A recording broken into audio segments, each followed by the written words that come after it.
The Adventures of Tom Sawyer, by Mark Twain.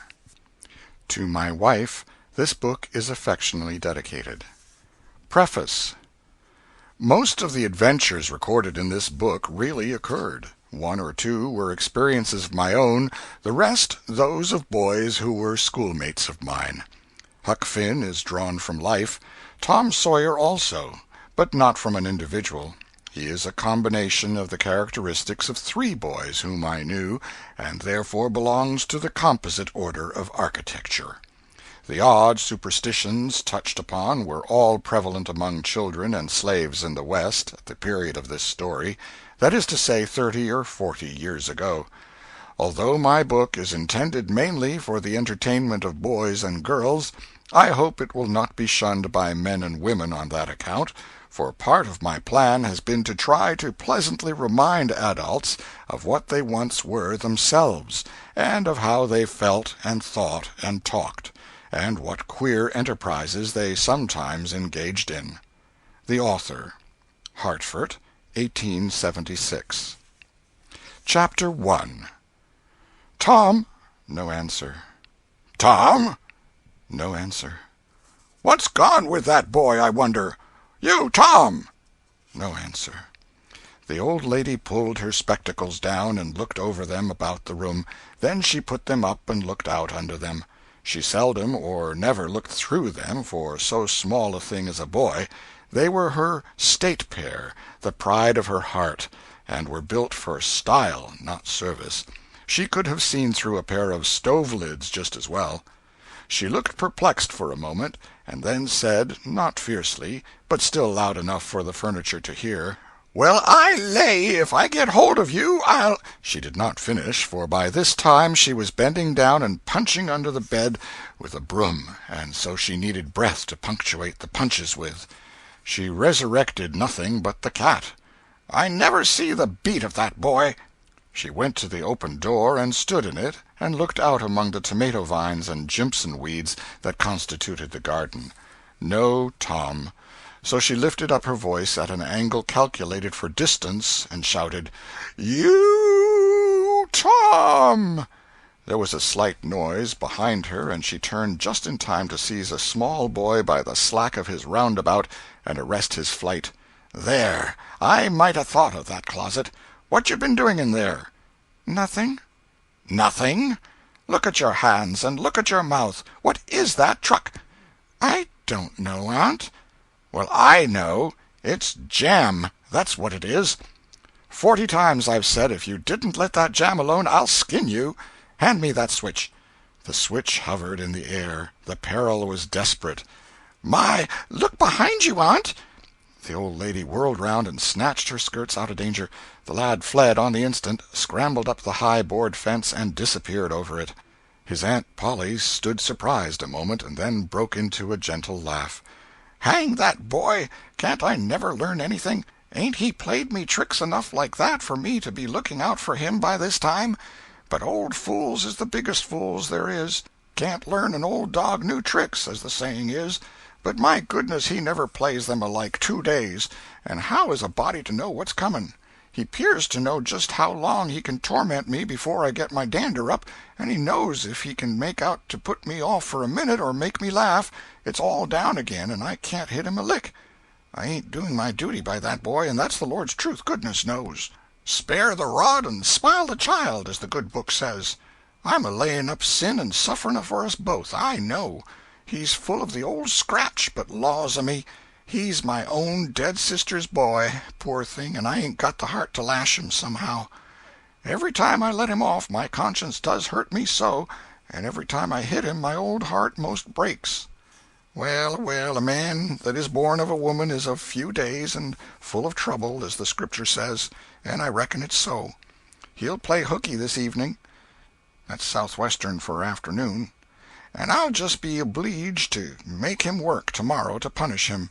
It's mighty hard to make him work Saturdays when all the boys is having holiday, but he hates work more than he hates anything else, and I've got to do some of my duty by him, or I'll be the ruination of the child." Tom did play hooky, and he had a very good time.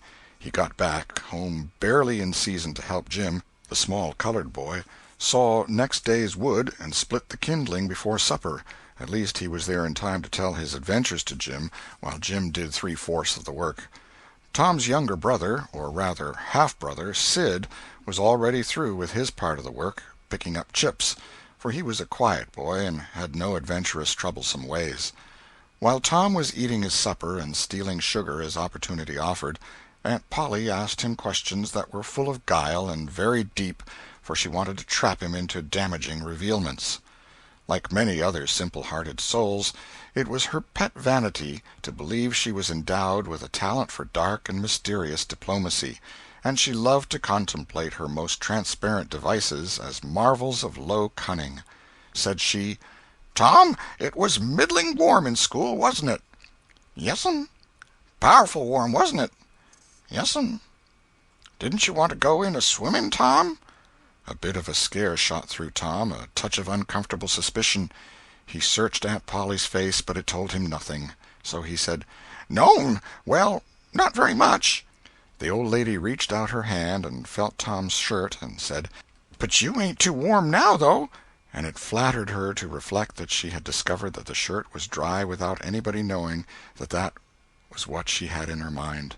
But in spite of her, Tom knew where the wind lay now, so he forestalled what might be the next move.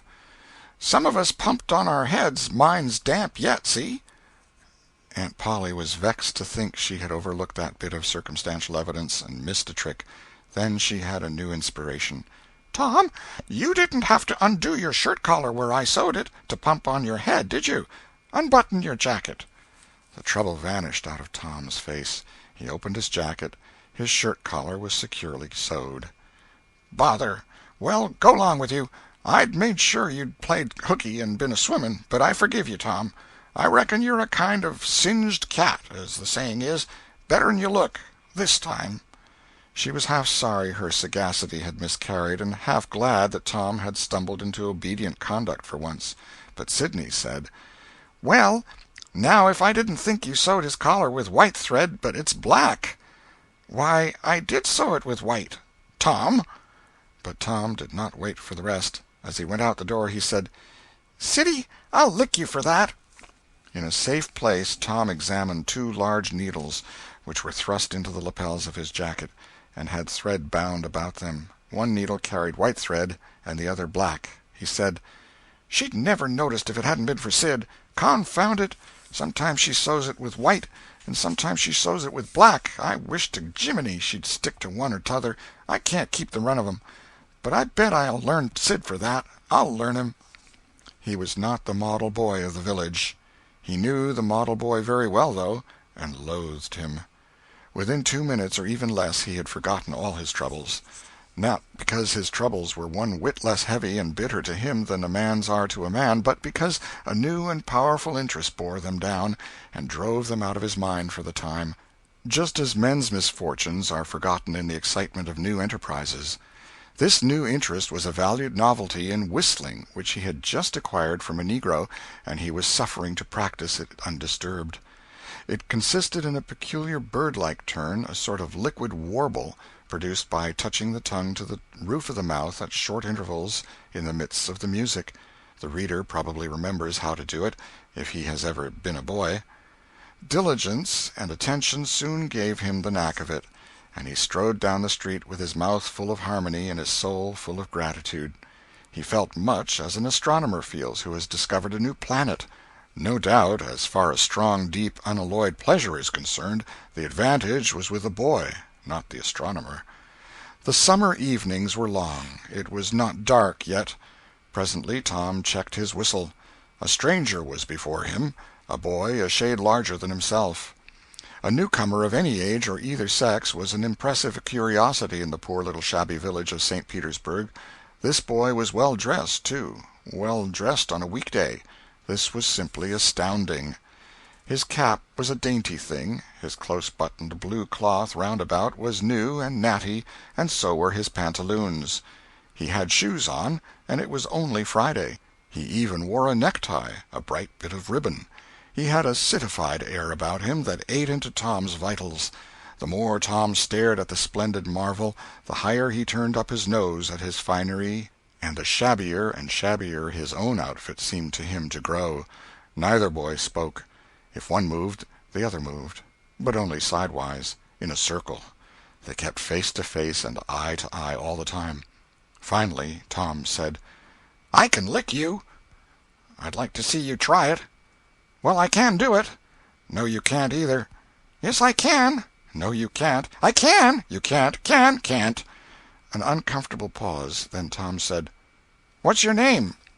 "'Tisn't none of your business, maybe." "Well, I 'low I'll make it my business." "Well, why don't you?" "If you say much, I will." "Much, much, much. There now." "Oh, you think you're mighty smart, don't you? I could lick you with one hand tied behind me if I wanted to." "Well, why don't you do it? You say you can do it." "Well, I will, if you fool with me." "Oh, yes, I've seen whole families in the same fix."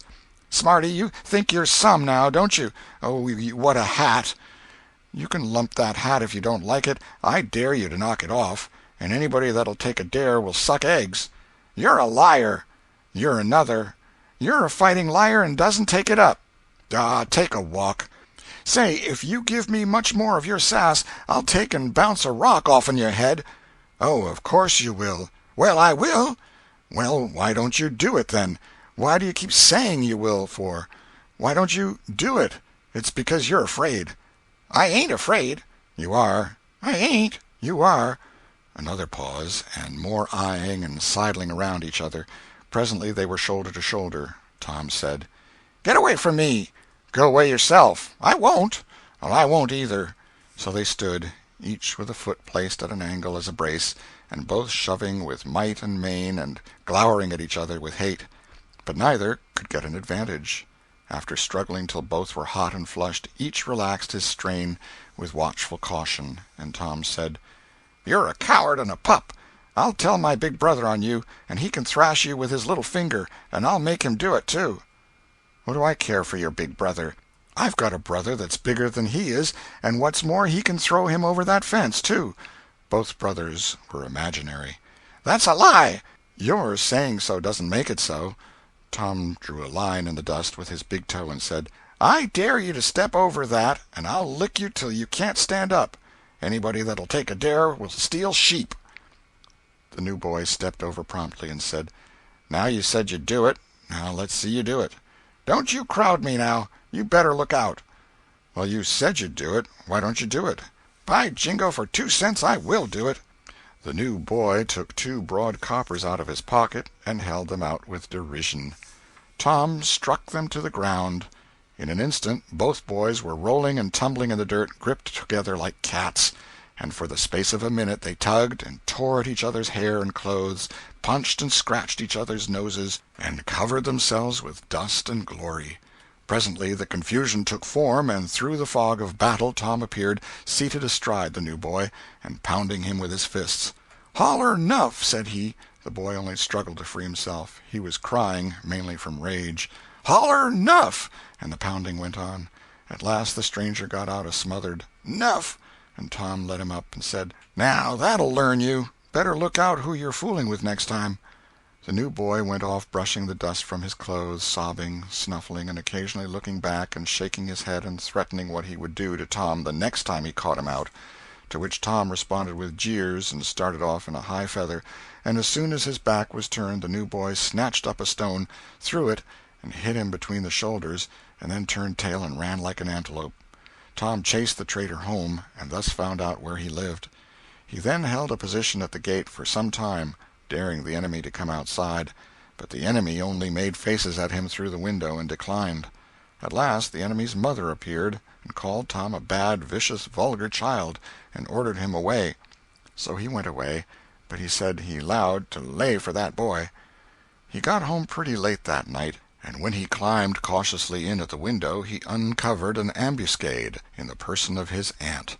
And when she saw the state his clothes were in, her resolution to turn his Saturday holiday into captivity at hard labor became adamantine in its firmness. Chapter 2. The Glorious Whitewasher.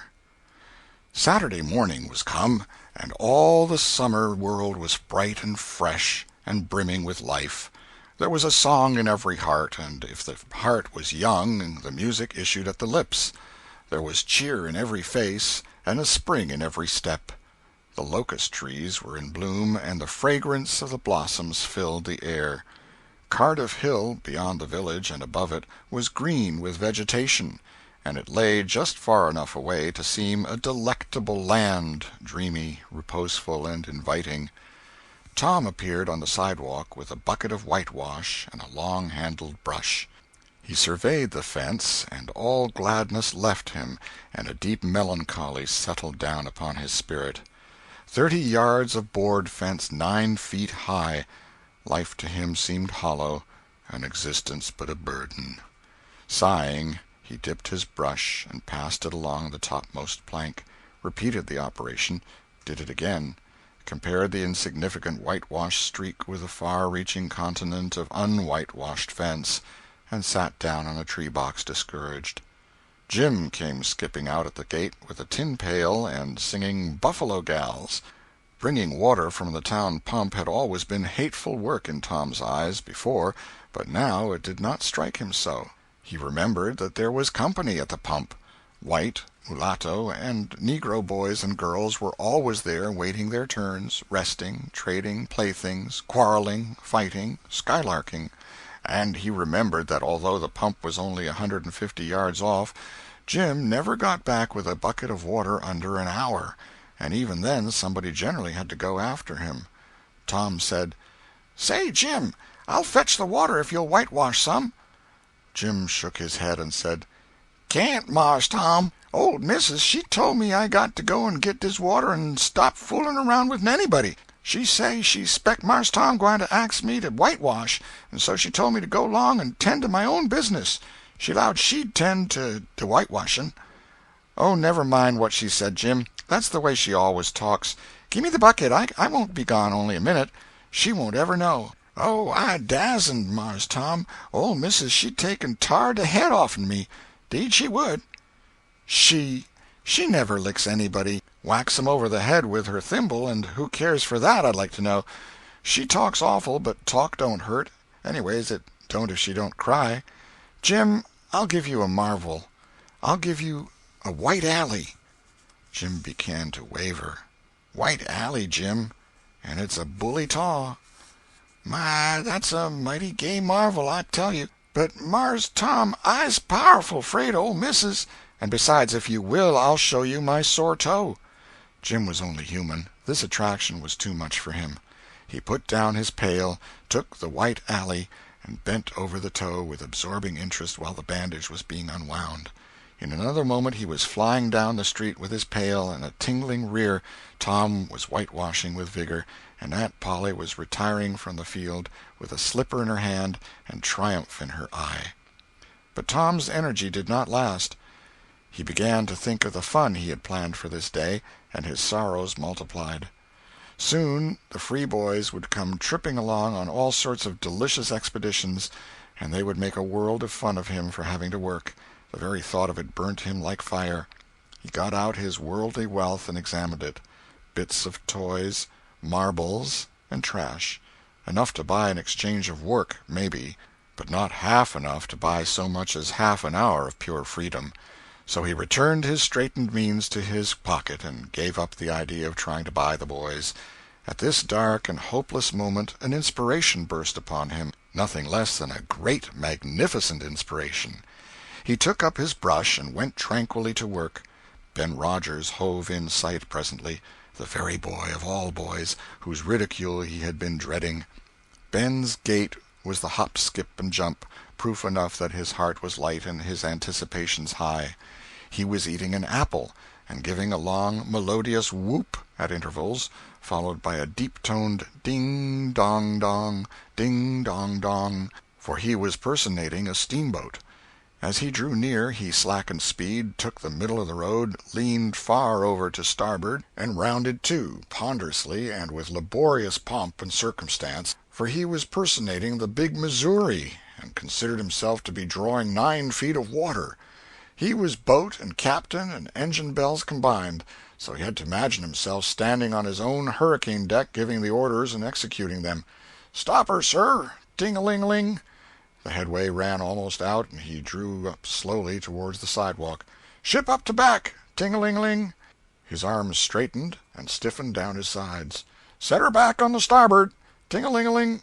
Chow, chow, chow, chow. His right hand, meantime, described stately circles, for it was representing a 40-foot wheel. Let her go back on the larboard, ting-a-ling-a-ling. Chow, chow, chow. The left hand began to describe circles. Stop the starboard, ting-a-ling-ling. Stop the larboard. Come ahead on the starboard. Stop her. Let her outside, turn her over slow. Ting-a-ling. Chow, chow, chow. Get out that headline. Lively now. Come out of there with your spring line. What are you about there? Take up a turn that stump with the bright of it. Stand by that stage. Now let her go. Done with the engine, sir. Ting-a-ling-ling. Sht, sht, sht. Trying the gauge-cocks, Tom went on whitewashing, paid no attention to the steamboat. Ben stared a moment and then said, Hi-yi, you're up a stump, ain't you? No answer. Tom surveyed his last touch with the eye of an artist. Then he gave his brush another gentle sweep and surveyed the result as before. Ben ranged up alongside of him. Tom's mouth watered for the apple, but he stuck to his work. Ben said, Hello, old chap. You got to work, eh? Tom wheeled suddenly and said, Why, it's you, Ben. I weren't noticing. Say, I'm going in a-swimming, I am. Don't you wish you could? But of course you'd rather work, wouldn't you? Course you would. Tom contemplated the boy a bit and said, What do you call work? Why, ain't that work? Tom resumed his whitewashing and answered carelessly, Well, maybe it is and maybe it ain't. All I know is it suits Tom Sawyer. Oh, come now, you don't mean to let on that like you like that. The brush continued to move. Like it? Well, I don't see why I oughtn't to like it. Does a boy get a chance to whitewash a fence every day? That put the thing in a new light. Ben stopped nibbling his apple. Tom swept his brush daintily back and forth, stepped back to note the effect, added a touch here and there, criticized the effect again. Ben, watching every move and getting more and more interested, more and more absorbed.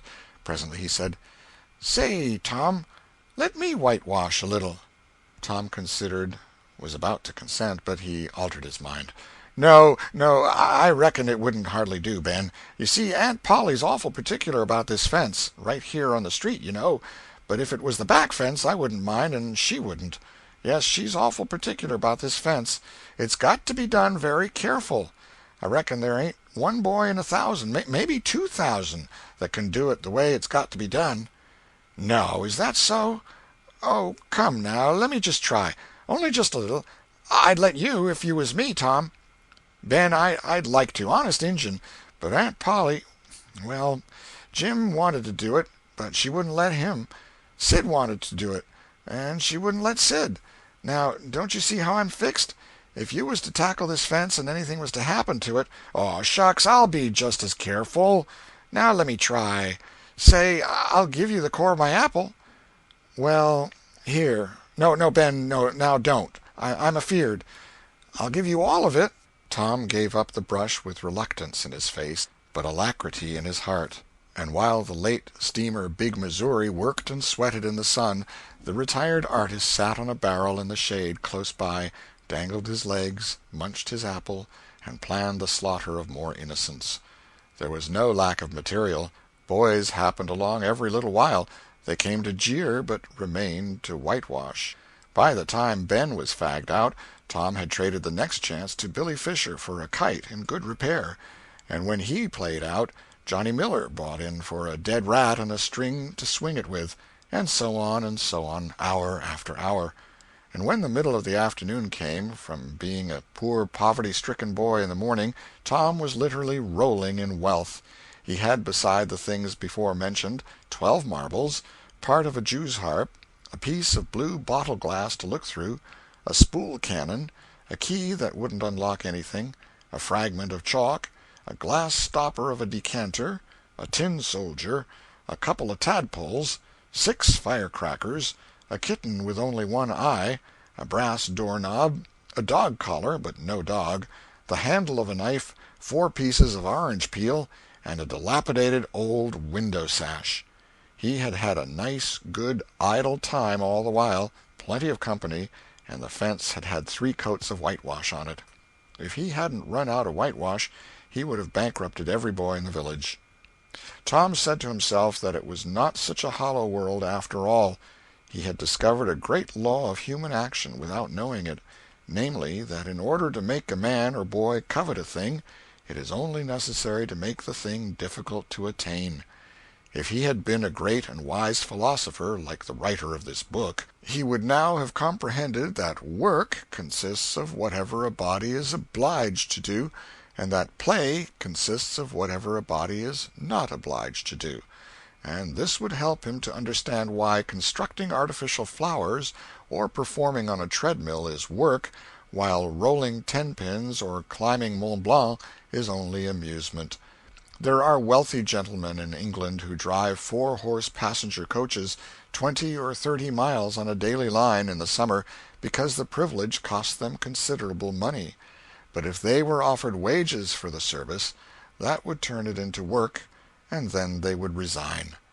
The boy mused a while over the substantial change which had taken place in his worldly circumstances, and then wended toward headquarters to report. The end of Chapter 2.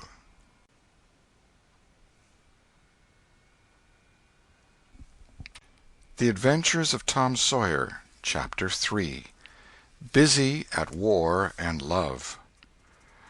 Tom presented himself before Aunt Polly, who was sitting by an open window in a pleasant rearward apartment which was bedroom, breakfast-room, dining-room, and library combined. The balmy summer air, the restful quiet, the odor of the flowers, and the drowsing murmur of the bees had had their effect, and she was nodding over her knitting, for she had no company but the cat, and it was asleep in her lap. Her spectacles were propped up on her gray head for safety. She had thought that of course Tom had deserted long ago, and she wondered at seeing him place himself in her power again in this intrepid way. He said, "Mayn't I go and play now, Aunt?" "What, a-ready? How much have you done?" "It's all done, Aunt." "Tom, don't lie to me. I can't bear it." "I ain't, Aunt. It is all done." Aunt Polly placed small trust in such evidence. She went out to see for herself, and she would have been content to find 20% of Tom's statement true. When she found the entire fence whitewashed, and not only whitewashed but elaborately coated and recoated, and even a streak added to the ground, her astonishment was almost unspeakable. She said, "Well, I never! There's no getting round it. You can work when you're a mind to, Tom." And then she diluted the compliment by adding, "But it's powerful seldom you're a mind to, I'm bound to say. Well, go along and play, but mind you get back some time in the week, or I'll tan you." She was so overcome by the splendor of his achievement that she took him into the closet and selected a choice apple and delivered it to him, along with an improving lecture upon the added value and flavor a treat took to itself when it came without sin through virtuous effort. And while she closed with a happy scriptural flourish, he hooked a doughnut. Then he skipped out and saw Sid just starting up the outside stairway that led to the back rooms on the second floor. Clods were handy, and the air was full of them in a twinkling. They raged around Sid like a hailstorm, and before Aunt Polly could collect her surprised faculties and sally to the rescue, 6 or 7 clods had taken personal effect, and Tom was over the fence and gone. There was a gate, but as a general thing he was too crowded for time to make use of it. His soul was at peace now that he had settled with Sid for calling attention to his black thread and getting him into trouble. Tom skirted the block and came round into a muddy alley that led by the back of his aunt's cow-stable. He presently got safely beyond the reach of capture and punishment and hastened towards the public square of the village, where 2 military companies of boys had met for conflict, according to previous appointment. Tom was general of one of these armies, Joe Harper, a bosom friend, general of the other. These 2 great commanders did not condescend to fight in person, that being better suited to the still smaller fry, but sat together on an eminence and conducted the field operations by orders delivered through aide-de-camp. Tom's army won a great victory, after a long and hard-fought battle. Then the dead were counted, prisoners exchanged, the terms of the next disagreement agreed upon, and the day for the necessary battle appointed, after which the armies fell into line and marched away, and Tom turned homeward alone. As he was passing by the house where Jeff Thatcher lived, he saw a new girl in the garden, a lovely little blue-eyed creature with yellow hair plaited into two long tails, white summer frock, and embroidered pantalettes. The fresh-crowned hero fell without firing a shot. A certain Amy Lawrence vanished out of his heart, and left not even a memory of herself behind. He had thought he loved her to distraction. He had regarded his passion as adoration, and behold, it was only a poor little evanescent partiality. He had been months winning her. She had confessed hardly a week ago. He had been the happiest and the proudest boy in the world only 7 short days, and here in one instant of time she had gone out of his heart like a casual stranger whose visit is done. He worshipped this new angel with furtive eye, till he saw that she had discovered him. Then he pretended he did not know she was present, and began to show off in all sorts of absurd boyish ways in order to win her admiration. He kept up this grotesque foolishness for some time, but by and by, while he was in the midst of some dangerous gymnastic performances, he glanced aside and saw that the little girl was wending her way toward the house. Tom came up to the fence and leaned on it, grieving and hoping she would tarry yet a while longer. She halted a moment on the steps and then moved toward the door. Tom heaved a great sigh as she put her foot on the threshold. But his face lit up right away, for she tossed a pansy over the fence a moment before she disappeared. The boy ran around and stopped within a foot or two of the flower, and then shaded his eyes with his hand and began to look down street as if he had discovered something of interest going on in that direction. Presently he picked up a straw and began trying to balance it on his nose, with his head tilted far back, and as he moved from side to side in his efforts, he edged nearer and nearer toward the pansy. Finally his bare foot rested upon it, his pliant toes closed upon it, and he hopped away with the treasure and disappeared round the corner. But only for a minute, only while he could button the flower inside his jacket, next his heart, or next his stomach, possibly, for he was not much posted in anatomy, and not hypercritical anyway. He returned now, and hung about the fence till nightfall, showing off as before, but the girl never exhibited herself again, though Tom comforted himself a little with the hope that she had been near some window, meantime, and been aware of his attentions. Finally he rode home reluctantly, with his poor head full of visions. All through supper his spirits were so high that his aunt wondered what had got into the child. He took a good scolding about clodding Sid, and did not seem to mind it in the least. He tried to steal sugar under his aunt's very nose, and got his knuckles rapped for it. He said, "Aunt, you don't whack Sid when he takes it." "Well, Sid don't torment a body the way you do. You'd be always into that sugar if I warn't watching you." Presently she stepped into the kitchen, and Sid, happy in his immunity, reached for the sugar bowl, a sort of glorying over Tom which was well-nigh unbearable. But Sid's fingers slipped, and the bowl dropped and broke. Tom was in ecstasies. In such ecstasies that he even controlled his tongue and was silent. He said to himself that he would not speak a word, even when his aunt came in, but would sit perfectly still till she asked who did the mischief, and then he would tell, and there would be nothing so good in the world as to see that pet model catch it. He was so brimful of exultation that he could hardly hold himself when the old lady came back and stood above the wreck discharging lightnings of wrath from over her spectacles. He said to himself, "Now it's coming," and the next instant he was sprawling on the floor. The potent palm was uplifted to strike again when Tom cried out, "Hold on, now, what are you belting me for? Sid broke it." Aunt Polly paused, perplexed, and Tom looked for healing pity. But when she got her tongue again, she only said, "Humph! Well, you didn't get a lick amiss, I reckon. You been into some other audacious mischief when I wasn't around, like enough." Then her conscience reproached her, and she yearned to say something kind and loving, but she judged that this would be construed into a confession that she had been in the wrong, and discipline forbade that. So she kept silence, and went about her affairs with a troubled heart. Tom sulked in a corner and exulted his woes. He knew that in her heart his aunt was on her knees to him, and he was morosely gratified by the consciousness of it. He would hang out no signals. He would take notice of none. He knew that a yearning glance fell upon him now and then through a film of tears, but he refused recognition of it. He pictured himself lying sick unto death, and his aunt bending over him, beseeching one little forgiving word, but he would turn his face to the wall and die with that word unsaid. Ah, how would she feel then? And he pictured himself brought home from the river, dead, with his curls all wet and his sore heart at rest. How she would throw herself upon him, and how her tears would fall like rain, and her lips pray God to give her back her boy, and she would never, never abuse him any more. But he would lie there, cold and white, and make no sign, a poor little sufferer whose griefs were at an end.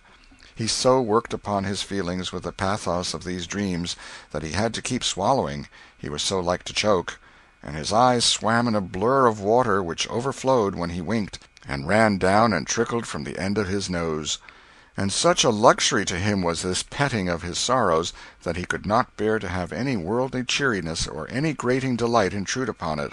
It was too sacred for such contact, and so, presently, when his cousin Mary danced in, all alive with the joy of seeing home again after an age-long visit of 1 week to the country, he got up and moved in clouds and darkness out at one door as she brought song and sunshine in at the other.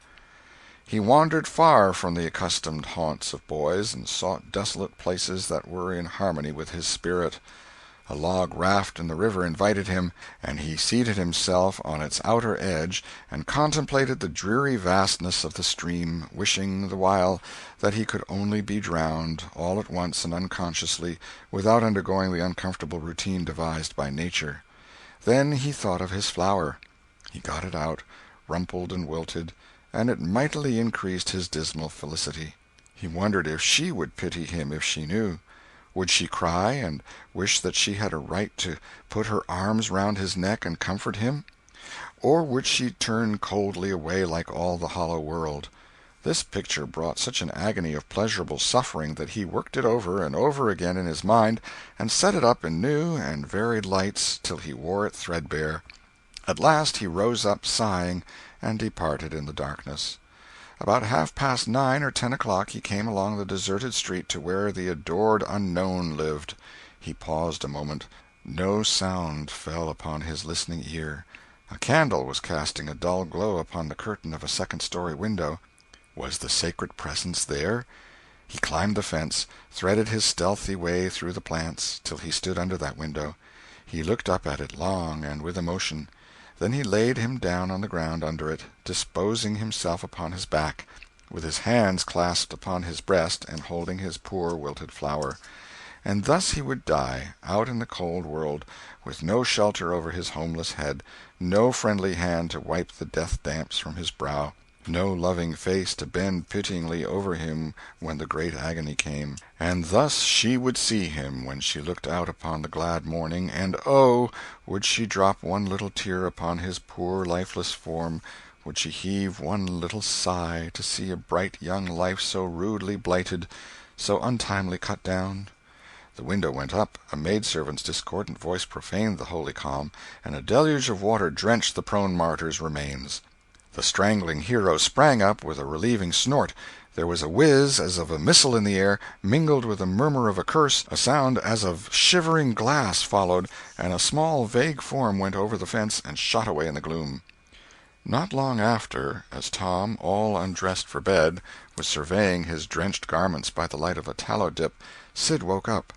But if he had any dim idea of making any references to illusions, he thought better of it and held his peace, for there was danger in Tom's eye. Tom turned in without the added vexation of prayers, and Sid made mental note of the omission. End of Chapter 3. Chapter 4. Showing Off in Sunday School.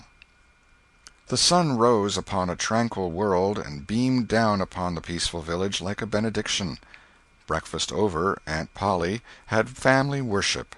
It began with a prayer built from the ground up of solid courses of scriptural quotations, welded together with a thin mortar of originality. And from the summit of this she delivered a grim chapter of the Mosaic law, as from Sinai. Then Tom girded up his loins, so to speak, and went to work to get his verses. Sid had learned his lesson days before. Tom bent all his energies to the memorizing of 5 verses, and he chose part of the Sermon on the Mount because he could find no verses that were shorter. At the end of half an hour Tom had a vague general idea of his lesson, but no more, for his mind was traversing the whole field of human thought, and his hands were busy with distracting recreations. Mary took his book to hear him recite, and he tried to find his way through the fog. "Blessed are the poor? Yes, poor. Blessed are the poor in spirit. In spirit. Blessed are the poor in spirit, for theirs. For theirs. Blessed are the poor in spirit, for theirs is the kingdom of heaven. Blessed are they that mourn, for they,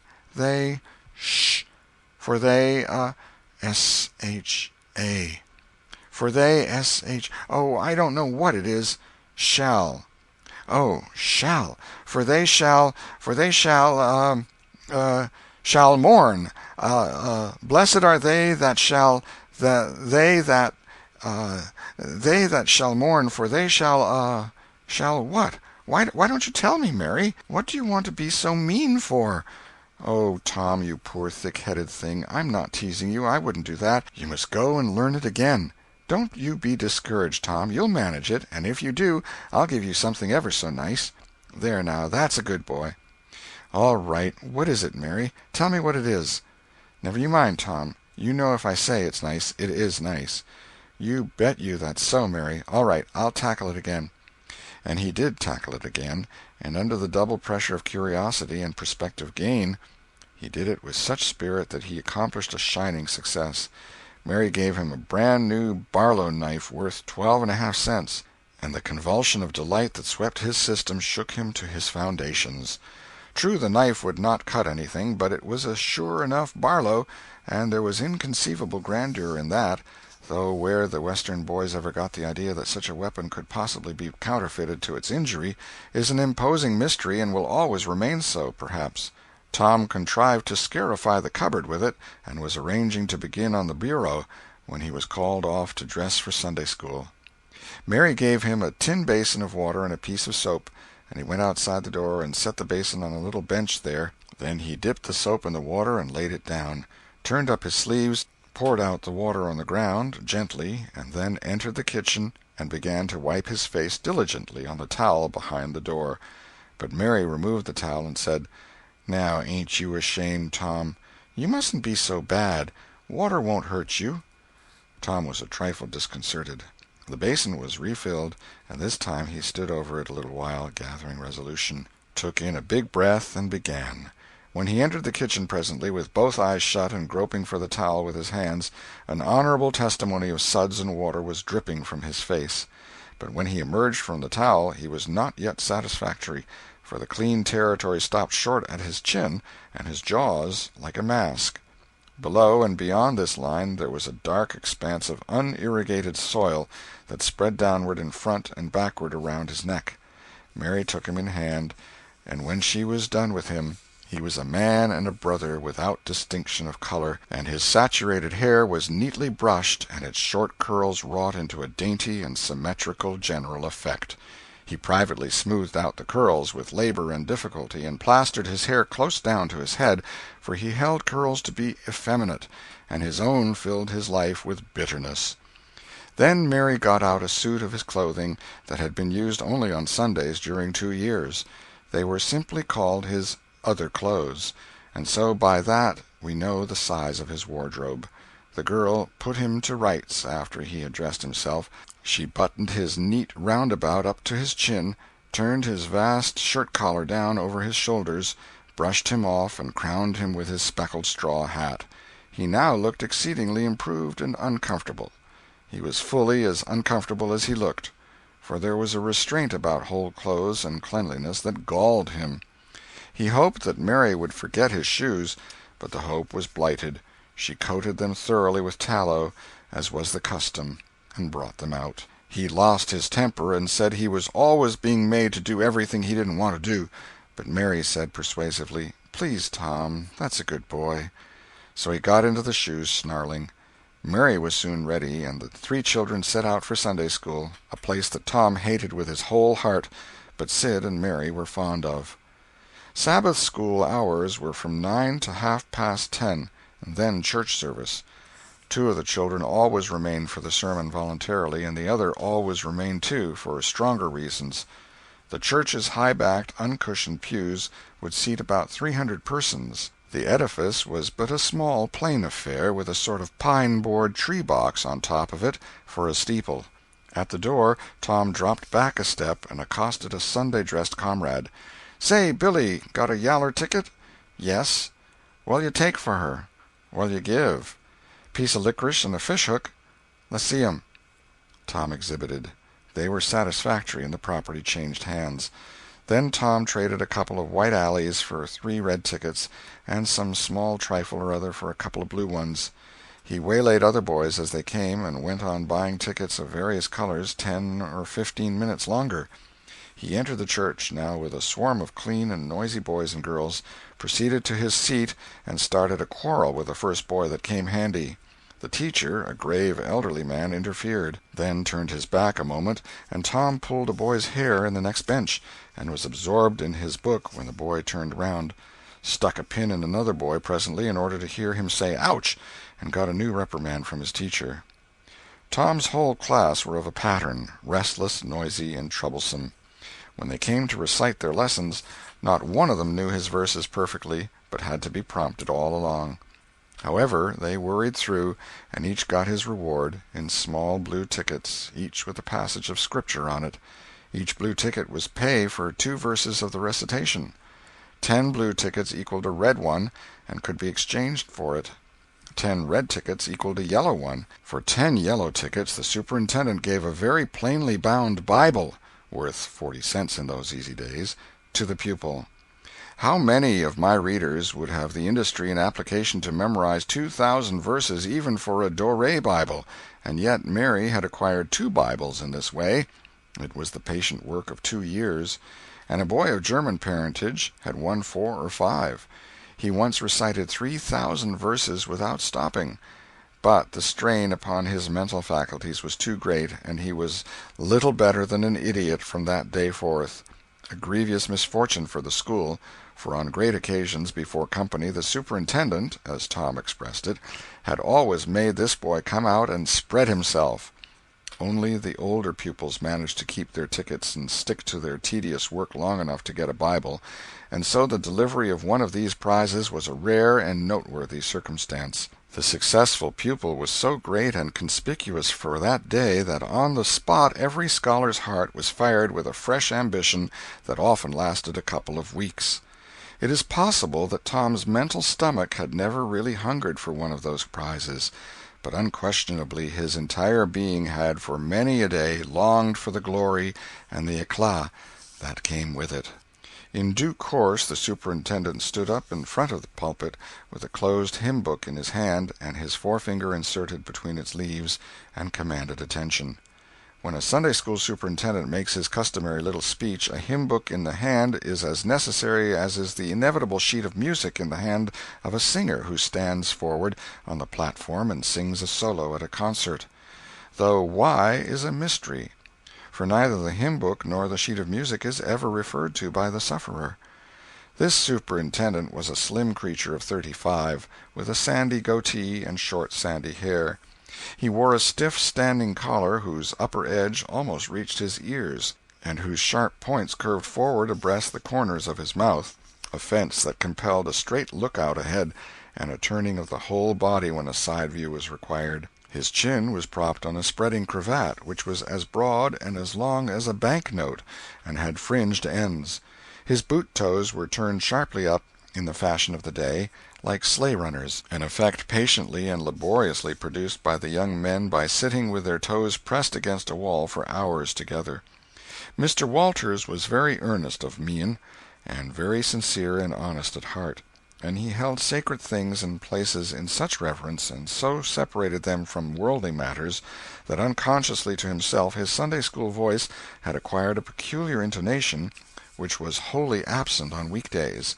He began after this fashion: "Now, children, I want you all to sit up just as straight and pretty as you can and give me all your attention for a minute or two. There, that is it. That is the way good little boys and girls should do. I see one little girl who is looking out of the window. I am afraid she thinks I am out there somewhere, perhaps up in one of the trees making a speech to the little birds." Applausive titter. "I want to tell you how good it makes me feel to see so many bright, clean little faces assembled in a place like this, learning to do right and be good," and so forth and so on. It is not necessary to set down the rest of the oration. It was of a pattern which does not vary, and so it is familiar to us all. The latter third of the speech was marred by the resumption of fights and other recreations among certain of the bad boys, and by fidgetings and whisperings that extended far and wide, washing even to the bases of isolated and incorruptible rocks like Sid and Mary. But now every sound ceased suddenly, with the subsidence of Mr. Walters's voice, and the conclusion of the speech was received with a burst of silent gratitude. A good part of the whispering had been occasioned by an event which was more or less rare, the entrance of visitors. Lawyer Thatcher, accompanied by a very feeble and aged man, a fine, portly, middle-aged gentleman with iron-gray hair, and a dignified lady who was doubtless the latter's wife. The lady was leading a child. Tom had been restless and full of chafings and repinings, conscience-smitten, too. He could not meet Amy Lawrence's eye, he could not brook her loving gaze. But when he saw this small newcomer his soul was all ablaze with bliss in a moment. The next moment he was showing off with all his might, cuffing boys, pulling hair, making faces, in a word, using every art that seemed likely to fascinate a girl and win her applause.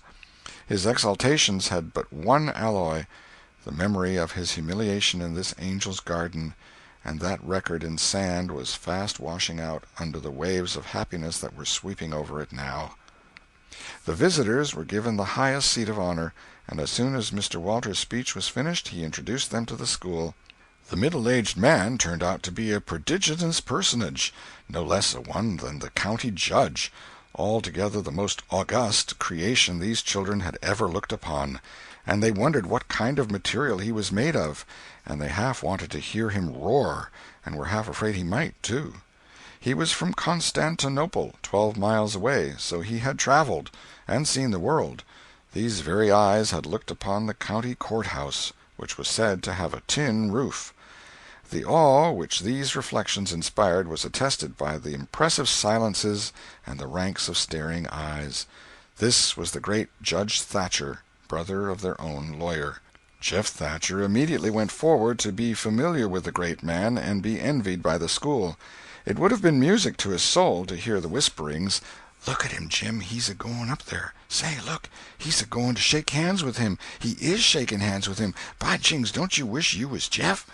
Mr. Walters fell to showing off, with all sorts of official bustlings and activities, giving orders and delivering judgments, discharging directions here, there, everywhere that he could find a target. The librarian showed off, running hither and thither with his arms full of books, and making a deal of the splutter and fuss that insect authority delights in. The young lady teachers showed off, bending sweetly over pupils that were lately being boxed, lifting pretty warning fingers at bad little boys, and patting good ones lovingly. The young gentlemen teachers showed off with small scoldings and other little displays of authority and fine attention to discipline, and most of the teachers of both sexes found business up at the library by the pulpit. And it was business that frequently had to be done over again 2 or 3 times, with much seeming vexation. The little girls showed off in various ways, and the little boys showed off with such diligence that the air was thick with paper wads and the murmur of scuffling. And above it all, the great man sat and beamed a majestic judicial smile upon all the house, and warmed himself in the sun of his own grandeur, for he was showing off, too. There was only one thing wanting to make Mr. Walters's ecstasy complete.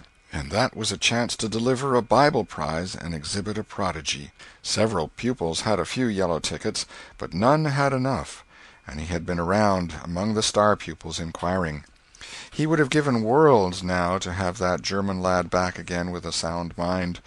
And now at this moment, when hope was dead, Tom Sawyer came forward with 9 yellow tickets, 9 red tickets, and 10 blue ones, and demanded a Bible. This was a thunderbolt out of a clear sky. Walters was not expecting an application from this source for the next 10 years. But there was no getting around it. Here were the certified checks, and they were good for their face. Tom was therefore elevated to a place with the judge and the other elect, and the great news was announced from headquarters. It was the most stunning surprise of the decade, and so profound was the sensation that it lifted the new hero up to the judicial one's altitude, and the school had 2 marvels to gaze upon in place of 1. The boys were all eaten up with envy, and those that suffered the bitterest pangs were those who perceived too late that they themselves had contributed to this hated splendor by trading tickets to Tom for the wealth he had amassed in selling whitewashing privileges. These despised themselves as being the dupes of a wily fraud, a guileful snake in the grass. The prize was delivered to Tom with as much effusion as the superintendent could pump up under the circumstances, but it lacked somewhat of the true gush, for the poor fellow's instinct taught him that there was a mystery here that could not well bear the light, perhaps. It was simply preposterous that this boy had warehoused 2,000 sheaves of scriptural wisdom on his premises. A dozen would strain his capacity, without a doubt. Amy Lawrence was proud and glad, and she tried to make Tom see it in her face, but he wouldn't look. She wondered. Then she was just a grain troubled. Next, a dim suspicion came and went, came again. She watched. A furtive glance told her worlds, and then her heart broke, and she was jealous and angry, and the tears came, and she hated everybody. Tom most of all, she thought. Tom was introduced to the judge, but his tongue was tied, his breath would hardly come, his heart quaked, partly because of the awful greatness of the man, but mainly because he was her parent. He would have liked to fall down and worship him if it were in the dark. The judge put his hand on Tom's head and called him a fine little man, and asked him what his name was. The boy stammered, gasped, and got it out. "Tom." "Oh, no, not Tom. It is Thomas." "Ah, that's it. I thought there was more to it, maybe. That's very well. But you've another one, I dare say, and you'll tell it to me, won't you?" "Tell the gentleman your other name, Thomas," said Walters, "and say 'sir.' You mustn't forget your manners." "Thomas Sawyer, sir." "That's it. That's a good boy. Fine boy. Fine manly little fellow. 2,000 verses is a great many, very, very great many, and you never can be sorry for the trouble you took to learn them. For knowledge is worth more than anything there is in the world. It's what makes great men and good men. You'll be a great man and a good man yourself some day, Thomas, and then you'll look back and say, 'It's all owing to the precious Sunday school privileges of my boyhood. It's all owing to my dear teachers that taught me to learn. It's all owing to the good superintendent who encouraged me and watched over me and gave me a beautiful Bible, a splendid, elegant Bible, to keep and have it all for my own, always. It's all owing to right bringing up.' That is what you will say, Thomas, and you wouldn't take any money for those 2,000 verses, no, indeed you wouldn't. And now you wouldn't mind telling me and this lady some of the things you've learned. No, I know you wouldn't, for we are proud of little boys that learn. Now, no doubt you know the names of all the 12 disciples.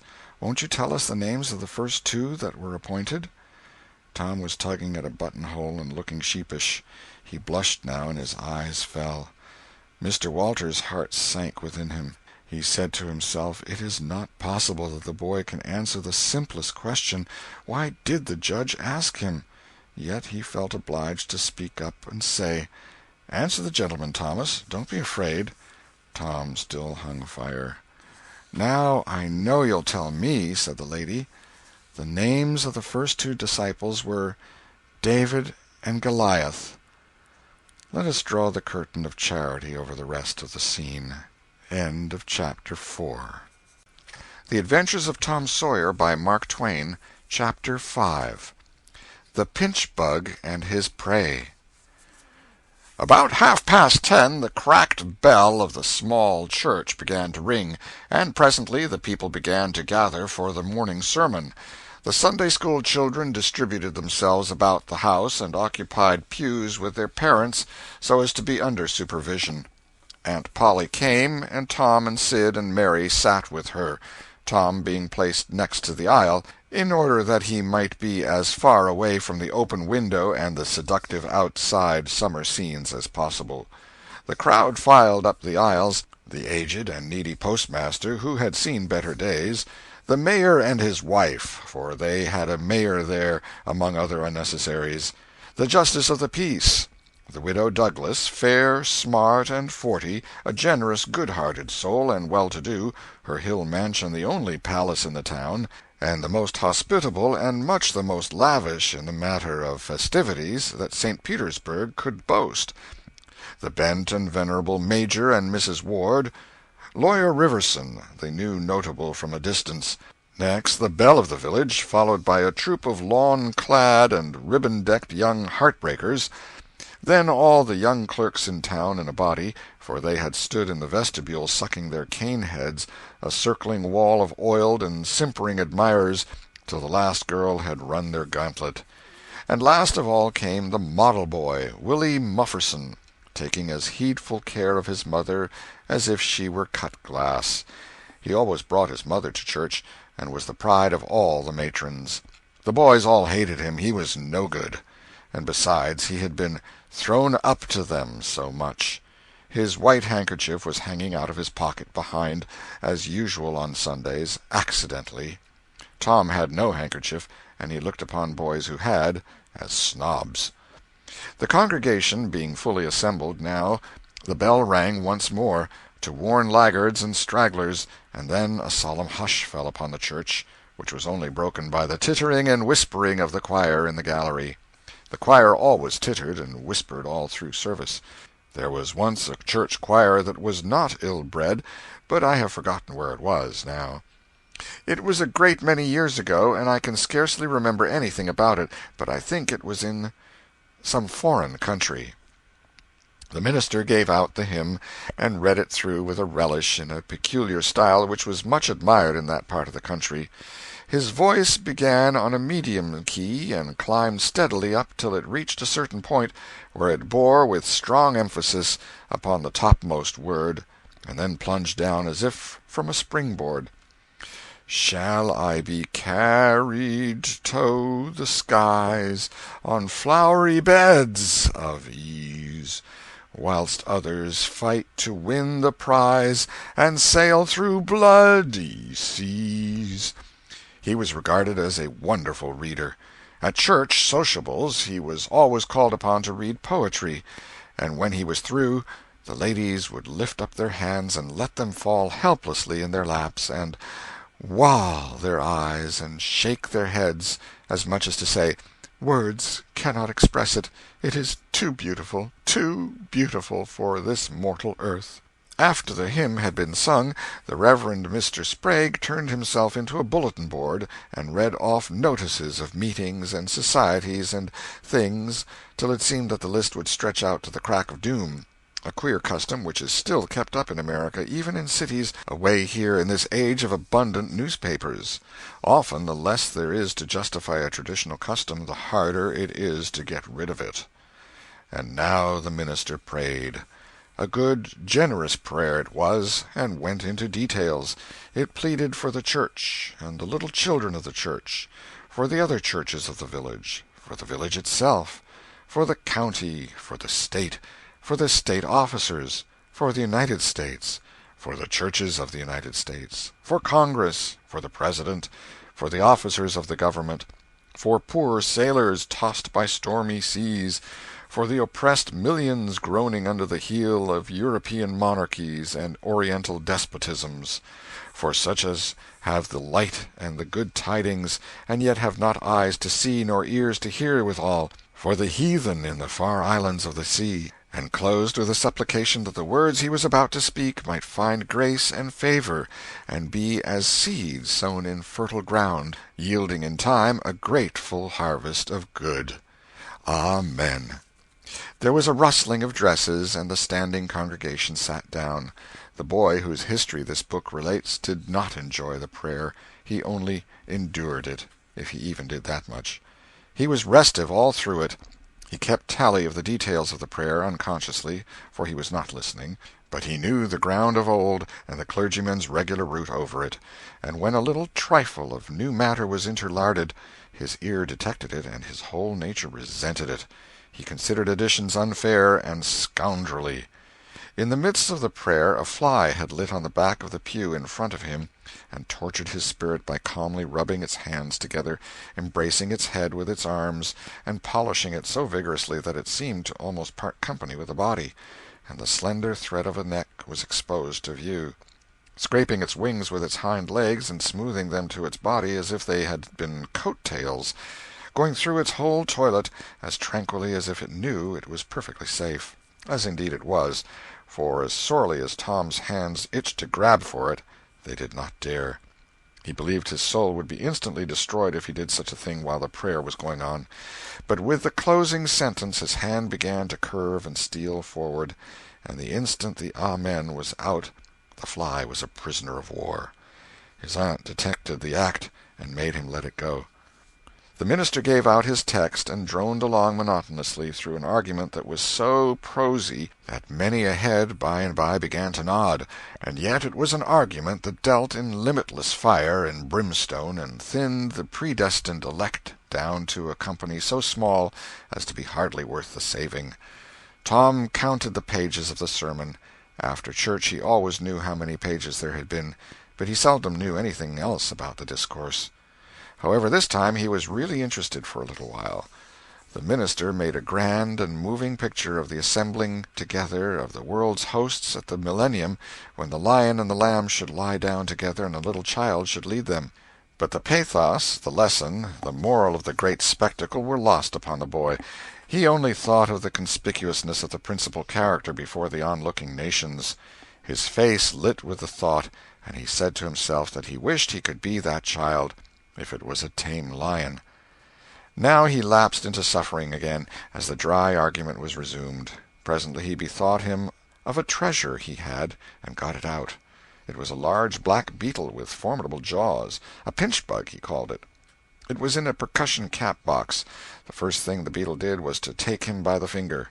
A natural fillip followed. The beetle went floundering into the aisle, and lit on its back, and the hurt finger went into the boy's mouth. The beetle lay there working its helpless legs, unable to turn over. Tom eyed it, and longed for it, but it was safe out of his reach. Other people uninterested in the sermon found relief in the beetle, and they eyed it too. Presently a vagrant poodle dog came idling along, sad at heart, lazy with the summer softness and the quiet, weary of captivity, sighing for change. He spied the beetle. The drooping tail lifted and wagged. He surveyed the prize, walked around it, smelt at it from a safe distance, walked around it again, grew bolder, and took a closer smell, then lifted his lip and made a gingerly snatch at it, just missing it, made another and another, began to enjoy the diversion, subsided to his stomach with the beetle between his paws, and continued his experiments. Grew weary at last, and then indifferent and absent-minded. His head nodded, and little by little his chin descended and touched the enemy, who seized it. There was a sharp yelp, a flirt of the poodle's head, and the beetle fell a couple of yards away and lit on its back once more. The neighboring spectators shook with a gentle inward joy. Several faces went behind fans and handkerchiefs, and Tom was entirely happy. The dog looked foolish, and probably felt so, but there was resentment in his heart, too, and a craving for revenge. So he went to the beetle and began a wary attack on it again, jumping at it from every point of a circle, lighting with his forepaws within an inch of the creature, making even closer snatches at it with his teeth, and jerking his head till his ears flapped again. But he grew tired once more, after a while, tried to amuse himself with a fly, but found no relief, followed an ant around, with his nose close to the floor, and quickly wearied of that, yawned, sighed, forgot the beetle entirely, and sat down on it. Then there was a wild yelp of agony, and the poodle went sailing up the aisle. The yelps continued, and so did the dog. He crossed the house in front of the altar. He flew down the other aisle. He crossed before the doors, he clambered up the home stretch, his anguish grew with his progress, till presently he was but a woolly comet moving in its orbit with the gleam and the speed of light. At last the frantic sufferer sheered from its course and sprang into its master's lap. He flung it out of the window, and the voice of distress quickly thinned away and died in the distance. By this time the whole church was red-faced and suffocating with suppressed laughter, and the sermon had come to a dead standstill. The discourse was resumed presently, but it went lame and halting, all possibility of impressiveness being at an end, for even the gravest sentiments were constantly being received with a smothered burst of unholy mirth, under cover of some remote pew-back, as if the poor parson had said a rarely facetious thing. It was a genuine relief to the whole congregation when the ordeal was over and the benediction pronounced. Tom Sawyer went home quite cheerful, thinking to himself that there was some satisfaction about divine service when there was a bit of variety in it. He had but one marring thought. He was willing that the dog should play with his pinchbug, but he did not think it was upright in him to carry it off. Chapter 6. Tom Meets Becky. Monday morning found Tom Sawyer miserable. Monday morning always found him so, because it began another week's slow suffering in school. He generally began that day with wishing he had had no intervening holiday. It made the going into captivity in fetters again so much more odious. Tom lay thinking. Presently it occurred to him that he wished he was sick. Then he could stay home from school. Here was a vague possibility. He canvassed his system. No ailment was found, and he investigated again. This time he thought he could detect colicky symptoms, and he began to encourage them with considerable hope. But they soon grew feeble and presently died wholly away. He reflected further. Suddenly he discovered something. One of his upper front teeth was loose. This was lucky. He was about to begin to groan as a starter, as he called it, when it occurred to him that if he came into court with that argument, his aunt would pull it out, and that would hurt. So he thought he would hold the tooth in reserve for the present and seek further. Nothing offered for some little time, and then he remembered hearing the doctor tell about a certain thing that laid up a patient for 2 or 3 weeks and threatened to make him lose a finger. So the boy eagerly drew his sore toe from under the sheet and held it up for inspection. But now he did not know the necessary symptoms. However, it seemed well worth while to chance it, so he fell to groaning with considerable spirit. But Sid slept on unconscious. Tom groaned louder, and fancied that he began to feel pain in the toe. No result from Sid. Tom was panting with his exertions by this time. He took a rest, and then swelled himself up and fetched a succession of admirable groans. Sid snored on. Tom was aggravated. He said, "Sid! Sid!" and shook him. This course worked well, and Tom began to groan again. Sid yawned, stretched, then brought himself up on his elbow with a snort, and began to stare at Tom. Tom went on groaning, and Sid said, "Tom! Say, Tom!" No response. "Here, Tom! Tom! What is the matter, Tom?" And he shook him and looked in his face anxiously. Tom moaned out, "Oh, don't, Sid! Don't joggle me!" "Why, what's the matter, Tom? I must call Auntie." "No, never mind. It'll be over by and by, maybe. Don't call anybody." "But I must. Don't groan so, Tom. It's awful. How long you been this way?" "Hours. Ouch! Oh, don't stir so, Sid. You'll kill me." "Tom, why didn't you wake me sooner? Oh, Tom, don't! It makes my flesh crawl to hear you. Tom, what is the matter?" "I forgive you everything, Sid. Oh, everything you've ever done to me. When I'm gone—" "Tom, don't you ain't dying, are you? Don't, Tom. Oh, don't. Maybe—" "Oh, I forgive everything, Sid. Oh, tell 'em so, Sid. And, Sid, you give my window sash and my cat with one eye to that new girl that's come to town, and tell her—" But Sid had snatched his clothes and gone.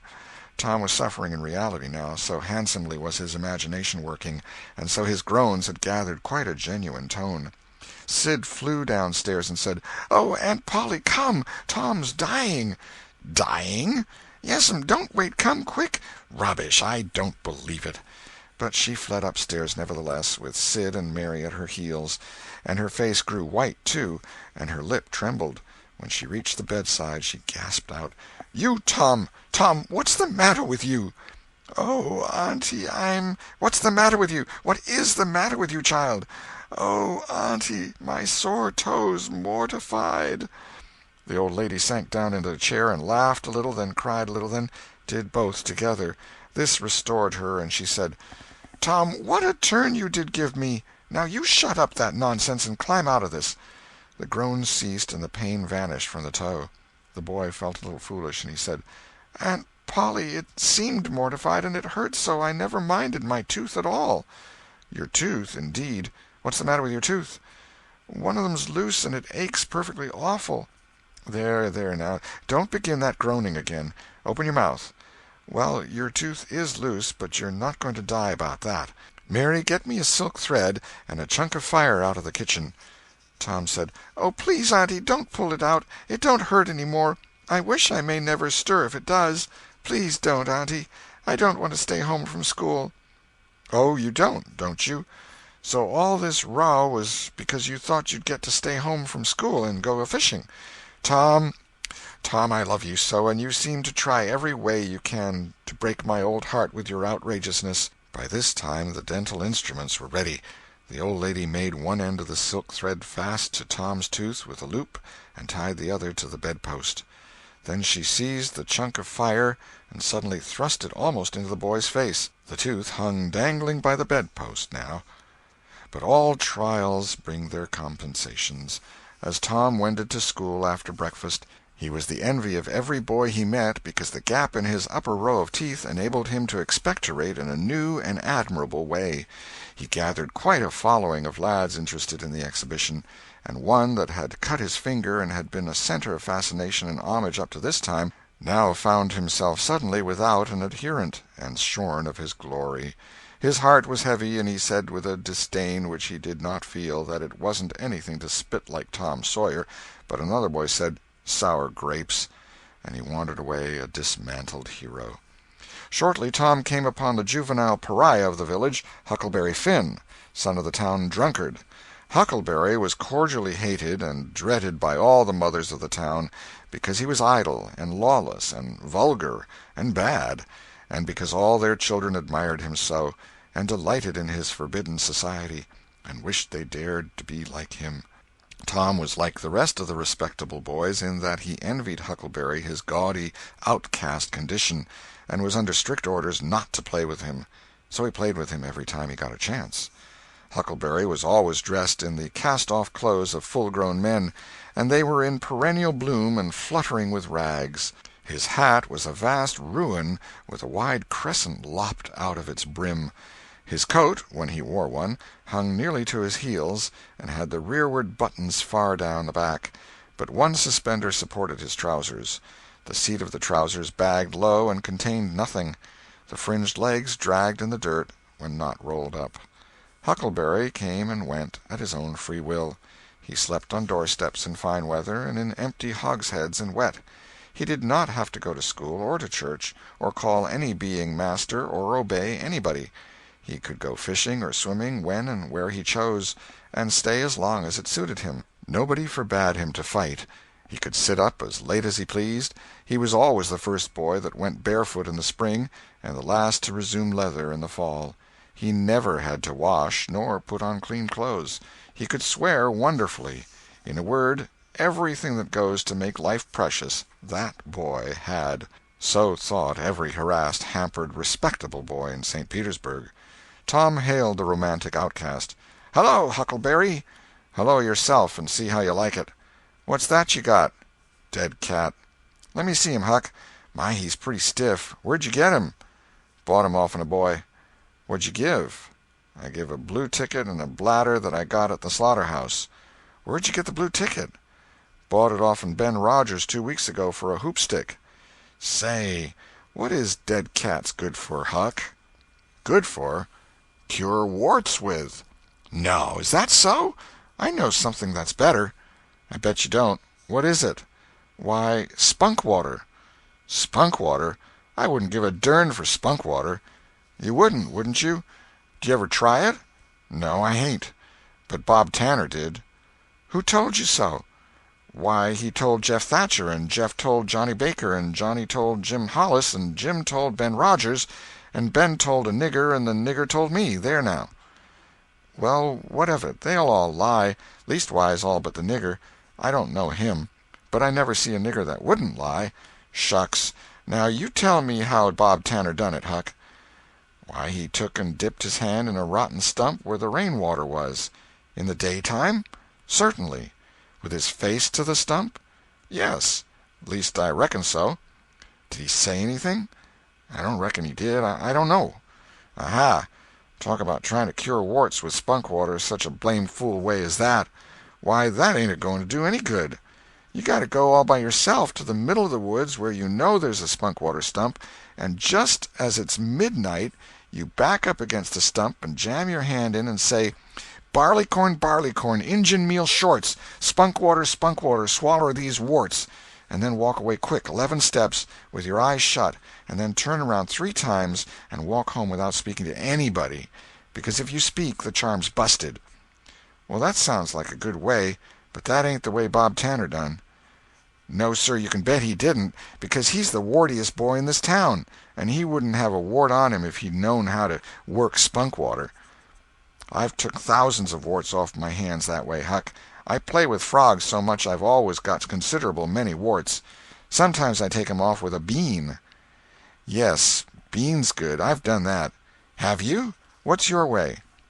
"You take and split the bean and cut the wart so as to get some blood, and then you put the blood on one piece of the bean and take and dig a hole and bury it, 'bout midnight at the crossroads in the dark of the moon, and then you burn up the rest of the bean.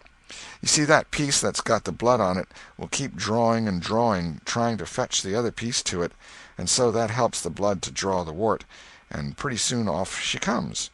"Yes, that's it, Huck, that's it. Though when you're burying it, if you say, 'Down bean, off wart, come no more to bother me,' it's better. That's the way Joe Harper does, and he's been nearly to Coonville and most everywheres. But say, how do you cure 'em with dead cats?" "Why, you take your cat and go and get in the graveyard long about midnight when somebody that was wicked has been buried. And when it's midnight a devil will come, or maybe 2 or 3, but you can't see 'em, you can only hear something like the wind or maybe hear 'em talk. And when they're taking that feller away, you heave your cat after 'em and say, 'Devil follow corpse, cat follow devil, warts follow cat, I'm done with you.' And that'll fetch any wart." "Sounds right. Did you ever try it, Huck?" "No, but old Mother Hopkins told me." "Well, I reckon it's so, then, because they say she's a witch." "Say! Why, Tom, I know she is. She witched Pap. Pap says so his own self. He come along one day and he see she was a-witching him, so he took up a rock, and if she hadn't dodged he'd a got her. Well, that very night he rolled off in the shed where he was a-laying drunk and broke his arm." "Why, that's awful. How did he know she was a-witching him?" "Lord, Pap can tell easy. Pap says when they keep looking at you right stiddy they're a-witching you, specially if they mumble. 'Cause when they mumble they're saying the Lord's Prayer backwards. Say, Hucky, when you going to try the cat?" "To-night. I reckon they'll come after old Hoss Williams to-night." "But they buried him Saturday. Didn't they get him Saturday night?" "Why, how you talk! How could their charms work till midnight, and then it's Sunday? Devils don't slosh around much of a Sunday, I don't reckon." "I never thought of that." "That's so. Let me go with you." "Of course, if you ain't afeard." "Afeard? 'Tain't likely. Will you meow?" "Yes, and you meow back, if you get a chance. Last time you kept me a-meowing around till old Hayes went to throwing rocks at me and says, 'Darn that cat,' and so I hove a brick through his window. But don't you tell." "I won't. I couldn't meow that night because Auntie was watching me, but I'll meow this time. Say, what's that?" "Nothing but a tick." "Where'd you get him?" "Out in the woods." "What'll you take for him?" "I don't know. I don't want to sell him." "All right. It's a mighty small tick, anyway." "Oh, anybody can run a tick down that don't belong to them. I'm satisfied with it. It's a good enough tick for me." "Sho! There's ticks a-plenty. I could have 1,000 of 'em if I wanted to." "Well, why don't you?" because you know mighty well you can't. This is a pretty early tick, I reckon. It's the first one I've seen this year. Say, Huck, I'll give you my tooth for him. Let's see it." Tom got out a bit of paper and carefully unrolled it. Huckleberry viewed it wistfully. The temptation was very strong. At last he said, "Is it genuine?" Tom lifted his lip and showed the vacancy. "Well, all right," said Huckleberry. "It's a trade." Tom enclosed the tick in the percussion cap box that had lately been the pinchbug's prison, and the boys separated, each feeling wealthier than before. When Tom reached the little isolated frame schoolhouse, he strode in briskly, with the manner of one who had come with all honest speed. He hung his hat on a peg and flung himself into his seat with businesslike alacrity. The master, throned on high in his great splint-bottom arm-chair, was dozing, lulled by the drowsy hum of study. The interruption roused him. "Thomas Sawyer?" Tom knew that when his name was pronounced in full it meant trouble. "Sir." "Come up here. Now, sir, why are you late again, as usual?" Tom was about to take refuge in a lie when he saw two long tails of yellow hair hanging down a back that he recognized by the electric sympathy of love. And by that form was the only vacant place on the girls' side of the schoolhouse. He instantly said, "I stopped to talk with Huckleberry Finn." The master's pulse stood still, and he stared helplessly. The buzz of study ceased. The pupils wondered if this foolhardy boy had lost his mind. The master said, You did what?" "Stopped to talk with Huckleberry Finn." There was no mistaking the words. "Thomas Sawyer, this is the most astounding confession I have ever listened to. No mere ferule will answer for this offense. Take off your jacket." The master's arm performed until it was tired and the stock of switches notably diminished. Then the order followed. "Now, sir, go and sit with the girls, and let this be a warning to you." The titter that rippled around the room appeared to abash the boy, but in reality that result was caused rather more by his worshipful awe of his unknown idol, and the dread pleasure that lay in his high good fortune. He sat down upon the end of the pine bench, and the girl hitched herself away from him with a toss of her head. Nudges and winks and whispers traversed the room, but Tom sat still with his arms upon the long, low desk before him, and seemed to study his book. By and by attention ceased from him, and the accustomed school murmur rose upon the dull air once more. Presently the boy began to steal furtive glances at the girl. She observed it, made a mouth at him, and gave him the back of her head for the space of a minute. When she cautiously faced around again, a peach lay before her. She thrust it away. Tom gently put it back. She thrust it away again, but with less animosity. Tom patiently returned it to its place. Then she let it remain. Tom scrawled on his slate, "Please take it. I got more." The girl glanced at the words, but made no sign. Now the boy began to draw something on the slate, hiding his work with his left hand. For a time the girl refused to notice, but her human curiosity presently began to manifest itself by hardly perceptible signs. The boy worked on, apparently unconscious. The girl made a sort of non-committal attempt to see it, but the boy did not betray that he was aware of it. At last she gave in, and hesitatingly whispered, "Let me see it." Tom uncovered a dismal caricature of a house with two gable ends to it, and a corkscrew of smoke issuing from the chimney. Then the girl's interest began to fasten itself upon the work as she forgot everything else. When it was finished she gazed a moment, then whispered, "It's nice. Make a man." The artist erected a man in the front yard that resembled a derrick. He could have stepped over the house, but the girl was not hypercritical. She was satisfied with the monster, and whispered, "It's a beautiful man. Now make me coming along." Tom drew an hourglass with a full moon and straw limbs to it, and armed the spreading fingers with a portentous fan. The girl said, "It's ever so nice. I wish I could draw." "It's easy," whispered Tom. "I'll learn you." "Oh, will you? When?" "At noon. Do you go home to dinner?" "I'll stay if you will." "Good. That's a whack. What's your name?" "Becky Thatcher." "What's yours?" "Oh, I know. It's Thomas Sawyer." "That's the name they lick me by. I'm Tom when I'm good. You can call me Tom. Will you?" "Yes."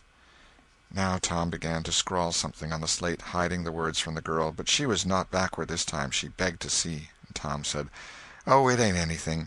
"Yes, it is." "No, it ain't. You don't want to see it." "Yes, I do. Indeed I do. Please let me." "You'll tell." "No, I won't. Deed and double deed I won't." "You won't tell anybody at all? Ever as long as you live?"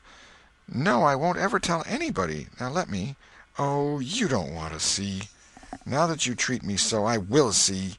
And she put her small hand upon his, and a little scuffle ensued, Tom pretending to resist in earnest, but letting his hand slip by degrees till these words were revealed: "I love you." "Oh, you bad thing!" And she hit his hand a smart rap, but reddened and looked pleased, nevertheless. Just at this juncture the boy felt a slow, fateful grip closing on his ear, and a steady lifting impulse. In that vice he was borne across the house and deposited in his own seat, under a peppering fire of giggles from the whole school. Then the master stood over him during a few awful moments, and finally moved away to his throne without saying a word. But although Tom's ear tingled, his heart was jubilant. As the school quieted down, Tom made an honest effort to study, but the turmoil within him was too great. In turn he took his place in the reading class and made a botch of it; then in the geography class, and turned lakes into mountains, mountains into rivers, and rivers into continents, till chaos was come again; then in the spelling class, and got turned down by a succession of mere baby words, till he brought up at the foot and yielded up the pewter medal which he had worn with ostentation for months. End of Chapter 6. The Adventures of Tom Sawyer, by Mark Twain. Chapter 7. Tick-running and a Heartbreak. The harder Tom tried to fasten his mind on his book, the more his ideas wandered; so at last, with a sigh and a yawn, he gave it up. It seemed to him that the noon recess would never come. The air was utterly dead. There was not a breath stirring. It was the sleepiest of sleepy days. The drowsing murmur of the 25 studying scholars soothed the soul like the spell that is in the murmur of bees. Away off in the flaming sunshine, Cardiff Hill lifted its soft green sides through a shimmering veil of heat, tinted with the purple of distance. A few birds floated on lazy wing high in the air. No other living thing was visible but some cows, and they were asleep.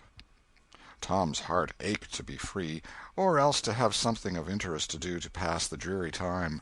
His hand wandered into his pocket, and his face lit up with a glow of gratitude that was prayer, though he did not know it. Then furtively the percussion cap box came out. He released the tick and put him on the long flat desk. The creature probably glowed with a gratitude that amounted to prayer, too, at this moment, but it was premature, for when he started thankfully to travel off, Tom turned him aside with a pin and made him take a new direction. Tom's bosom friend sat next him, suffering just as Tom had been, and now he was deeply and gratefully interested in this entertainment in an instant. This bosom friend was Joe Harper. The two boys were sworn friends all the week, and embattled enemies on Saturdays. Joe took a pin out of his lapel and began to assist in exercising the prisoner.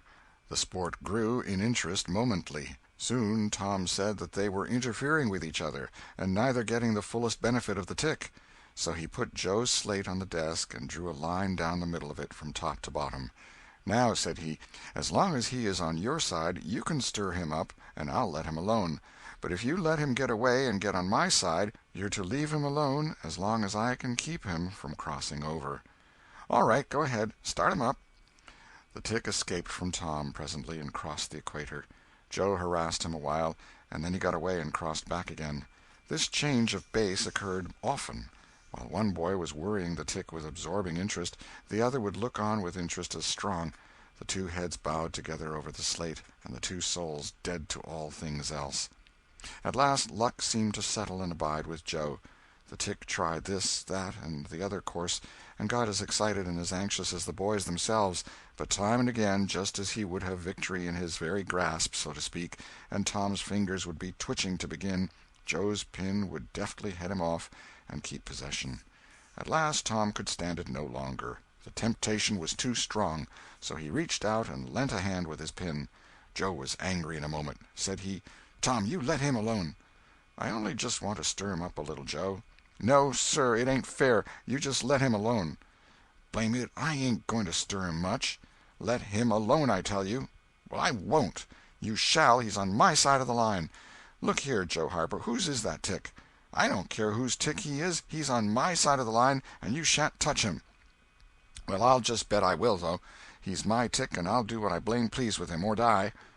A tremendous whack came down on Tom's shoulders, and its duplicate on Joe's, and for the space of 2 minutes the dust continued to fly from the two jackets and the whole school to enjoy it. The boys had been too absorbed to notice the hush that had stolen upon the school a while before, when the master came tiptoeing down the room and stood over them. He had contemplated a good part of the performance before he contributed his bit of variety to it. When school broke up at noon, Tom flew to Becky Thatcher and whispered in her ear, "Put on your bonnet and let on you're going home, and when you get to the corner, give the rest of 'em the slip, and turn down through the lane and come back. I'll go the other way, and come it over them the same way." So the one went off with one group of scholars, and the other with another. In a little while the two met at the bottom of the lane, and when they reached the school they had it all to themselves. Then they sat together, with a slate before them, and Tom gave Becky the pencil and held her hand in his, guiding it, and so created another surprising house. When the interest in art began to wane, the two fell to talking. Tom was swimming in bliss. He said, "Do you love rats?" "No, I hate them." "Well, I do, too. Live ones. But I mean dead ones, to swing round your head with a string." "No, I don't care for rats much, anyway. What I like is chewing gum." "Oh, I should say so. I wish I had some now." "Do you?" "I've got some." "I'll let you chew it a while, but you must give it back to me." That was agreeable, so they chewed it turn about, and dangled their legs against the bench in excess of contentment. "Was you ever at a circus?" said Tom. "Yes, and my pa's going to take me again sometime, if I'm good." "I've been to the circus 3 or 4 times, lots of times. Church ain't shucks to a circus. There's things going on at a circus all the time. I'm going to be a clown in a circus when I grow up." "Oh, are you? That will be nice. They're so lovely, all spotted up." "Yes, that's so. And they get slathers of money, most $1 a day, Ben Rogers says. Say, Becky, was you ever engaged?" "What's that?" "Why, engaged to be married." "No? Would you like to?" "I reckon so. I don't know. What is it like?" "Like? Why, it ain't like anything. You only just tell a boy you won't ever have anybody but him, ever, ever, ever, and then you kiss, and that's all. Anybody can do it." "Kiss? What do you kiss for?" "Why, that, you know, is to—well, they always do that." "Everybody?" "Why, yes, everybody that's in love with each other. Do you remember what I wrote on the slate?" Yes." "What was it?" "I shan't tell you." "Shall I tell you?" Yes, but some other time." "No, now." "No, not now. Tomorrow." "Oh, no, now. Please, Becky, I'll whisper it. I'll whisper it ever so easy." Becky hesitating, Tom took silence for consent, and passed his arm about her waist and whispered the tale ever so softly, with his mouth close to her ear, and then he added, "Now you whisper it to me, just the same." She resisted for a while, and then said, "You turn your face away so you can't see, and then I will. But you mustn't ever tell anybody. Will you, Tom? Now you won't, will you?" "No, indeed I won't. Now, Becky." He turned his face away, and she bent timidly around till her breath stirred his curls, and whispered, "I love you." Then she sprang away and ran around and around the desks and benches, with Tom after her, and took refuge in a corner at last, with her little white apron to her face. Tom clasped her about her neck and pleaded, "Now, Becky, it's all done, all over but the kiss. Don't you be afraid of that. It ain't anything at all. Please, Becky." And he tugged at her apron and the hands. By and by she gave up and let her hands drop. Her face, all glowing with the struggle, came up and submitted. Tom kissed the red lips and said, "Now it's all done, Becky. And always after this, you know, you ain't ever to love anybody but me, and you ain't ever to marry anybody but me. Never, never, and forever. Will you?"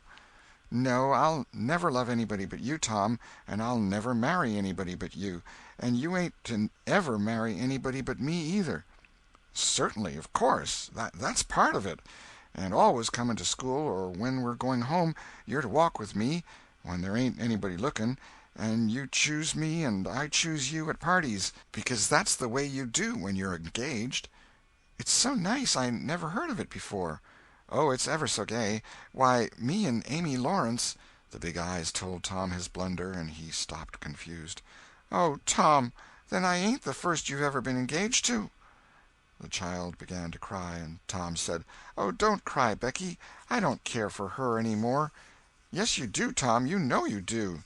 Tom tried to put his arm about her neck, but she pushed him away and turned her face to the wall and went on crying.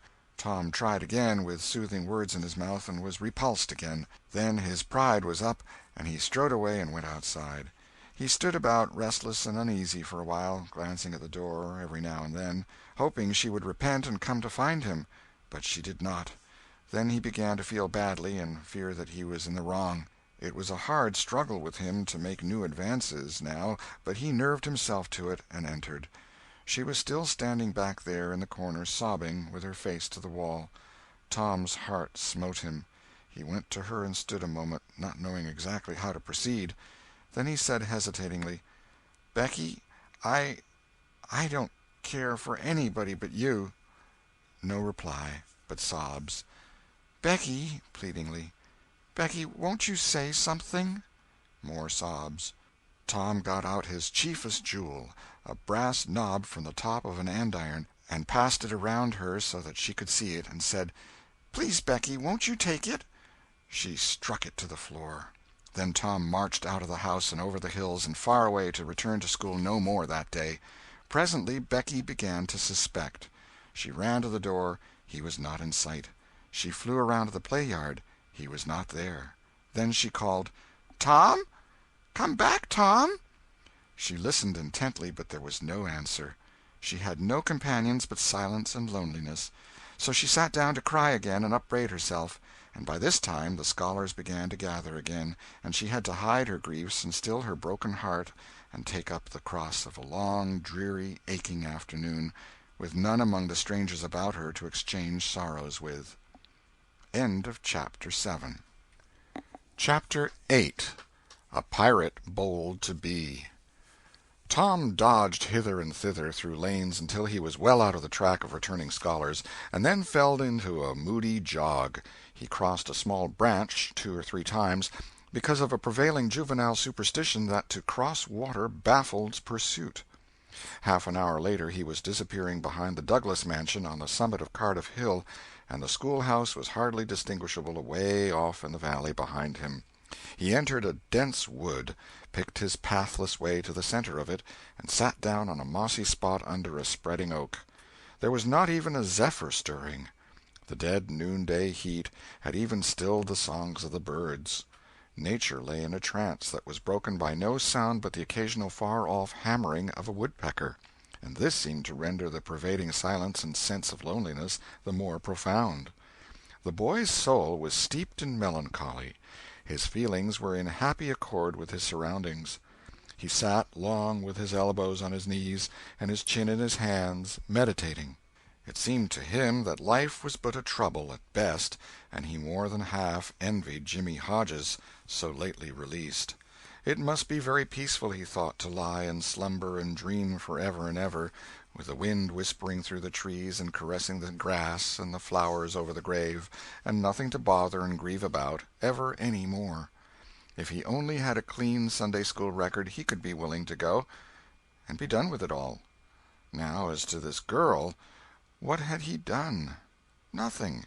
He had meant the best in the world, and been treated like a dog, like a very dog.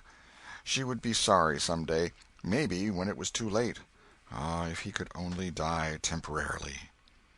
But the elastic heart of youth cannot be compressed into one constrained shape long at any time. Tom presently began to drift insensibly back into the concerns of this life again.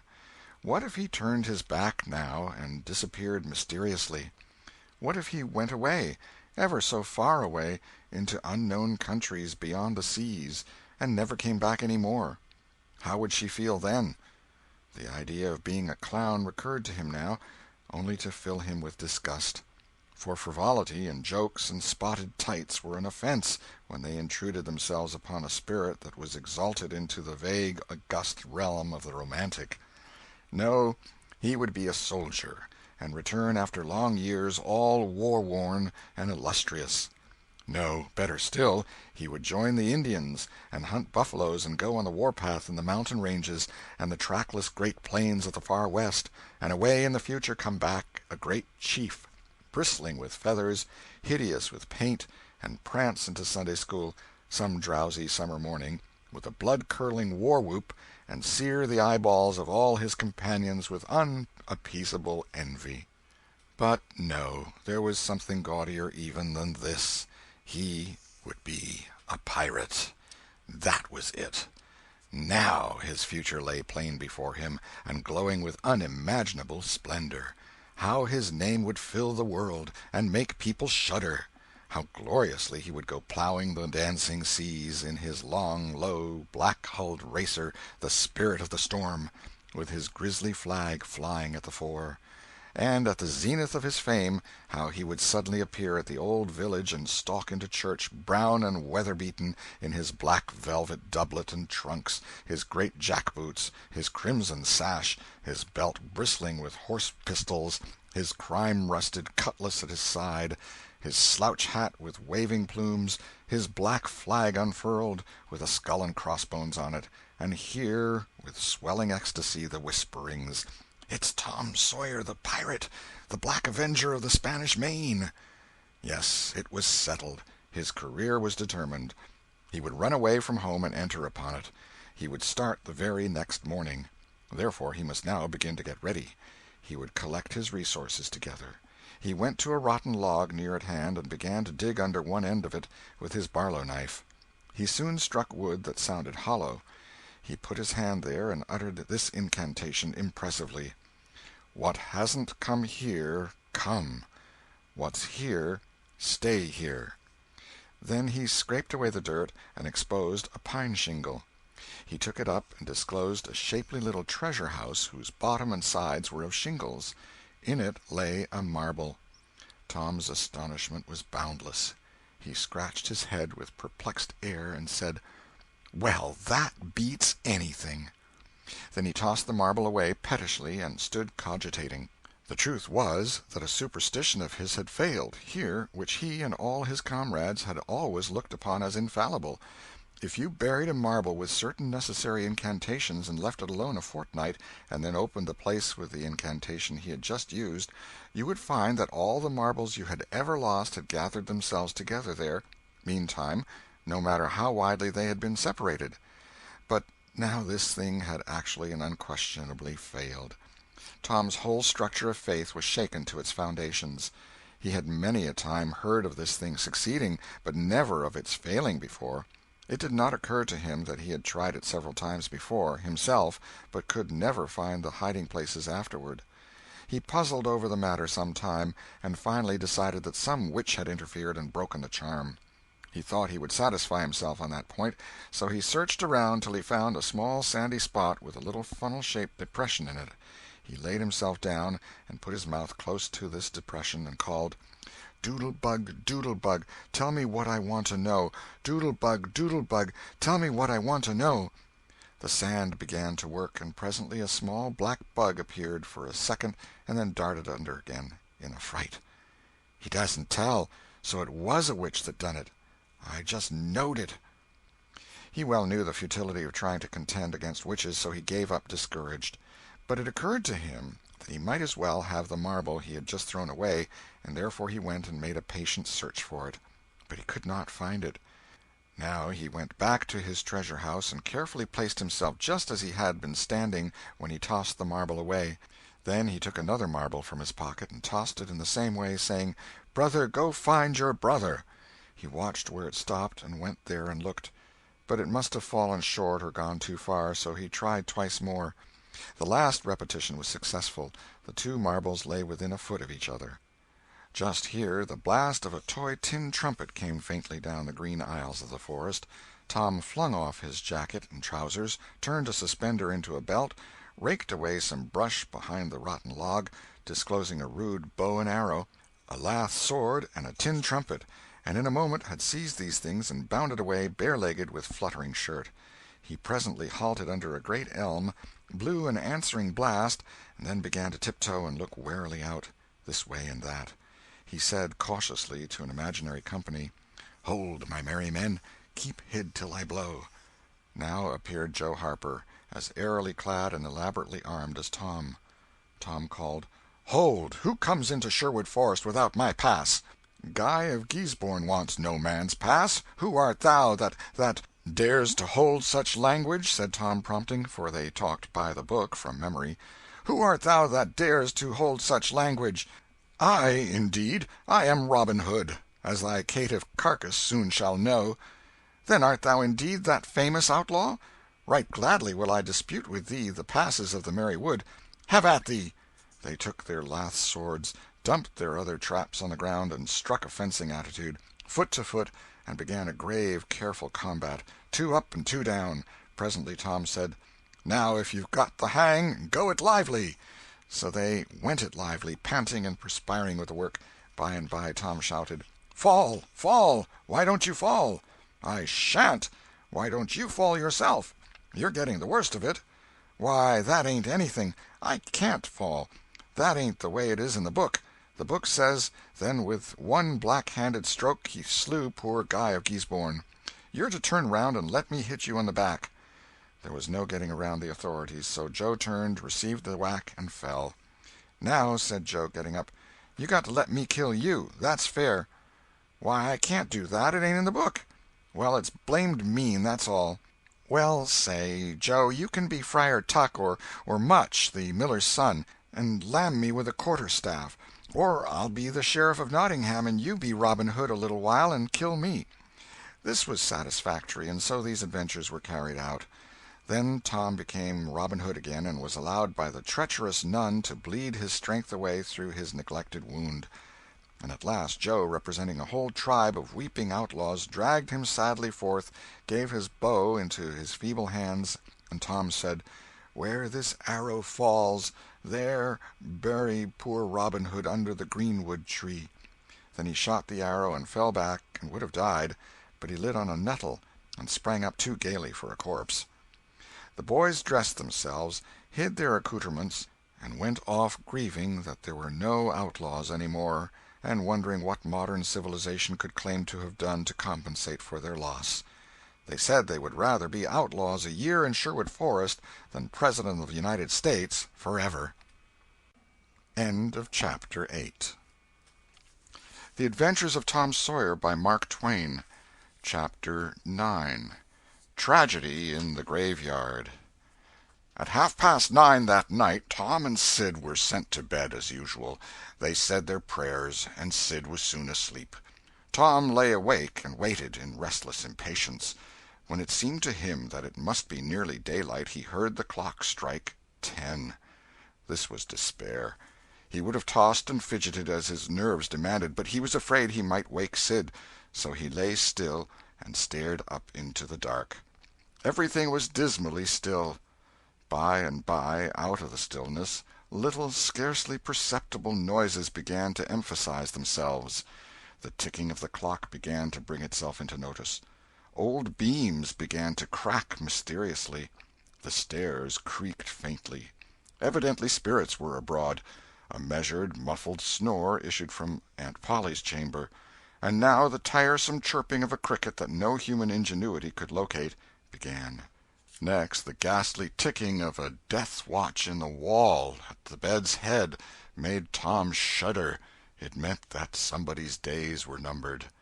Then the howl of a far-off dog rose on the night air and was answered by a fainter howl from a remoter distance. Tom was in an agony. At last he was satisfied that time had ceased and eternity begun. He began to doze, in spite of himself. The clock chimed 11, but he did not hear it. And then there came, mingling with his half-formed dreams, a most melancholy caterwauling. The raising of a neighboring window disturbed him. A cry of "Scat, you devil!" and the crash of an empty bottle against the back of his aunt's woodshed brought him wide awake, and a single minute later he was dressed and out of the window and creeping along the roof of the L on all fours. He meowed with caution once or twice as he went, then jumped to the roof of the woodshed, and thence to the ground. Huckleberry Finn was there, with his dead cat. The boys moved off and disappeared in the gloom. At the end of half an hour they were wading through the tall grass of the graveyard. It was a graveyard of the old-fashioned Western kind. It was on a hill, about a mile and a half from the village. It had a crazy board fence around it, which leaned inward in places, and outward the rest of the time, but stood upright nowhere. Grass and weeds grew rank over the whole cemetery. All the old graves were sunken in. There was not a tombstone on the place. Round-topped, worm-eaten boards staggered over the graves, leaning for support, and finding none. "Sacred to the memory of so-and-so" had been painted on them once, but it could no longer have been read on the most of them now, even if there had been light. A faint wind moaned through the trees, and Tom feared it might be the spirits of the dead complaining of being disturbed. The boys talked little, and only under their breath, for the time and the place and the pervading solemnity and silence oppressed their spirits. They found the sharp new heap they were seeking, and ensconced themselves within the protection of 3 great elms that grew in a bunch within a few feet of the grave. Then they waited in silence for what seemed a long time. The hooting of a distant owl was all the sound that troubled the dead stillness. Tom's reflections grew oppressive.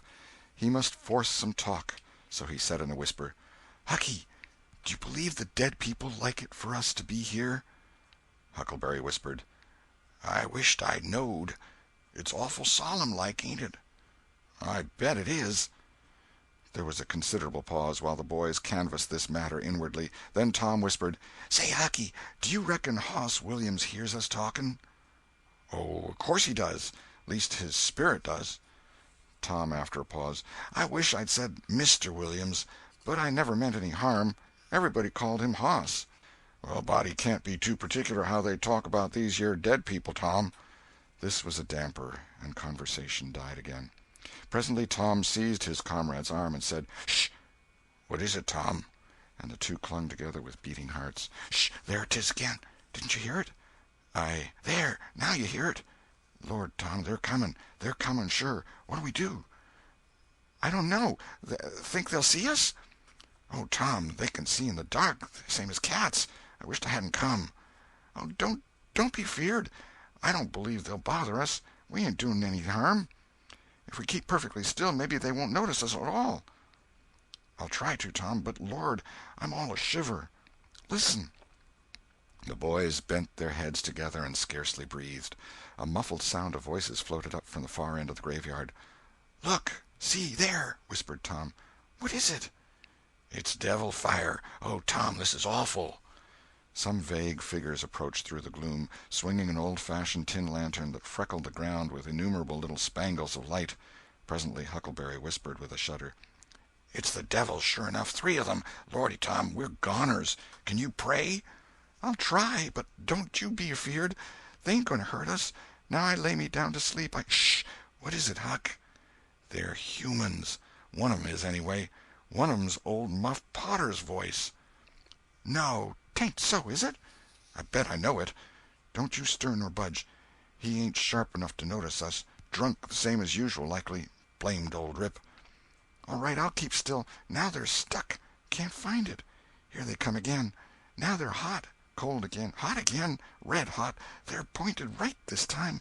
Say, Huck, I know another of them voices. It's Injun Joe." "That's so, that murderin' half-breed. I'd druther they was devils a dern sight. What can they be up to?" The whisper died wholly out now, for the 3 men had reached the grave and stood within a few feet of the boys' hiding-place. "Here 'tis," said the third voice, and the owner of it held up the lantern and revealed the face of young Dr. Robinson. Potter and Injun Joe were carrying a hand-barrow with a rope and a couple of shovels on it. They cast down their load and began to open the grave. The doctor put the lantern at the head of the grave, and came and sat with his back against one of the elm trees. He was so close the boys could have touched him. "Hurry, men," he said in a low voice. "The moon might come out at any moment." They growled a response and went on digging. For some time there was no noise but the grating sound of the spades discharging their freight of mold and gravel. It was very monotonous. Finally a spade struck upon the coffin with a dull woody accent, and within another minute or two the men had hoisted it out of the ground. They pried off the lid with their shovels, got out the body, and dumped it rudely on the ground. The moon drifted from behind the clouds and exposed the pallid face. The barrow was got ready and the corpse placed on it, covered with a blanket, and bound to its place with a rope. Potter took out a large spring knife and cut off the dangling end of the rope, and then said, "Now the cussed thing's ready, Sawbones, and you'll just out with another 5, or here she stays." "That's the talk," said Injun Joe. "Look here, what does this mean?" said the doctor.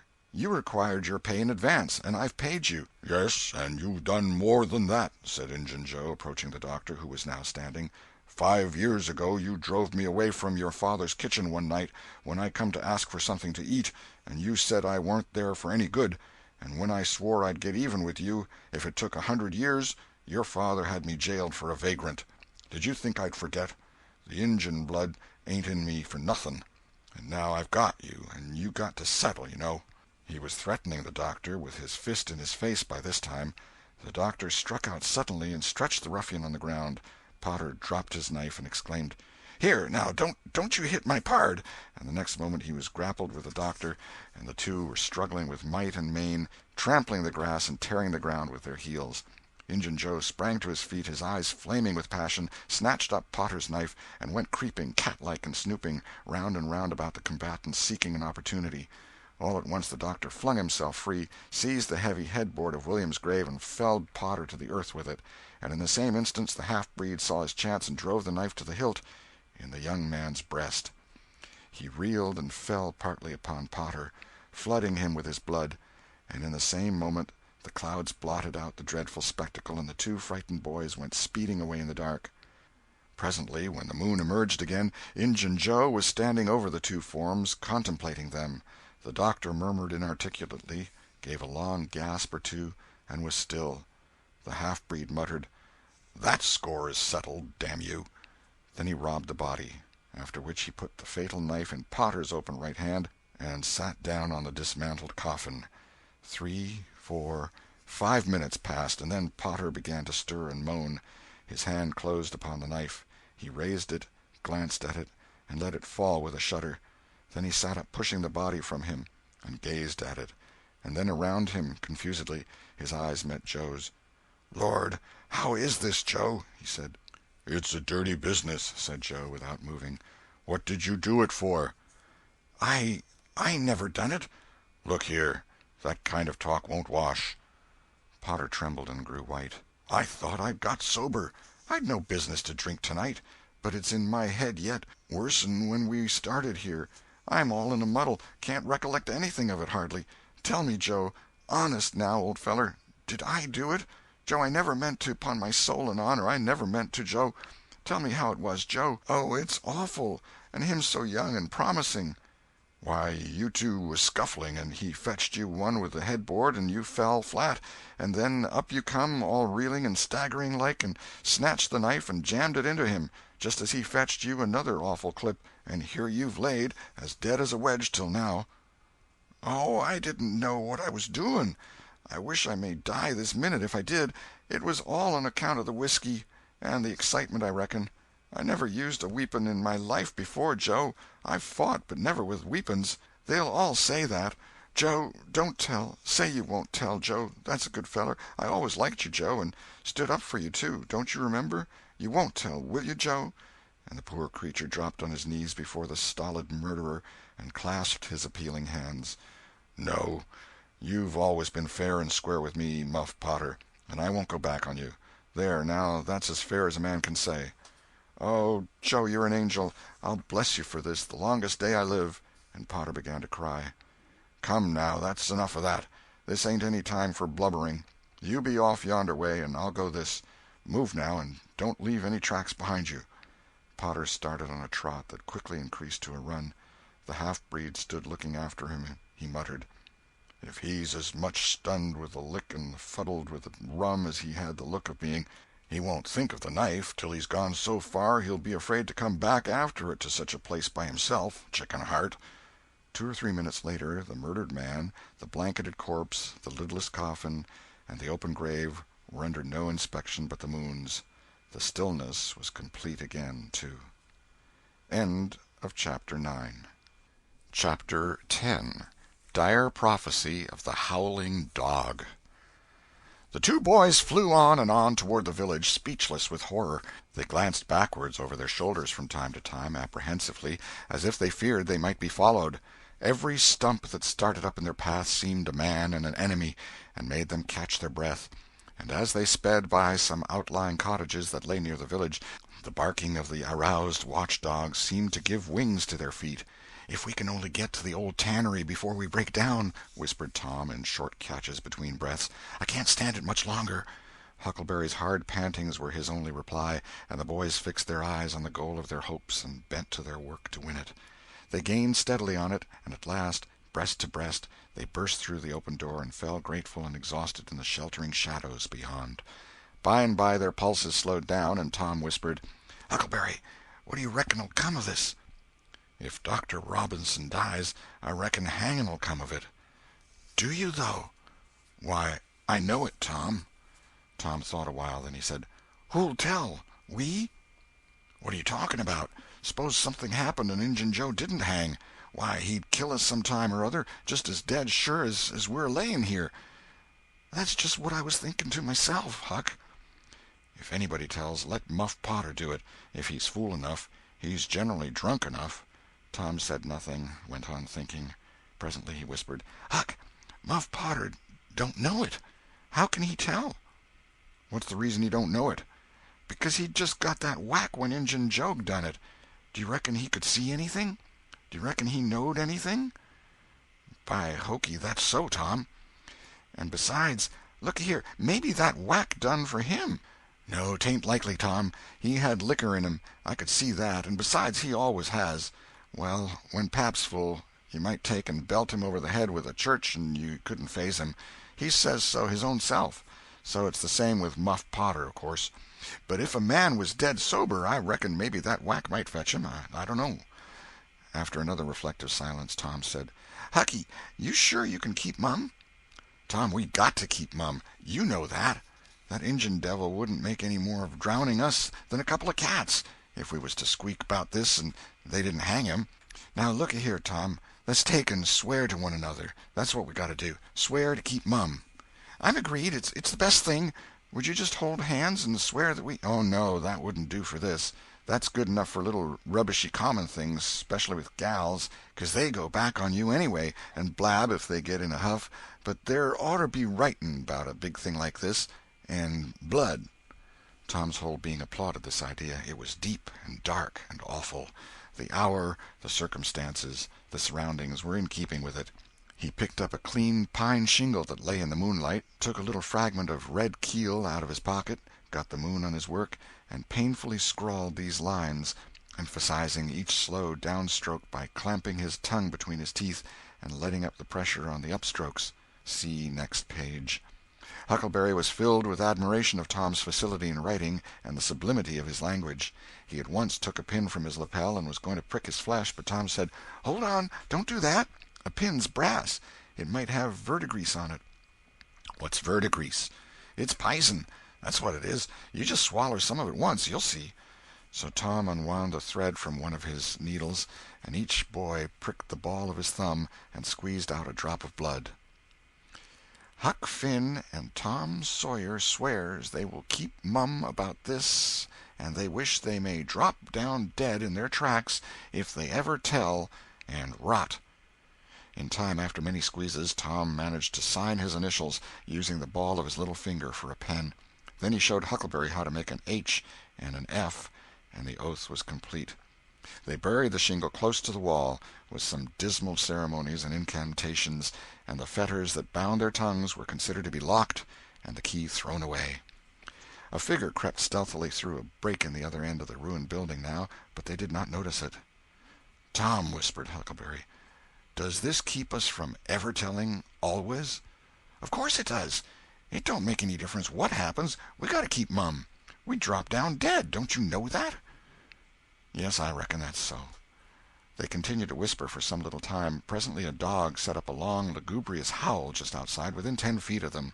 The boys clasped each other suddenly in an agony of fright. "Which of us does he mean?" gasped Huckleberry. "I don't know.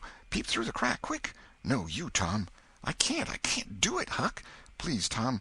There 'tis again."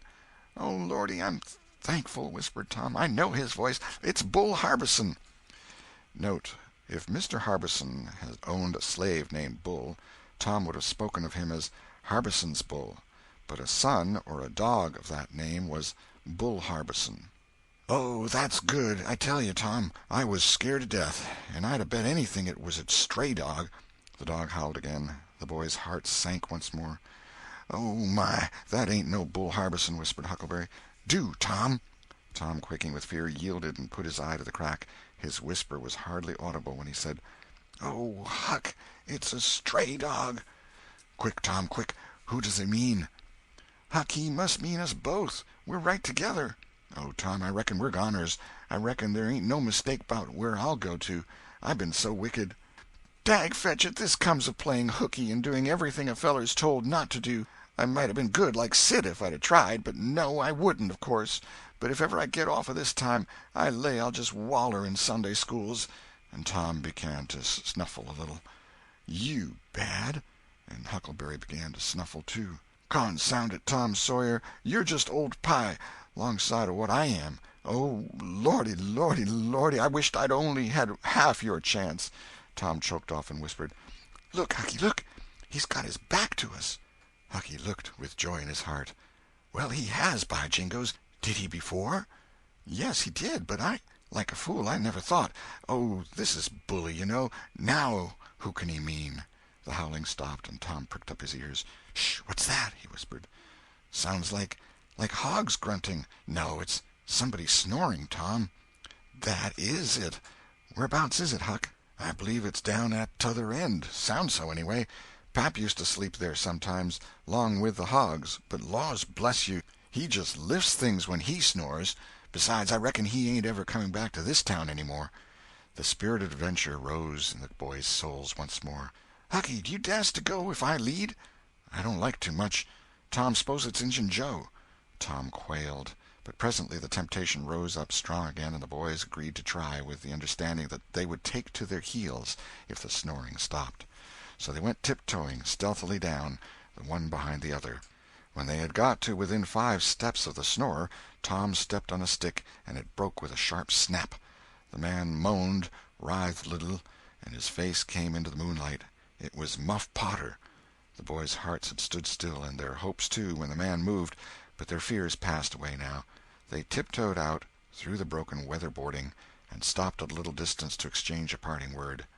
That long, lugubrious howl rose on the night air again. They turned and saw the strange dog standing within a few feet of where Potter was lying, and facing Potter, with his nose pointing heavenward. "Oh, Jiminy, it's him!" exclaimed both boys in a breath. "Say, Tom, they say a stray dog come howling round Johnny Miller's house 'bout midnight as much as 2 weeks ago, and a whippoorwill come in and lit on a banisters and sung, the very same evening, and there ain't anybody dead there yet." "Well, I know that, and s'pose there ain't. Didn't Gracie Miller fall in the kitchen fire and burn herself terrible the very next Saturday?" "Yes, but she ain't dead. "And what's more, she's getting better, too." "All right, well, you wait and see. She's a goner just as dead sure as Muff Potter's a goner. That's what the niggers say, and they know all about these kind of things, Huck." Then they separated, cogitating. When Tom crept in at his bedroom window, the night was almost spent. He undressed with excessive caution, and fell asleep congratulating himself that nobody knew of his escapade. He was not aware that the gently snoring Sid was awake, and had been so for an hour. When Tom awoke, Sid was dressed and gone. There was a late look in the light, a late sense in the atmosphere. He was startled. Why had he not been called? Persecuted till he was up, as usual. The thought filled him with bodings. Within 5 minutes he was dressed and downstairs, feeling sore and drowsy. The family were still at table, but they had finished breakfast. There was no voice of rebuke, but there were averted eyes. There was a silence and an air of solemnity that struck a chill to the culprit's heart. He sat down and tried to seem gay, but it was uphill work. It roused no smile, no response, and he lapsed into silence and let his heart sink down to the depths. After breakfast his aunt took him aside and Tom was almost brightened in the hope that he was going to be flogged, but it was not so. His aunt wept over him and asked him how he could go and break her old heart so, and finally told him to go on and ruin himself and bring her gray hairs with sorrow to the grave, for it was no use for her to try any more. This was worse than 1,000 whippings, and Tom's heart was sorer now than his body. He cried, he pleaded for forgiveness, promised to reform over and over again, and then received his dismissal, feeling that he had won but an imperfect forgiveness and established but a feeble confidence. He left the presence too miserable to even feel revengeful toward Sid, and so the latter's prompt retreat through the back gateway was unnecessary. He moped to school gloomy and sad, and took his flogging, along with Joe Harper, for playing hooky the day before, with the air of one whose heart was busy with heavier woes and wholly dead to trifles. Then he betook himself to his seat, rested his elbows on his desk and his jaws in his hands, and stared at the wall with the stony stare of suffering that has reached the limit and can no further go. His elbow was pressing against some hard substance. After a long time he slowly and sadly changed his position and took up this object with a sigh. It was in a paper. He unrolled it. A long, lingering, colossal sigh followed, and his heart broke. It was his brass andiron knob. This final feather broke the camel's back. End of chapter 10. The Adventures of Tom Sawyer by Mark Twain. Chapter 11. Conscience Racks Tom. Close upon the hour of noon the whole village was suddenly electrified with the ghastly news. No need of the as yet undreamed-of telegraph. The tale flew from man to man, from group to group, from house to house, with little less than telegraphic speed. Of course the schoolmaster gave holiday for that afternoon. The town would have thought strangely of him if he had not. A gory knife had been found close to the murdered man, and it had been recognized by somebody as belonging to Muff Potter, so the story ran, and it was said that a belated citizen had come upon Potter washing himself in the branch about 1 or 2 o'clock in the morning, and that Potter had at once sneaked off. Suspicious circumstances, especially the washing, which was not a habit with Potter. It was also said that the town had been ransacked for this murderer (the public are not slow in the matter of sifting evidence and arriving at a verdict), but that he could not be found. Horsemen had departed down all the roads in every direction, and the sheriff was confident that he would be captured before night. All the town was drifting toward the graveyard.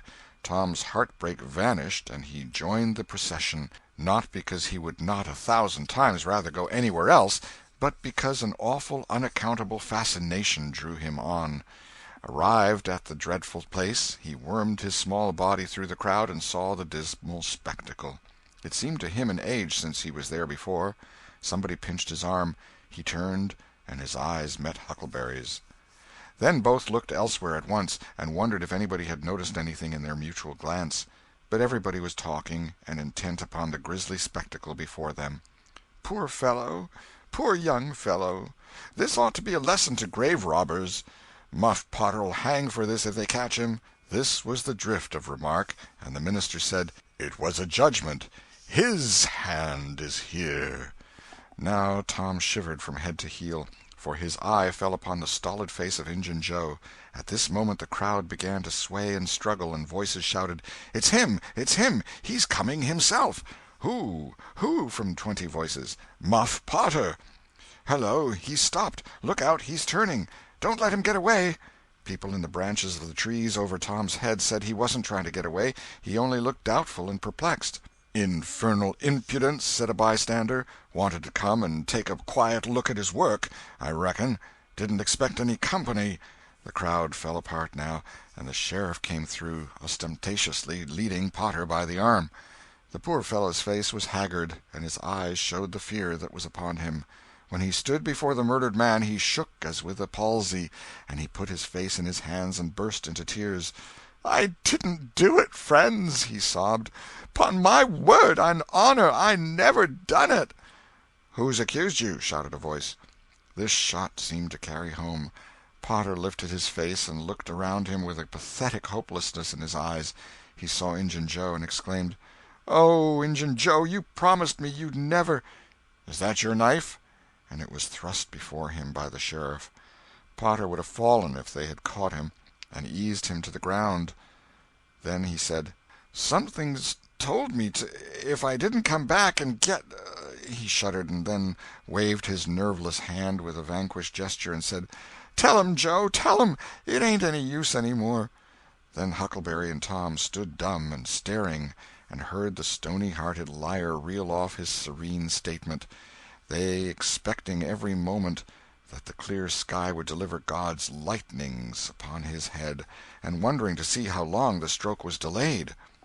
And when he had finished, and still stood alive and whole, their wavering impulse to break their oath and save the poor betrayed prisoner's life faded and vanished away, for plainly this miscreant had sold himself to Satan, and it would be fatal to meddle with the property of such a power as that.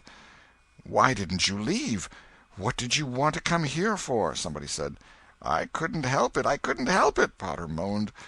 "I wanted to run away, but I couldn't seem to come anywhere but here." And he fell to sobbing again. Injun Joe repeated his statement just as calmly a few minutes afterwards on the inquest, under oath, and the boys, seeing that the lightnings were still withheld, were confirmed in their belief that Joe had sold himself to the devil. He was now become to them the most balefully interesting object they had ever looked upon, and they could not take their fascinated eyes from his face. They inwardly resolved to watch him, nights, when opportunity should offer, in the hope of getting a glimpse of his dread master. Injun Joe helped to raise the body of the murdered man and put it in a wagon for removal, and it was whispered through the shuddering crowd that the wound bled a little. The boys thought that this happy circumstance would turn suspicion in the right direction, but they were disappointed, for more than one villager remarked, "It was within 3 feet of Muff Potter when it done it." Tom's fearful secret and gnawing conscience disturbed his sleep for as much as a week after this, and at breakfast one morning Sid said, "Tom, you pitch around and talk in your sleep so much that you keep me awake half the time." Tom blanched and dropped his eyes. "It's a bad sign," said Aunt Polly gravely. "What you got on your mind, Tom?" "Nothing. Nothing to know of." But the boy's hand shook so that he spilled his coffee. "And you do talk such stuff," Sid said. "Last night you said, 'It's blood, it's blood, that's what it is.' You said that over and over, and you said, 'Don't torment me so, I'll tell.' Tell what? What is it you'll tell?" Everything was swimming before Tom.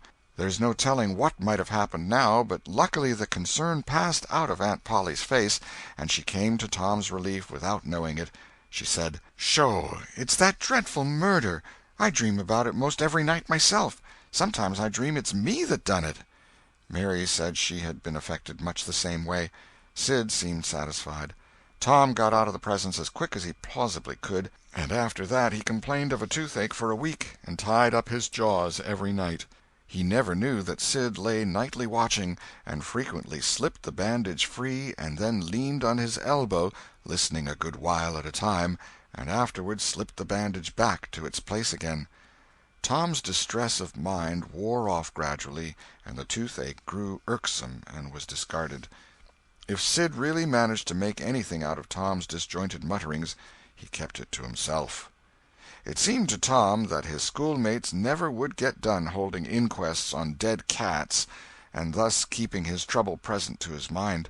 Sid noticed that Tom never was coroner at one of these inquiries, though it had been his habit to take the lead in all new enterprises. He noticed, too, that Tom never acted as a witness, and that was strange, and Sid did not overlook the fact that Tom even showed a marked aversion to these inquests, and always avoided them when he could. Sid marveled, but said nothing. However, even inquests went out of vogue at last, and ceased to torture Tom's conscience. Every day or two, during this time of sorrow, Tom watched his opportunity, and went to the little grated jail window and smuggled such small comforts through to the murderer as he could get hold of. The jail was a trifling little brick den that stood in a marsh at the edge of the village, and no guards were afforded for it. Indeed, it was seldom occupied. These offerings greatly helped to ease Tom's conscience. The villagers had a strong desire to tar and feather Injun Joe and ride him on a rail for body snatching, but so formidable was his character that nobody could be found who was willing to take the lead in the matter, so it was dropped. He had been careful to begin both of his inquest statements with the fight, without confessing the grave robbery that preceded it. Therefore it was deemed wisest not to try the case in the courts at present.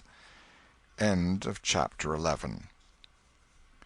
Chapter 12. The Cat and the Painkiller. One of the reasons why Tom's mind had drifted away from its secret troubles was that it had found a new and weighty matter to interest itself about. Becky Thatcher had stopped coming to school. Tom had struggled with his pride a few days, and tried to whistle her down the wind, but failed.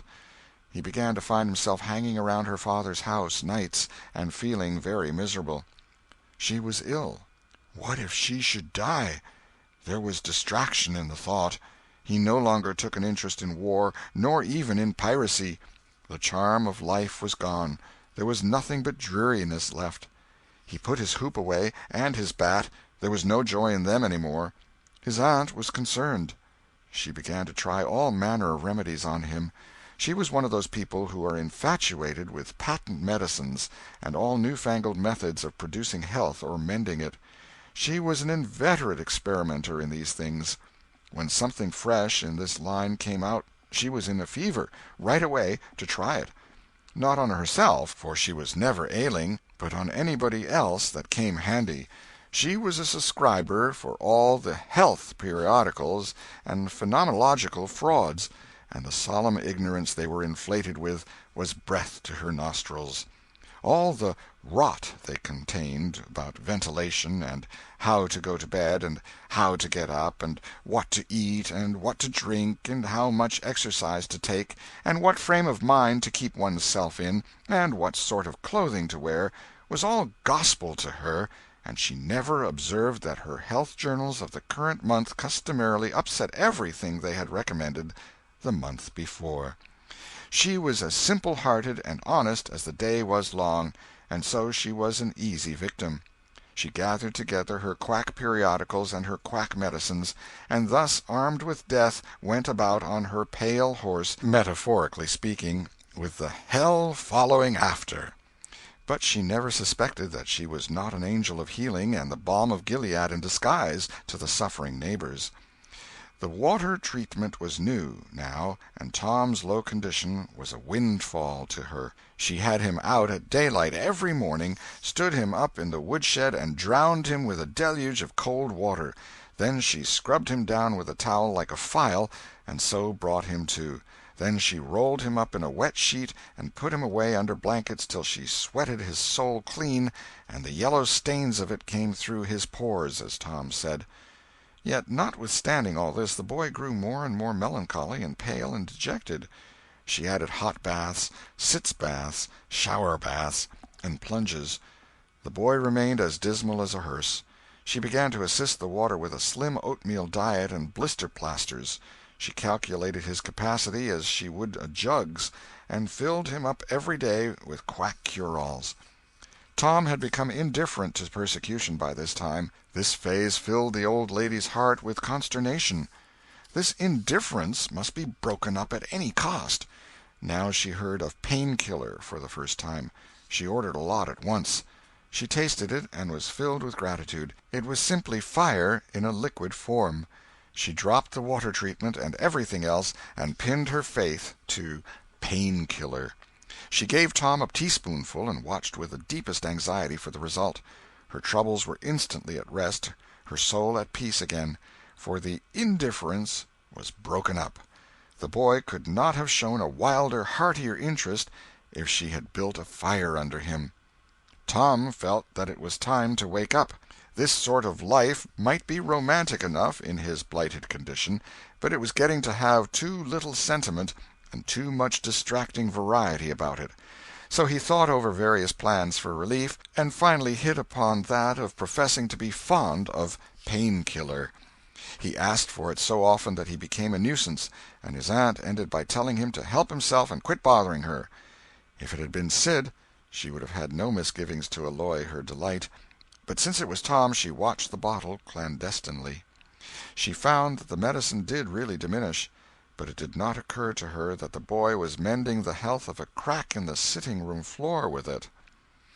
One day Tom was in the act of dosing the crack when his aunt's yellow cat came along, purring, eyeing the teaspoon avariciously, and begging for a taste. Tom said, "Don't ask for it unless you want it, Peter."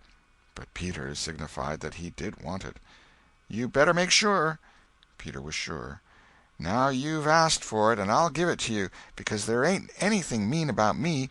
But if you find you don't like it, you mustn't blame anybody but your own self." Peter was agreeable, so Tom pried his mouth open and poured down the pain-killer. Peter sprang a couple of yards in the air, and then delivered a war-whoop and set off round and round the room, banging against furniture, upsetting flower-pots, and making general havoc. Next he rose on his hind feet and pranced around in a frenzy of enjoyment, with his head over his shoulder and his voice proclaiming his unappeasable happiness. Then he went tearing around the house again, spreading chaos and destruction in his path. Aunt Polly entered in time to see him throw a few double somersets, deliver a final mighty hurrah, and sail through the open window, carrying the rest of the flower-pots with him. The old lady stood petrified with astonishment, peering over her glasses. Tom lay on the floor, expiring with laughter. "Tom, what on earth ails that cat?" "I don't know, Aunt," gasped the boy. "Why, I never seen anything like it. What did make him act so?" "'Deed I don't know, Aunt Polly. Cats always act so when they're having a good time." "They do they?" There was something in the tone that made Tom apprehensive. "Yes'm. That is, I believe they do." "You do?" "Yes'm."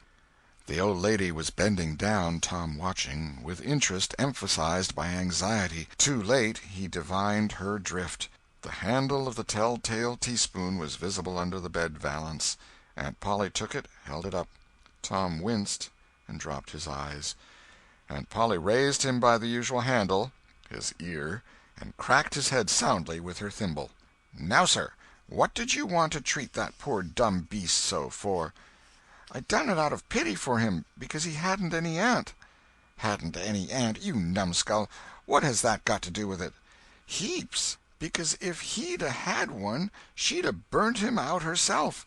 She'd 'a' roasted his bowels out of him 'thout any more feeling than if he was a human." Aunt Polly felt a sudden pang of remorse. This was putting the thing in a new light. What was cruelty to a cat might be cruelty to a boy, too. She began to soften. She felt sorry. Her eyes watered a little, and she put her hand on Tom's head and said gently, "I was meaning for the best, Tom. And, Tom, it did do you good." Tom looked up in her face with just a perceptible twinkle peeping through his gravity. "I know you was meaning for the best, Auntie, and so was I with Peter. It done him good, too. I never seen him get around so since—" "Oh, go 'long with you, Tom, before you aggravate me again. And you try and see if you can't be a good boy for once, and you needn't take any more medicine." Tom reached school ahead of time. It was noticed that this strange thing had been occurring every day latterly.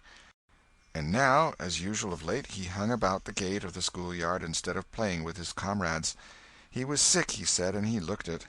He tried to seem to be looking everywhere but whither he really was looking, down the road. Presently Jeff Thatcher hove in sight, and Tom's face lighted. He gazed a moment and then turned sorrowfully away. When Jeff arrived, Tom accosted him and led up warily to opportunities for remark about Becky, but the giddy lad never could see the bait. Tom watched and watched, hoping whenever a frisking frock came in sight, and hating the owner of it as soon as he saw she was not the right one. At last frocks ceased to appear, and he dropped hopelessly into the dumps. He entered the empty schoolhouse and sat down to suffer. Then one more frock passed in at the gate, and Tom's heart gave a great bound. The next instant he was out, and going on like an Indian, yelling and laughing and chasing boys, jumping over the fence at risk of life and limb, throwing handsprings, standing on his head, doing all the heroic things he could conceive of, and keeping a furtive eye out all the while to see if Becky Thatcher was noticing. But she seemed to be unconscious of it all. She never looked. Could it be possible that she was not aware that he was there? He carried his exploits to her immediate vicinity, came war-whooping around, snatched a body's cap, hurled it to the roof of the schoolhouse, broke through a group of boys, tumbling them in every direction, and fell sprawling, himself, under Becky's nose, almost upsetting her, and she turned, with her nose in the air, and he heard her say, "Humph! Some people think they're mighty smart, always showing off." Tom's cheeks burned. He gathered himself up and sneaked off, crushed and crestfallen. End of chapter 12. The Adventures of Tom Sawyer by Mark Twain. Chapter 13. The pirate crew set sail. Tom's mind was made up now. He was gloomy and desperate. He was a forsaken, friendless boy, he said. Nobody loved him. When they found out what they had driven him to, perhaps they would be sorry. He had tried to do right and get along, but they would not let him. Since nothing would do them but to get rid of him, let it be so. And let them blame him for the consequences. Why shouldn't they? What right had the friendless to complain? Yes, they had forced him to it at last. He would lead a life of crime. There was no choice. By this time he was far down Meadow Lane, and the bell for school to "take up" tingled faintly upon his ear. He sobbed, now, to think he should never, never hear that old familiar sound any more.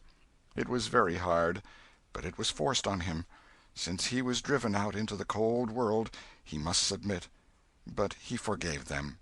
Then the sobs came thick and fast. Just at this point he met his soul's sworn comrade, Joe Harper, hard-eyed, and with evidently a great and dismal purpose in his heart. Plainly here were two souls with but a single thought. Tom, wiping his eyes with his sleeve, began to blubber out something about a resolution to escape from hard usage and lack of sympathy at home by roaming abroad into the great world never to return, and ended by hoping that Joe would not forget him.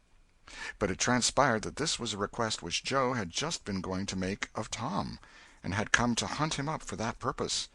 His mother had whipped him for drinking some cream which he had never tasted and knew nothing about. It was plain that she was tired of him and wished him to go.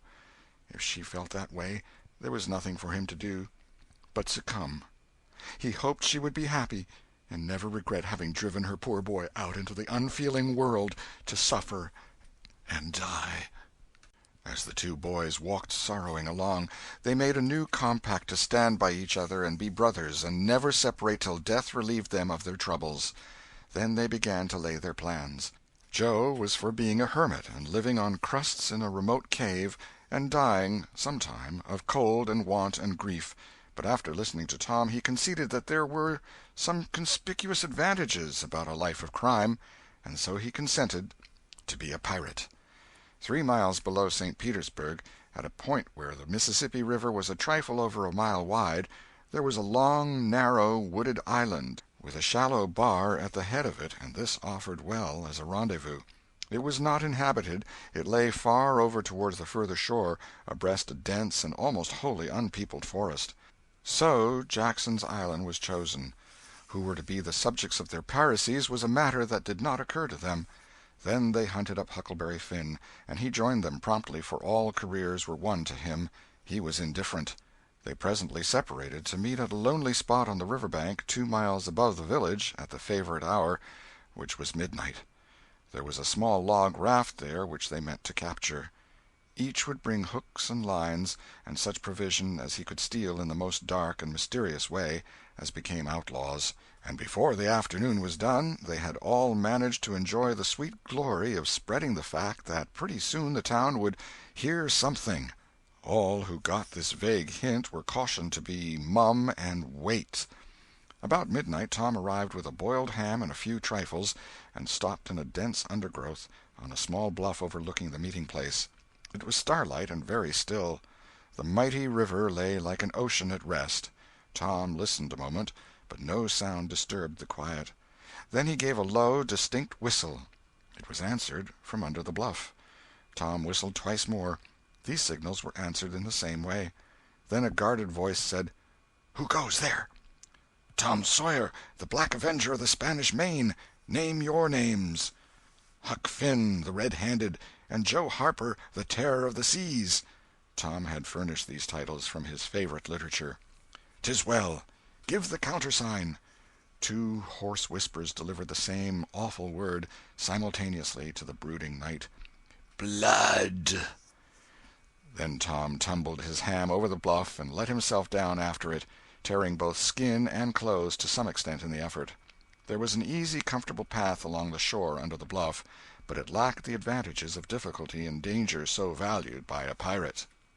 The terror of the seas had brought a side of bacon, and had about worn himself out with getting it there. Finn, the red-handed, had stolen a skillet and a quantity of half-cured leaf tobacco, and had also brought a few corn-cobs to make pipes with. But none of the pirates smoked or chewed but himself. The Black Avenger of the Spanish Main said it would never do to start without some fire. That was a wise thought. Matches were hardly known there in that day. They saw a fire smouldering upon a great raft 100 yards above, and they went stealthily thither and helped themselves to a chunk.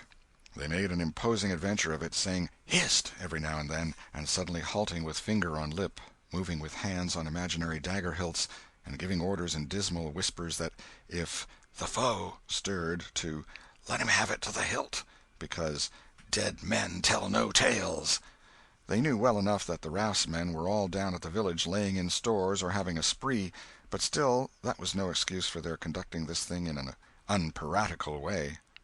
They shoved off presently, Tom in command, Huck at the after oar, and Joe at the forward. Tom stood amidships, gloomy-browed, and with folded arms, and gave his orders in a low, stern whisper. "Luff, and bring her to the wind." "Aye, aye, sir."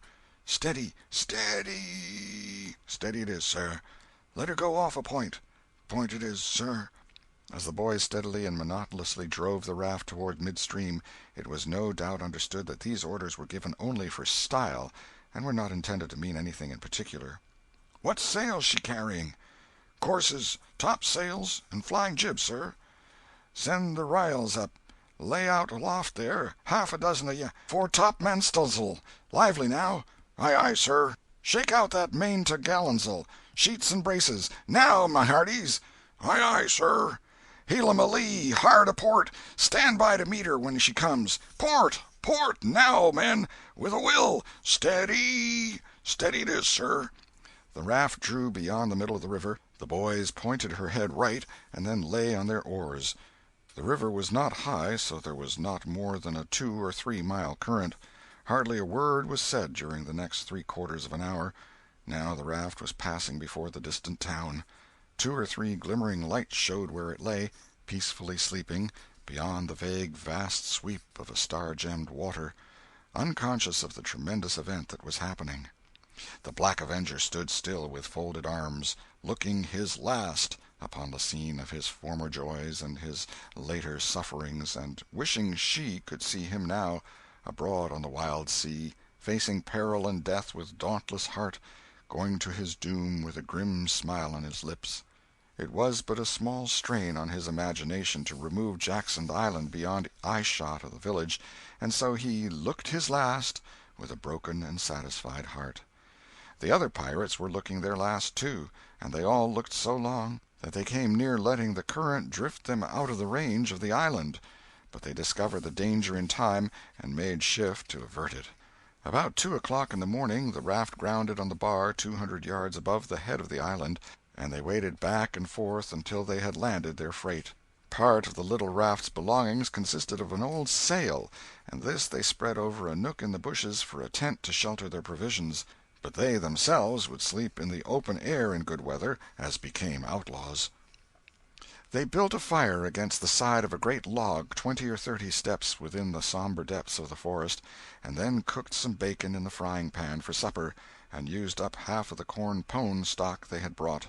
It seemed glorious sport to be feasting in that wild free way in the virgin forest of an unexplored and uninhabited island far from the haunts of men, and they said they never would return to civilization. The climbing fire lit up their faces and threw its ruddy glare upon the pillared tree-trunks of their forest temple, and upon the varnished foliage and festooning vines. When the last crisp slice of bacon was gone, and the last allowance of corn-pone devoured, the boys stretched themselves out on the grass, filled with contentment. They could have found a cooler place, but they would not deny themselves such a romantic feature as the roasting campfire. "Ain't it gay?" said Joe. "It's nuts," said Tom. "What would the boys say if they could see us?" "Say? Well, they'd just die to be here. Hey, Hucky?" "I reckon so," said Huckleberry. "Anyways, I'm suited. I don't want nothing better'n this. I don't ever get enough to eat, generally, and here they can't come and pick at a feller and bully-rag him so." "It's just the life for me," said Tom. "You don't have to get up, mornings, and you don't have to go to school and wash and all that blame foolishness. You see, a pirate don't have to do anything, Joe, when he's ashore, but a hermit, he has to be a-praying considerable, and then he don't have any fun, anyway, all by himself that way." "Oh, yes, that's so," said Joe, "but I hadn't thought much about it, you know. I'd a good deal rather be a pirate, now that I've tried it." "You see," said Tom, "people don't go much on hermits nowadays, like they used to in the old times, but a pirate's always respected. And a hermit's got to sleep on the hardest place he can find, and put sackcloth and ashes on his head, and stand out in the rain, and—" "What does he put sackcloth and ashes on his head for?" inquired Huck. "I don't know, but they's got to do it. Hermits always do. You'd have to do that if you was a hermit." "Derned if I would," said Huck. "Well, what would you do?" "I don't know, but I wouldn't do that." "Why, Huck, you'd have to. How'd you get around it?" "Why, I just wouldn't stand it. I'd run away." "Run away? Well, you would be a nice old slouch of a hermit. You'd be a disgrace." The red-handed made no response, being better employed. He had finished gouging out a cob, and now he fitted a weed stem to it, loaded it with tobacco, and was pressing a coal to the charge and blowing a cloud of fragrant smoke. He was in the full bloom of luxurious contentment. The other pirates envied him this majestic vice, and secretly resolved to acquire it shortly. Presently Huck said, "What does pirates have to do?"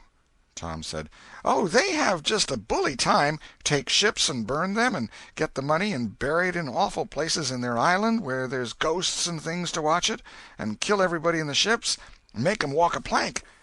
"And they carry the women to the island," said Joe. "They don't kill the women." "No," assented Tom, "they don't kill the women. They're too noble, and the women's always beautiful, too."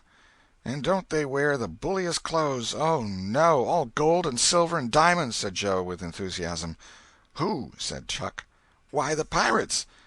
Huck scanned his own clothing forlornly. "I reckon I ain't dressed fitten for a pirate," said he, with a regretful pathos in his voice, "but I ain't got none but these." But the other boys told him the fine clothes would come fast enough after they should have begun their adventures. They made him understand that his poor rags would do to begin with, though it was customary for wealthy pirates to start with a proper wardrobe. Gradually their talk died out, and drowsiness began to steal upon the eyelids of the little waifs. The pipe dropped from the fingers of the red-handed, and he slept the sleep of the conscience-free and the weary. The Terror of the Seas and the Black Avenger of the Spanish Main had more difficulty in getting to sleep. They said their prayers inwardly and lying down, since there was nobody there with authority to make them kneel and recite aloud. In truth, they had a mind not to say them at all, but they were afraid to proceed to such lengths at that, lest they might call down a sudden and special thunderbolt from heaven. Then at once they reached and hovered upon the imminent verge of sleep. But an intruder came, now, that would not down. It was conscience. They began to feel a vague fear that they had been doing wrong to run away, and next they thought of the stolen meat, and then the real torture came. They tried to argue it away by reminding conscience that they had purloined sweetmeats and apples scores of times, but conscience was not to be appeased by such thin plausibilities. It seemed to them in the end that there was no getting around the stubborn fact that taking sweetmeats was only hooking, while taking bacon and hams and such valuables was plain simple stealing, and there was a command against that in the Bible. So they inwardly resolved that so long as they remained in the business, their piracies should not again be sullied with the crime of stealing. Then conscience granted a truce, and these curiously inconsistent pirates fell peacefully to sleep. End of Chapter 13. Chapter 14. Happy Camp of the Freebooters. When Tom awoke in the morning, he wondered where he was. He sat up and rubbed his eyes and looked around. Then he comprehended.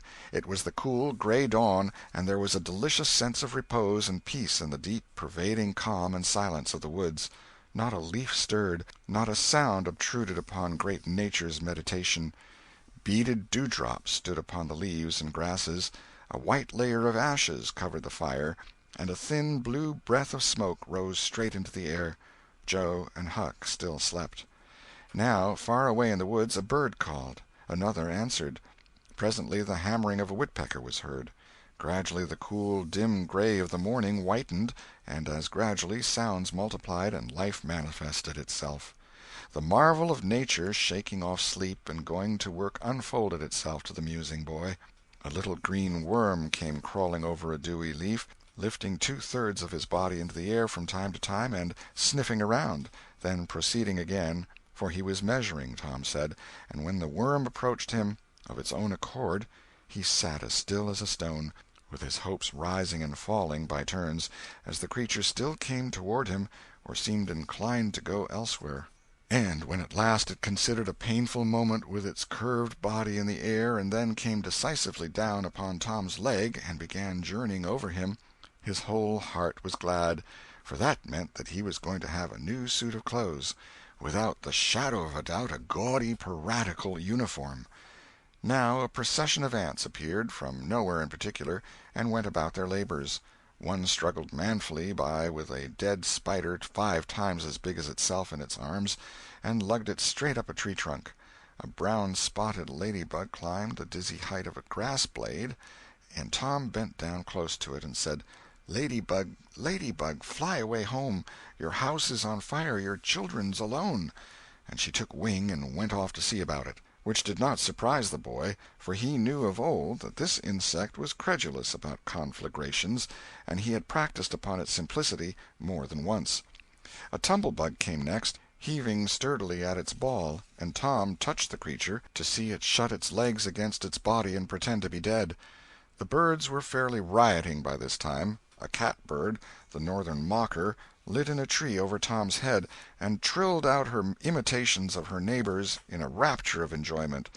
Then a shrill jay swept down, a flash of blue flame, and stopped on a twig almost within the boy's reach, cocked his head to one side and eyed the strangers with a consuming curiosity. A gray squirrel and a big fellow of the fox kind came scurrying along, sitting up at intervals to inspect and chatter at the boys, for the wild things had probably never seen a human being before and scarcely knew whether to be afraid or not.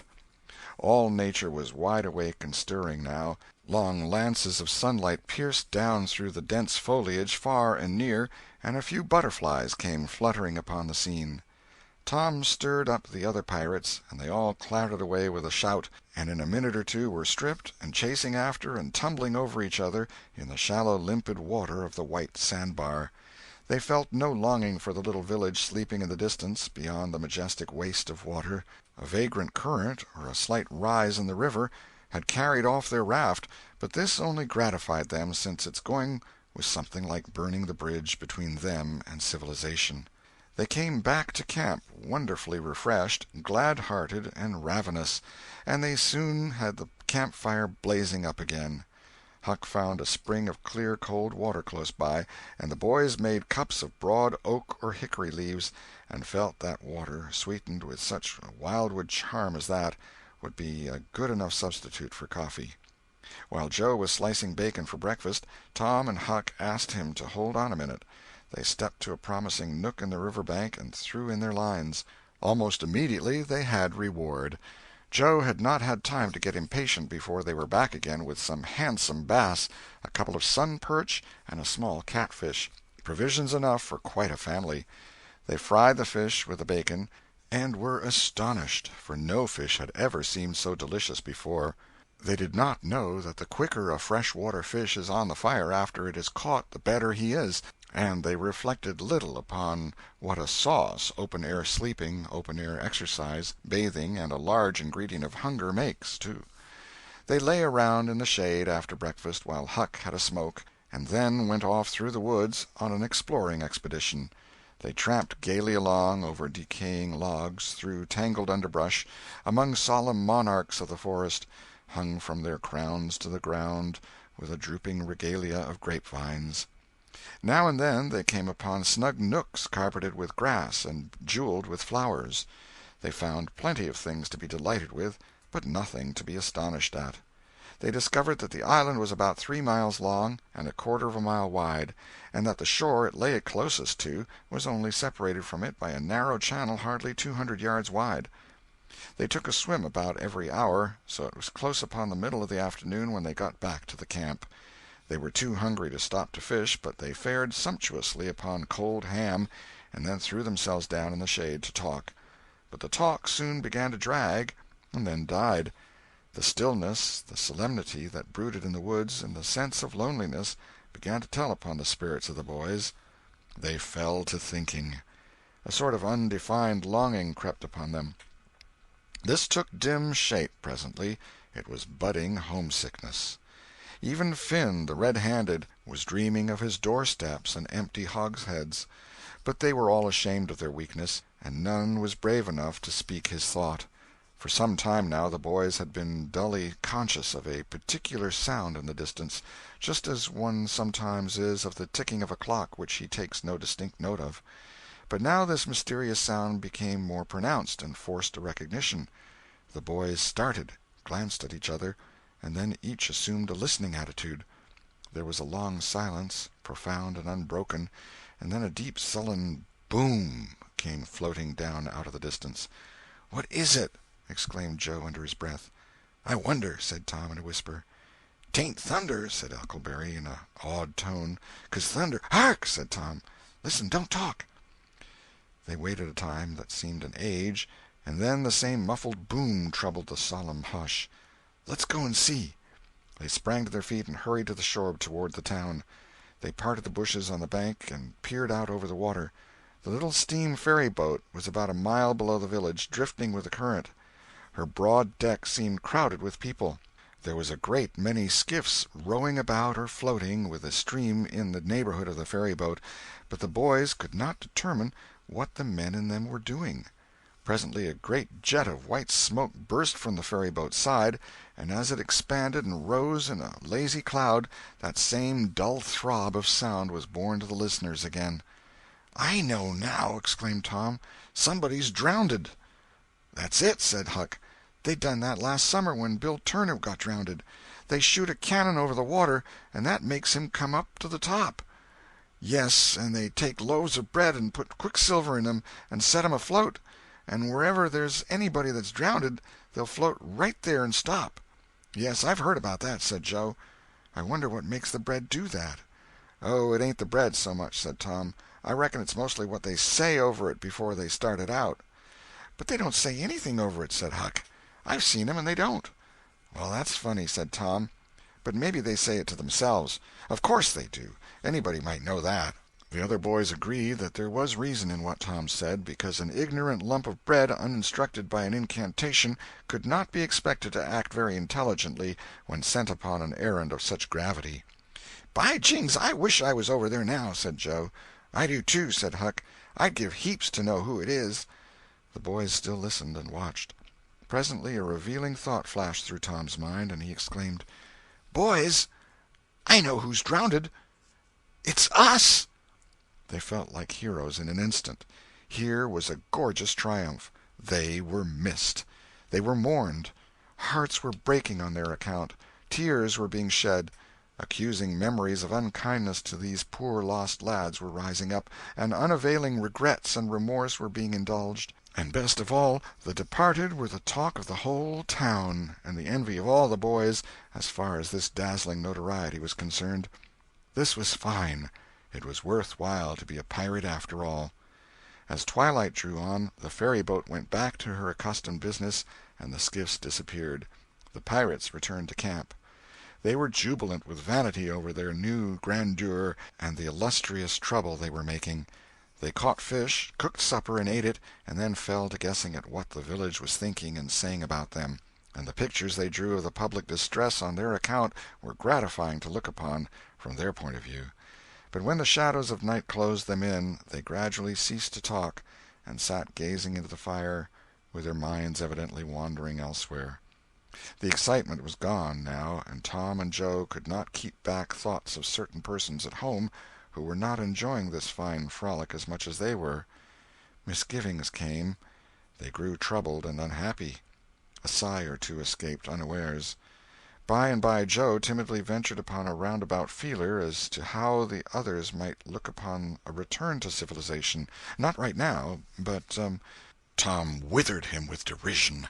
Huck, being uncommitted as yet, joined in with Tom, and the waverer quickly "explained," and was glad to get out of the scrape with as little taint of chicken-hearted homesickness clinging to his garments as he could. Mutiny was effectually laid to rest for the moment. As the night deepened, Huck began to nod, and presently to snore. Joe followed next. Tom lay upon his elbow motionless for some time, watching the two intently.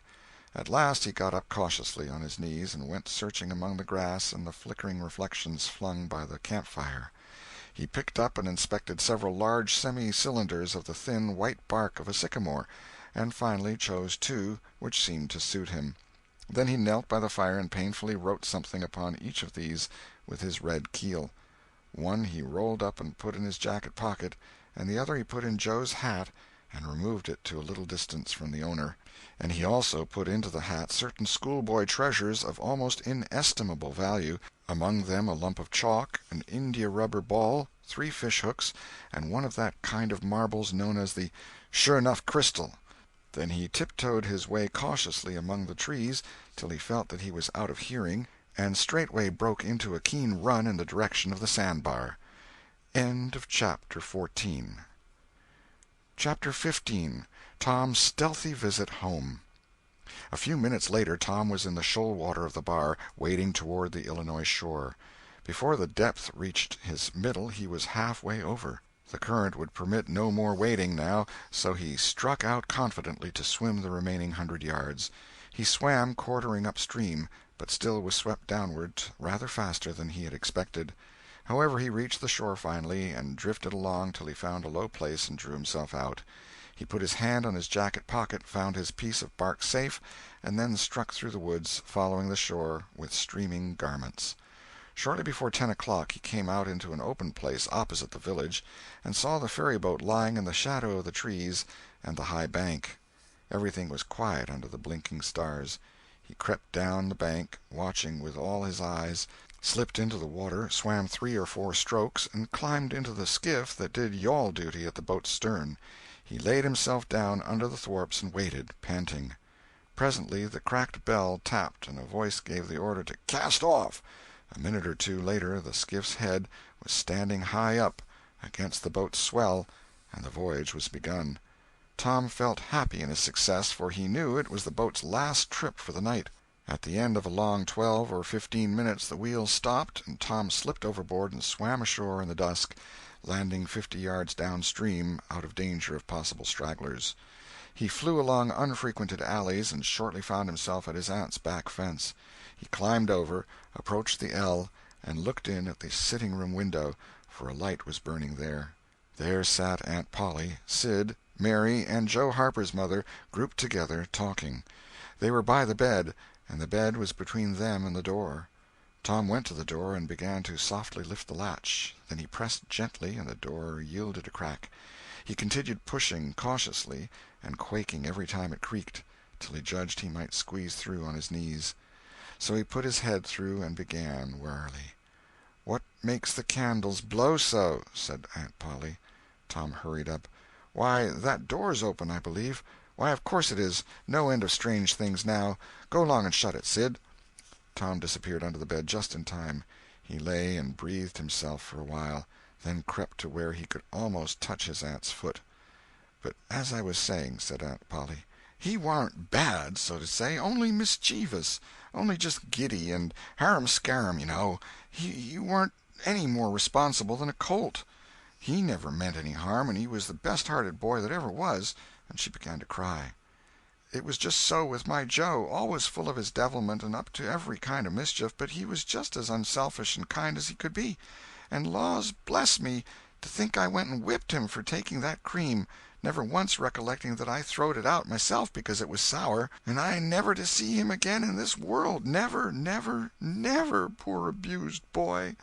And Mrs. Harper sobbed as if her heart would break. "I hope Tom's better off where he is," said Sid. "But if he'd been better in some ways—" "Sid!" Tom felt the glare of the old lady's eye, though he could not see it. "Not a word against my Tom, now that he's gone. God'll take care of him.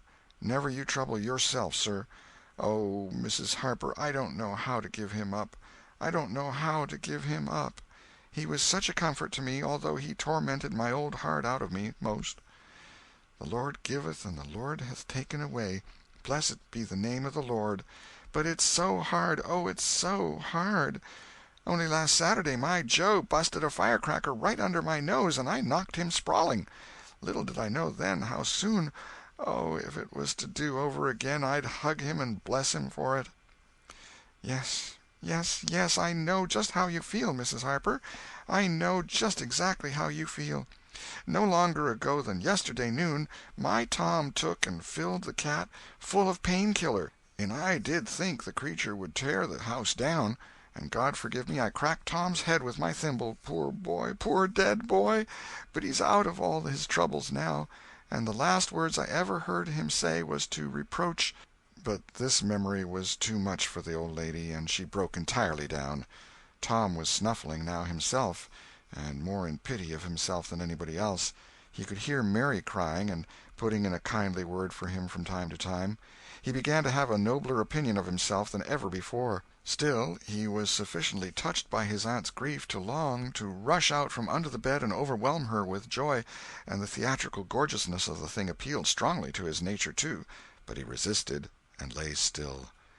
He went on listening, and gathered by odds and ends that it was conjectured at first that the boys had got drowned while taking a swim. Then the small raft had been missed. Next, certain boys said the missing lads had promised that the village should hear something soon. The wise heads had put this and that together, and decided that the lads had gone off on that raft and would turn up at the next town below, presently. But toward noon the raft had been found, lodged against the Missouri shore some 5 or 6 miles below the village, and then hope perished. They must be drowned, else hunger would have driven them home by nightfall, if not sooner. It was believed that the search for the bodies had been a fruitless effort, merely because the drowning must have occurred in mid-channel, since the boys, being good swimmers, would otherwise have escaped to shore. This was Wednesday night. If the bodies continued missing until Sunday, all hope would be given over, and the funerals would be preached on that morning. Tom shuddered. Mrs. Harper gave a sobbing good night and turned to go. Then, with a mutual impulse, the two bereaved women flung themselves into each other's arms and had a good, consoling cry, and then parted. Aunt Polly was tender far beyond her wont in her good night to Sid and Mary. Sid snuffled a bit, and Mary went off crying with all her heart. Aunt Polly knelt down and prayed for Tom so touchingly, so appealingly, and with such measureless love in her words and her old trembling voice, that he was weltering in tears again long before she was through. He had to keep still long after she went to bed, for she kept making broken-hearted ejaculations from time to time, tossing unrestfully and turning over. But at last she was still, only moaning a little in her sleep. Now the boy stole out, rose gradually from the bedside, shaded the candle-light with his hand, and stood regarding her. His heart was full of pity for her. He took out his sycamore scroll and placed it by the candle. But something occurred to him, and he lingered considering. His face lighted with a happy solution of his thought. He put the bark hastily in his pocket. Then he bent over and kissed the faded lips, and straightway made his stealthy exit, latching the door behind him. He threaded his way back to the ferry landing, found nobody at large there, and walked boldly on board the boat, for he knew she was tenantless except that there was a watchman who always turned in and slept like a graven image. He untied the skiff at the stern, slipped into it, and was soon rowing cautiously upstream. When he had pulled a mile above the village, he started quartering across and bent himself stoutly to his work. He hit the landing on the other side neatly, for this was a familiar bit of work for him. He was moved to capture the skiff, arguing that it might be considered a ship and therefore a legitimate prey for a pirate, but he knew a thorough search would be made for it, and that might end in revelations. So he stepped ashore and entered the wood. He sat down and took a long rest, torturing himself meantime to keep awake, and then started warily down the home stretch. The night was far spent. It was broad daylight before he found himself fairly abreast the island bar. He rested again until the sun was well up, and gilding the great river with its splendor, and then he plunged into the stream. A little later he paused, dripping, upon the threshold of the camp, and heard Joe say: "No, Tom's true blue, Huck. He'll come back. He won't desert.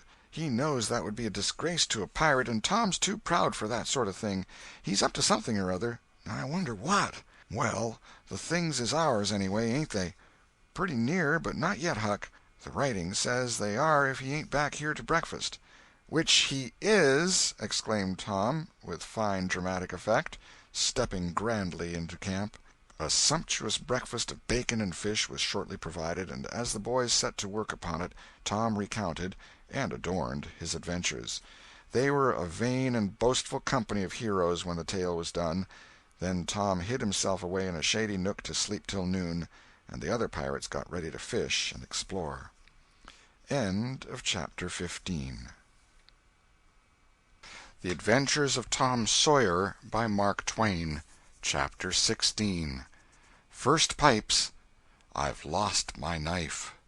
After dinner all the gang turned out to hunt for turtle eggs on the bar. They went about poking sticks into the sand, and when they found a soft place they went down on their knees and dug with their hands. Sometimes they would take 50 or 60 eggs out of one hole. They were perfectly round, white things, a trifle smaller than an English walnut. They had a famous fried egg feast that night, and another on Friday morning. After breakfast they went whooping and prancing out on the bar, and chased each other round and round, shedding clothes as they went, until they were naked, and then continued the frolic far away up the shoal water of the bar, against the stiff current, which latter tripped their legs from under them from time to time, and greatly increased the fun. And now and then they stooped in a group and splashed water in each other's faces with their palms, gradually approaching each other with averted faces to avoid the strangling sprays, and finally gripping and struggling till the best man ducked his neighbor, and then they all went under in a tangle of white legs and arms, and came up blowing, sputtering, laughing, and gasping for breath at one and the same time. When they were well exhausted, they would run out and sprawl on the dry, hot sand, and lie there and cover themselves up with it, and by break from the water again and go through the original performance once more. Finally it occurred to them that their naked skin represented flesh-colored tights very fairly, so they drew a ring in the sand and had a circus, with 3 clowns in it, for none would yield this proudest post to his neighbor. Next they got their marbles and played knucks and ring-taw and keeps till that amusement grew stale. Then Joe and Huck had another swim, but Tom would not venture, because he found that in kicking off his trousers he had kicked his string of rattlesnake rattles off his ankle, and he wondered how he had escaped cramps so long without the protection of this mysterious charm. He did not venture again until he had found it, and by that time the other boys were tired and ready to rest. They gradually wandered apart, dropped into the dumps, and fell to gazing longingly across the wide river to where the village lay drowsing in the sun. Tom found himself writing Becky in the sand with his big toe. He scratched it out and was angry with himself for his weakness. But he wrote it again, nevertheless. He could not help it. He erased it once more, and then took himself out of temptation by driving the other boys together and joining them. But Joe's spirits had gone down almost beyond resurrection. He was so homesick that he could hardly endure the misery of it. The tears lay very near the surface. Huck was melancholy, too. Tom was downhearted, but tried hard not to show it. He had a secret which he was not ready to tell yet, but if this mutinous depression was not broken up soon, he would have to bring it out. He said, with a great show of cheerfulness, "I bet there's been pirates on this island before, boys. We'll explore it again. They've hid treasures here somewhere. How'd you feel to light on a rotten chest full of gold and silver, hey?" But it roused only a faint enthusiasm, which faded out with no reply. Tom tried 1 or 2 other seductions, but they failed, too. It was discouraging work. Joe sat poking up the sand with a stick and looking very gloomy. Finally he said, "Oh, boys, let's give it up. I want to go home. It's so lonesome." "Oh, no, Joe, you'll feel better by and by," said Tom. "Just think of the fishing that's here." "I don't care for fishing. I want to go home." "But, Joe, there ain't such another swimming place anywhere." Swimming's no good. I don't seem to care for it, somehow, when there ain't anybody to say I shan't go in. I mean to go home." "Oh, shucks! Baby! You want to see your mother, I reckon." "Yes, I do want to see my mother, and you would too if you had one. I ain't any more baby than you are." Joe snuffled a little. "Well, we'll let the crybaby go home to his mother, won't we, Huck? Poor thing. Does it want to see its mother? And so it shall. You like it here, don't you, Huck? We'll stay, won't we?" Huck said, "Yes," without any heart in it. "I'll never speak to you again as long as I live," said Joe, rising. "There, now," and he moved moodily away and began to dress himself. "Who cares?" said Tom. "Nobody wants you to. Go 'long home and get laughed at. Oh, you're a nice pirate. Huck and me ain't crybabies. We'll stay, won't we, Huck? Let him go if he wants to. I reckon we can get along without him, p'raps." But Tom was uneasy, nevertheless, and was alarmed to see Joe go sullenly on with his dressing. And then it was discomforting to see Huck eyeing Joe's preparations so wistfully and keeping up such an ominous silence. Presently, without a parting word, Joe began to wade off toward the Illinois shore. Tom's heart began to sink. He glanced at Huck. Huck could not bear the look, and dropped his eyes. And then he said, "I want to go too, Tom. It was getting so lonesome anyway, and now it'll be worse. Let's us go too, Tom." "I won't. You can all go if you want to. I mean to stay." "Tom, I better go." "Well, go along. Who's hindering you?" Huck began to pick up his scattered clothes, and he said, "Tom, I wish you'd come too. Now you think it over. We'll wait for you when we get to the shore." "Well, you'll wait a blame long time, that's all." Huck started sorrowfully away, and Tom stood looking after him, with a strong desire tugging at his heart to yield his pride and go along too. He hoped the boys would stop, but they still waded slowly on. It suddenly dawned on Tom that it was become very lonely and still. He made one final struggle with his pride, and then darted after his comrades, yelling, "Wait! Wait! I want to tell you something." They presently stopped and turned around. When he got to where they were, he began unfolding his secret, and they listened moodily, till at last they saw the point he was driving at, and then they set up a war-whoop of applause, and said it was splendid, and said if he had told them at first they wouldn't have started away. He made a plausible excuse, but his real reason had been the fear that not even the secret would keep them with him any very great length of time, and so he had meant to hold it in reserve as a last seduction. The lads came gaily back and went at their sports again with a will, chattering all the time about Tom's stupendous plan and admiring the genius of it. After a dainty egg and fish dinner, Tom said he wanted to learn to smoke now. Joe caught at the idea and said he would like to try too. So Huck made pipes and filled them.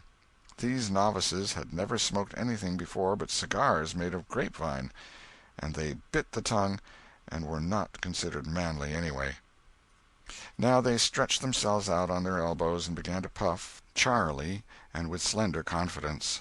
The smoke had an unpleasant taste, and they gagged a little, but Tom said, "Why, it's just as easy. If I'd 'a' knowed this was all, I'd 'a' learned long ago." "So would I," said Joe. "It's just nothing. Why, many a time I've looked at people smoking and thought, well, I wish I could do that, but I never thought I could," said Tom. "That's just the way with me, hain't it, Huck? You've heard me talk just that way, haven't you, Huck? I'll leave it to Huck if I haven't." "Yes, heaps of times," said Huck. "Well, I have too," said Tom. "Oh, hundreds of times. Once down by the slaughterhouse, don't you remember, Huck? Bob Tanner was there, and Johnny Miller, and Jeff Thatcher when I said it. Don't you remember, Huck, about me saying that?" "Yes, that's so," said Huck. "That was the day after I lost a white alley. No, 'twas the day before." "There, I told you so," said Tom. "Huck recollects it." "I believe I could smoke this pipe all day," said Joe.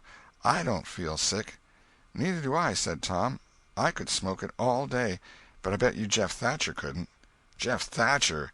Why, he'd keel over just with 2 draws. Just let him try it once. He'd see." "I bet he would. And Johnny Miller, I wish I could see Johnny Miller tackle it once." "Oh, don't I?" said Joe. "Why, I bet now Johnny Miller couldn't any more do this than nothing. Just one little snifter would fetch him." "'Deed it would, Joe. Say, I wish the boys could see us now." "So do I." "Say, boys, don't say anything about it, and sometime when they're around I'll come up to you and say, 'Joe, got a pipe? I want to smoke.' and you'll say, kind of careless-like, as if it warn't anything, you'll say, "Yes, I got my old pipe, and another one, but my tobacco ain't very good." And I'll say, "Oh, that's all right, if it's strong enough." And then you'll out with the pipes, and we'll light up just as calm, and then just see 'em look. By jings, that'll be gay, Tom. I wish it was now. So do I. And when we tell 'em we learned when we was off pirating, won't they wish they'd been along? Oh, I reckon not. I'll just bet they will. So the talk ran on, but presently it began to flag a trifle and grow disjointed. The silences widened, the expectoration marvelously increased. Every pore inside the boys' cheeks became a spouting fountain. They could scarcely bail out the cellars under their tongues fast enough to prevent an inundation. Little overflowings down their throats occurred in spite of all they could do, and sudden retchings followed every time. Both boys were looking very pale and miserable now. Joe's pipe dropped from his nerveless fingers. Tom's followed. Both fountains were going furiously, and both pumps bailing with might and main. Joe said feebly, "I've lost my knife. I reckon I better go and find it." Tom said with quivering lips and halting utterance, "I'll help you. You go over that way, and I'll hunt around by the spring. No, you needn't come, Huck. We can find it." So Huck sat down again and waited an hour. Then he found it lonesome and went to find his comrades. They were wide apart in the woods, both very pale, both fast asleep. But something informed him that if they had had any trouble, they'd got rid of it. They were not talkative at supper that night. They had a humble look, and when Huck prepared his pipe after the meal and was going to prepare theirs, they said no, they were not feeling very well. Something they ate at dinner had disagreed with them. About midnight Joe awoke and called the boys. There was a brooding oppressiveness in the air that seemed to bode something. The boys huddled themselves together and sought the friendly companionship of the fire, though the dull, dead heat of the breathless atmosphere was stifling. They sat still, intent and waiting. The solemn hush continued. Beyond the light of the fire everything was swallowed up in the blackness of darkness. Presently there came a quivering glow that vaguely revealed the foliage for a moment, and then vanished. By and by another came, a little stronger. Then another. Then a faint moan came sighing through the branches of the forest, and the boys felt a fleeting breath upon their cheeks, and shuddered with the fancy that the spirit of the night had gone by. There was a pause. Now a weird flash turned night into day, and showed every little grass-blade, separate and distinct, and grew about their feet. And it showed 3 white startled faces, too. A deep peal of thunder went rolling and tumbling down the heavens, and lost itself in sullen rumblings in the distance. A sweep of chilly air passed by, rustling all the leaves and snowing the flaky ashes broadcast about the fire. Another fierce glare lit up the forest, and an instant crash followed that seemed to rend the tree-tops right over the boys' heads. They clung together in terror in the thick gloom that followed. A few big raindrops fell pattering upon the leaves. "Quick, boys, go for the tent!" exclaimed Tom. They sprang away, stumbling over the roots and among vines in the dark, no two plunging in the same direction. A furious blast roared through the trees, making everything sing as it went. One blinding flash after another, and the peal on peal of deafening thunder. And now a drenching rain poured down, and the rising hurricane drove it in sheets along the ground. The boys cried out to each other, but the roaring wind and the booming thunder blasts drowned their voices utterly. However, one by one they straggled in at last and took shelter under the tent, cold, scared, and streaming with water. But to have company in misery seemed something to be grateful for. They could not talk, the old sail flapped so furiously, even if the other noises would have allowed them. The tempest rose higher and higher, and presently the sail tore loose from its fastenings and went winging away on the blast. The boys seized each other's hands and fled, with many tumblings and bruises, to the shelter of a great oak tree that stood upon the river bank. Now the battle was at its highest.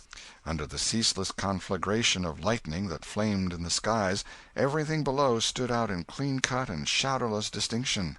The bending trees, the billowy river, white with foam, the driving spray of spume flakes, the dim outlines of the high bluffs on the other side, glimpsed through the drifting cloud-rack and the slanting veil of rain. Every little while some giant tree yielded the fight and fell crashing through the younger growth, and the unflagging thunder peals came now in ear-splitting explosive bursts. keen and sharp and unspeakably appalling. The storm culminated in one matchless effort that seemed likely to tear the island to pieces, burn it up, drown it to the tree-tops, and blow it away, and deafen every creature in it all at once at the same moment. It was a wild night for homeless young heads to be out in. But at last the battle was done, and the forces retired with weaker and weaker threatenings and grumblings, and peace resumed her sway. The boys went back to camp, a good deal awed, but they found there was still something to be thankful for, because the great sycamore, the shelter of their beds, was a ruin now, blasted by the lightnings, and they were not under it when the catastrophe happened. Everything in camp was drenched, the campfire as well, for they were but heedless lads, like their generation, and had made no provision against rain. Here was matter for dismay, for they were soaked through and chilled. They were eloquent in their distress, but they presently discovered that the fire had eaten so far up under the great log it had been built against, where it curved upward and separated itself from the ground, that a handbreadth or so of it had escaped wetting. So they patiently wrought until, with shreds and bark gathered from undersides of sheltered logs, they coaxed the fire to burn again. Then they piled on great dead boughs till they had a roaring furnace, and were glad-hearted once more. They dried their boiled ham and had a feast, and after that they sat by the fire and expanded and glorified their midnight adventure until morning, for there was not a dry spot to sleep on anywhere around. As the sun began to steal in upon the boys, drowsiness came over them, and they went out on the sandbar and lay down to sleep. They got scorched out by and by, and drearily set about getting breakfast. After the meal they felt rusty and stiff-jointed and a little homesick once more. Tom saw the signs, and fell to cheering up the pirates as well as he could. But they cared nothing for marbles or circus or swimming or anything. He reminded them of the imposing secret and raised a ray of cheer. While it lasted he got them interested in a new device. This was to knock off being pirates for a while and be Indians for a change. They were attracted by this idea, so it was not long before they were stripped and striped from head to heel with black mud like so many zebras, all of them chiefs, of course, and then they went tearing through the woods to attack an English settlement. By and by they separated into 3 hostile tribes, and darted upon each other from ambush with dreadful war-whoops, and killed and scalped each other by thousands. It was a gory day. Consequently it was an extremely satisfactory one. They assembled in camp towards supper-time, hungry and happy. But now a difficulty arose. Hostile Indians could not break the bread of hospitality together without first making peace, and this was a simple impossibility without smoking a pipe of peace. There was no other process that they ever had heard of. 2 of the savages almost wished they had remained pirates. However, there was no other way. So, with such show of cheerfulness as they could muster, they called for the pipe, and took their whiff as it passed in due form. And behold, they were glad they had gone into savagery, for they had gained something. They found that they could now smoke a little without having to go and hunt for a lost knife. They did not get sick enough to be seriously uncomfortable. They were not likely to fool away this high promise for lack of effort. No, they practiced cautiously, after supper, with right fair success, and so they spent a jubilant evening. They were prouder and happier in their new acquirement than they would have been in the scalping and skinning of the 6 nations. We will leave them to smoke and chatter and brag, since we have no further use for them at present. End of Chapter 16. Chapter 17. Pirates at their own funeral. But there was no hilarity in the little town that same tranquil Saturday afternoon. The Harpers and Aunt Polly's family were being put into mourning, with great grief and many tears. An unusual quiet possessed the village, although it was ordinarily quiet enough in all conscience. The villagers conducted their concerns with an absent mind, and talked little, but they sighed often. The Saturday holiday seemed a burden to the children. They had no heart in their sports, and gradually gave them up. In the afternoon Becky Thatcher found herself moping about the deserted schoolhouse yard, and feeling very melancholy, but she found nothing there to comfort her. She soliloquized, "Oh, if I only had a brass andiron knob again! But I haven't got anything now to remember him by," and she choked back a little sob. Presently she stopped and said to herself, "It was right here. Oh, if it was to do over again, I wouldn't say that. I wouldn't say it for the whole world. But he's gone now. I'll never, never, never see him any more." This thought broke her down, and she wandered away, with the tears rolling down her cheeks. Then quite a group of boys and girls, playmates of Tom's and Joe's, came by, and stood looking over the paling fence and talking in reverent tones of how Tom did so-and-so the last time they saw him, and how Joe said this and that small trifle, pregnant with awful prophecy, as they could easily see now, and each speaker pointed out the exact spot where the lost lad stood at the time, and then added something like, "And I was a-standing just so, just as I am now, and as if you was him, I was as close as that, and he smiled just this way, and then something seemed to go all over me, like awful, you know, and I never thought what it meant, of course, but I can see now." Then there was a dispute about who saw the dead boys last in life, and many claimed that dismal distinction, and offered evidences, more or less tampered with by the witness. And when it was ultimately decided who did see the departed last, and exchanged the last words with them, the lucky parties took upon themselves a sort of sacred importance, and were gaped at and envied by all the rest. One poor chap, who had no other grandeur to offer, said, with tolerably manifest pride in the remembrance, "Well, Tom Sawyer, he licked me once." But that bid for glory was a failure.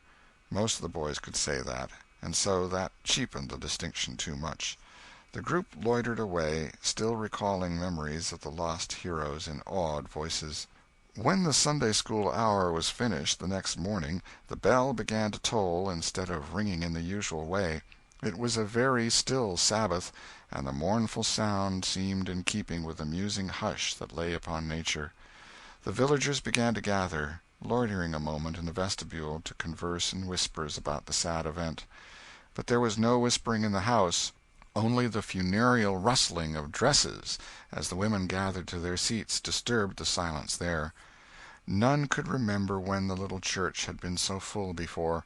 There was finally a waiting pause, an expectant dumbness, and then Aunt Polly entered, followed by Sid and Mary, and they by the Harper family, all in deep black, and the whole congregation, the old minister as well, rose reverently and stood until the mourners were seated in the front pew.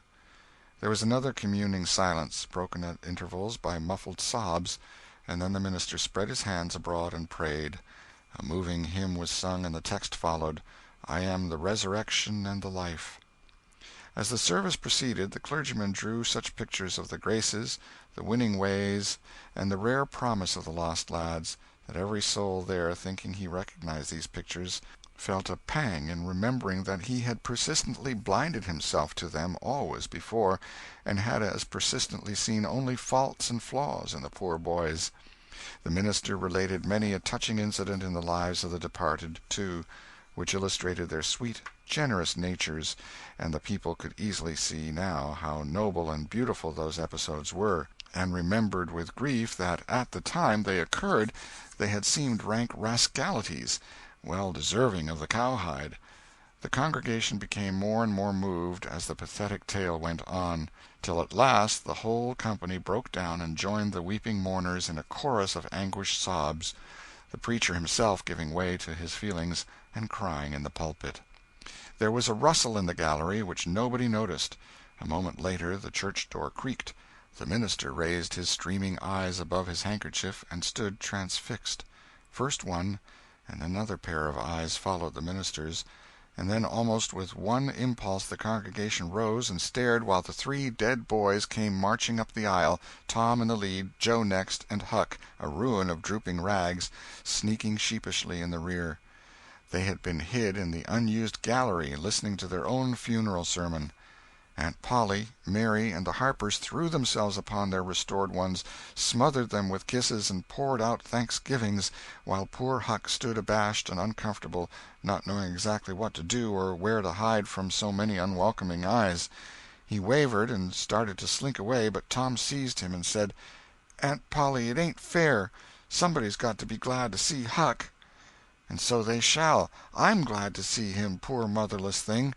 And the loving attentions Aunt Polly lavished upon him were the one thing capable of making him more uncomfortable than he was before. Suddenly the minister shouted at the top of his voice, "Praise God, from whom all blessings flow! Sing, and put your hearts in it!" And they did.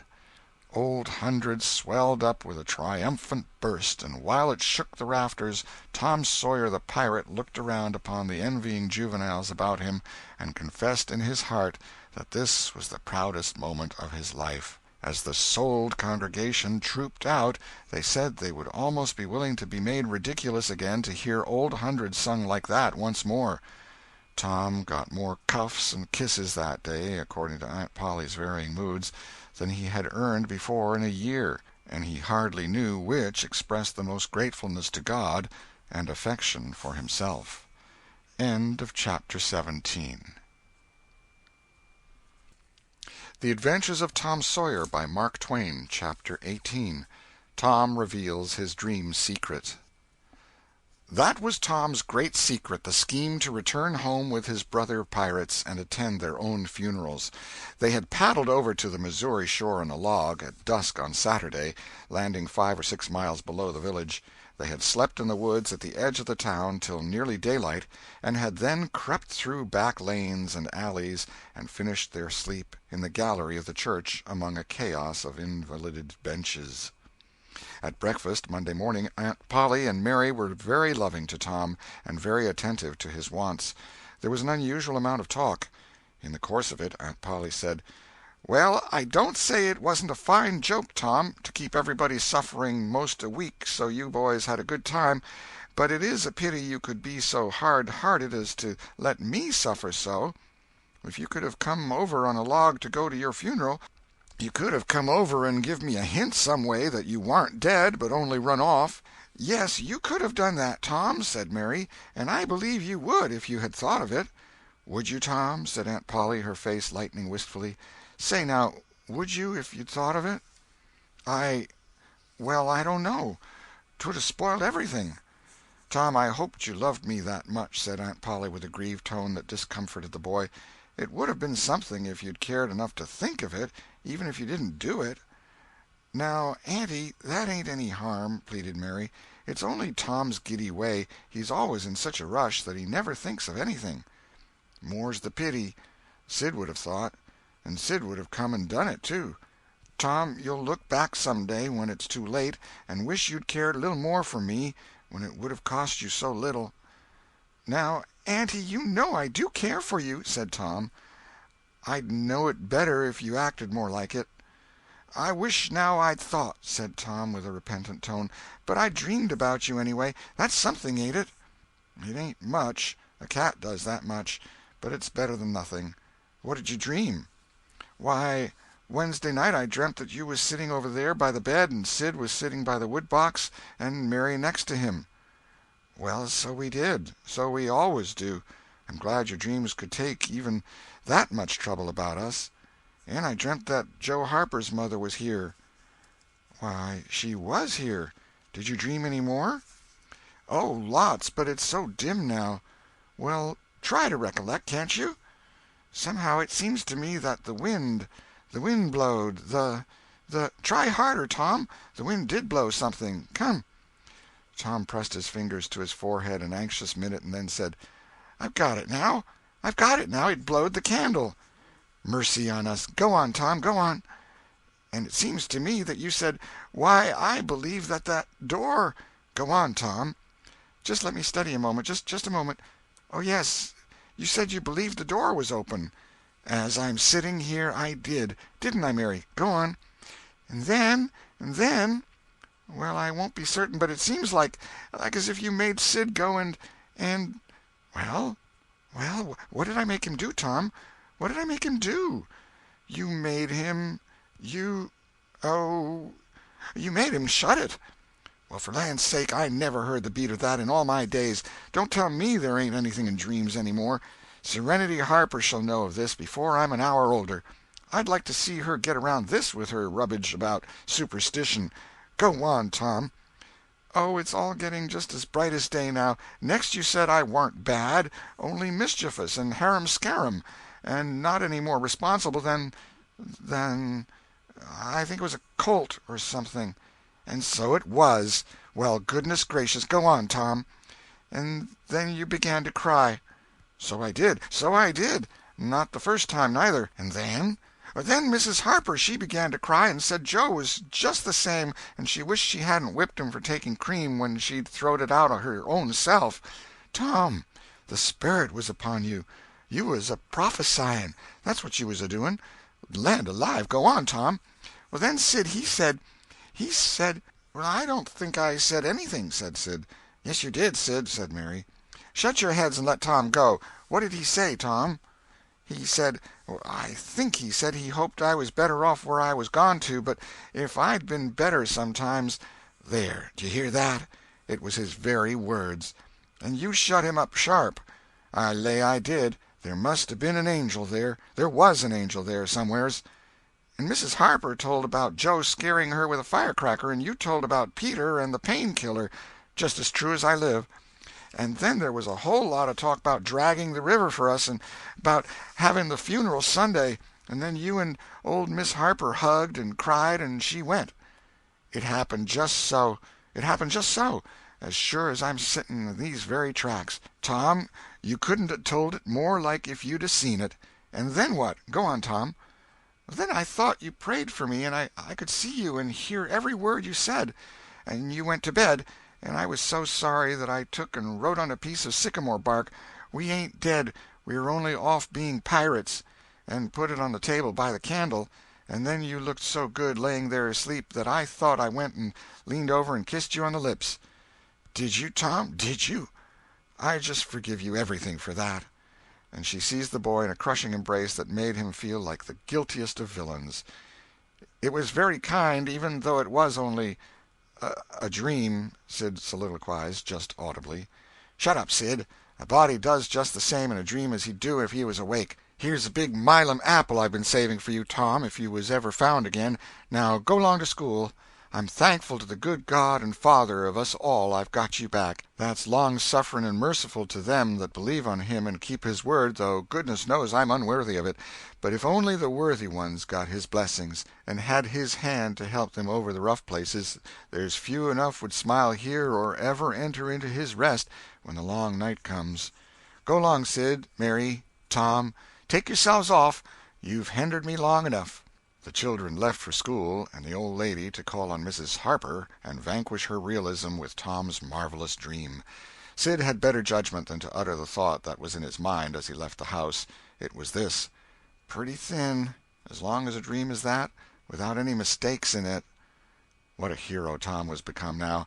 He did not go skipping and prancing, but moved with a dignified swagger as became a pirate who felt that the public eye was on him.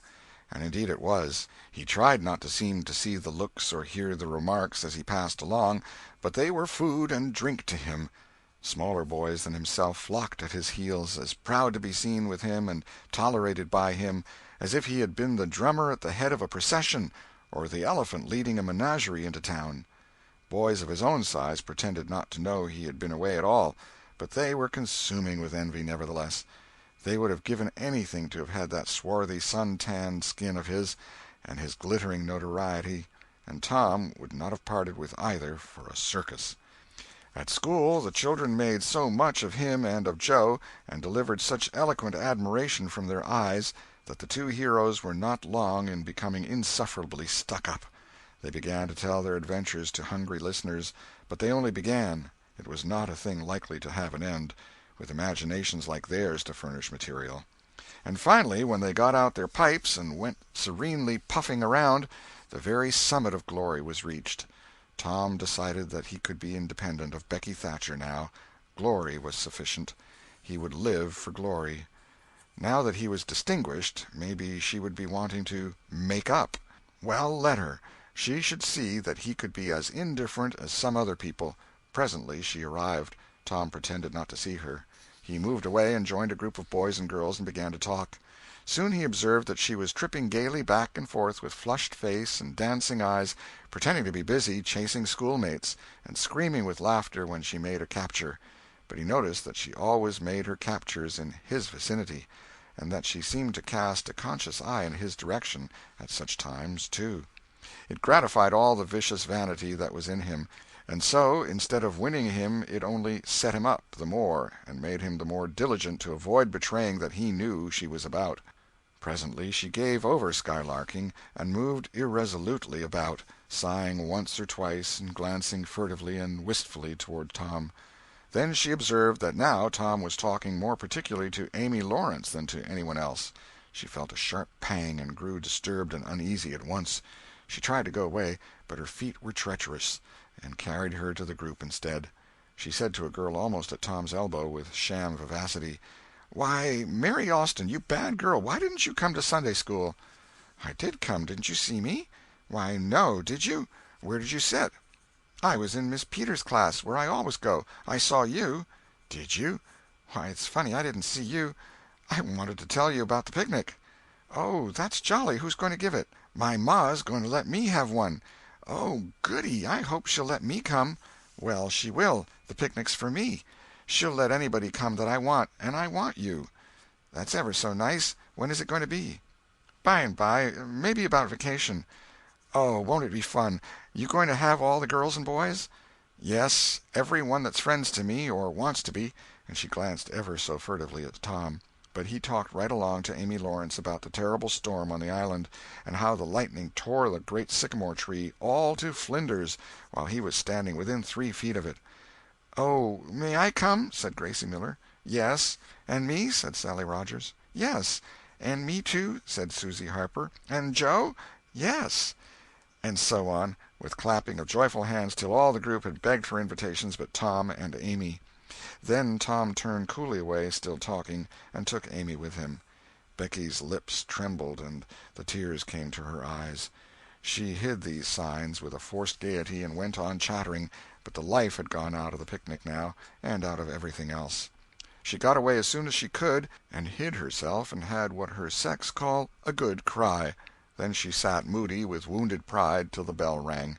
She roused up, now, with a vindictive cast in her eye, and gave her plaited tails a shake, and said she knew what she'd do.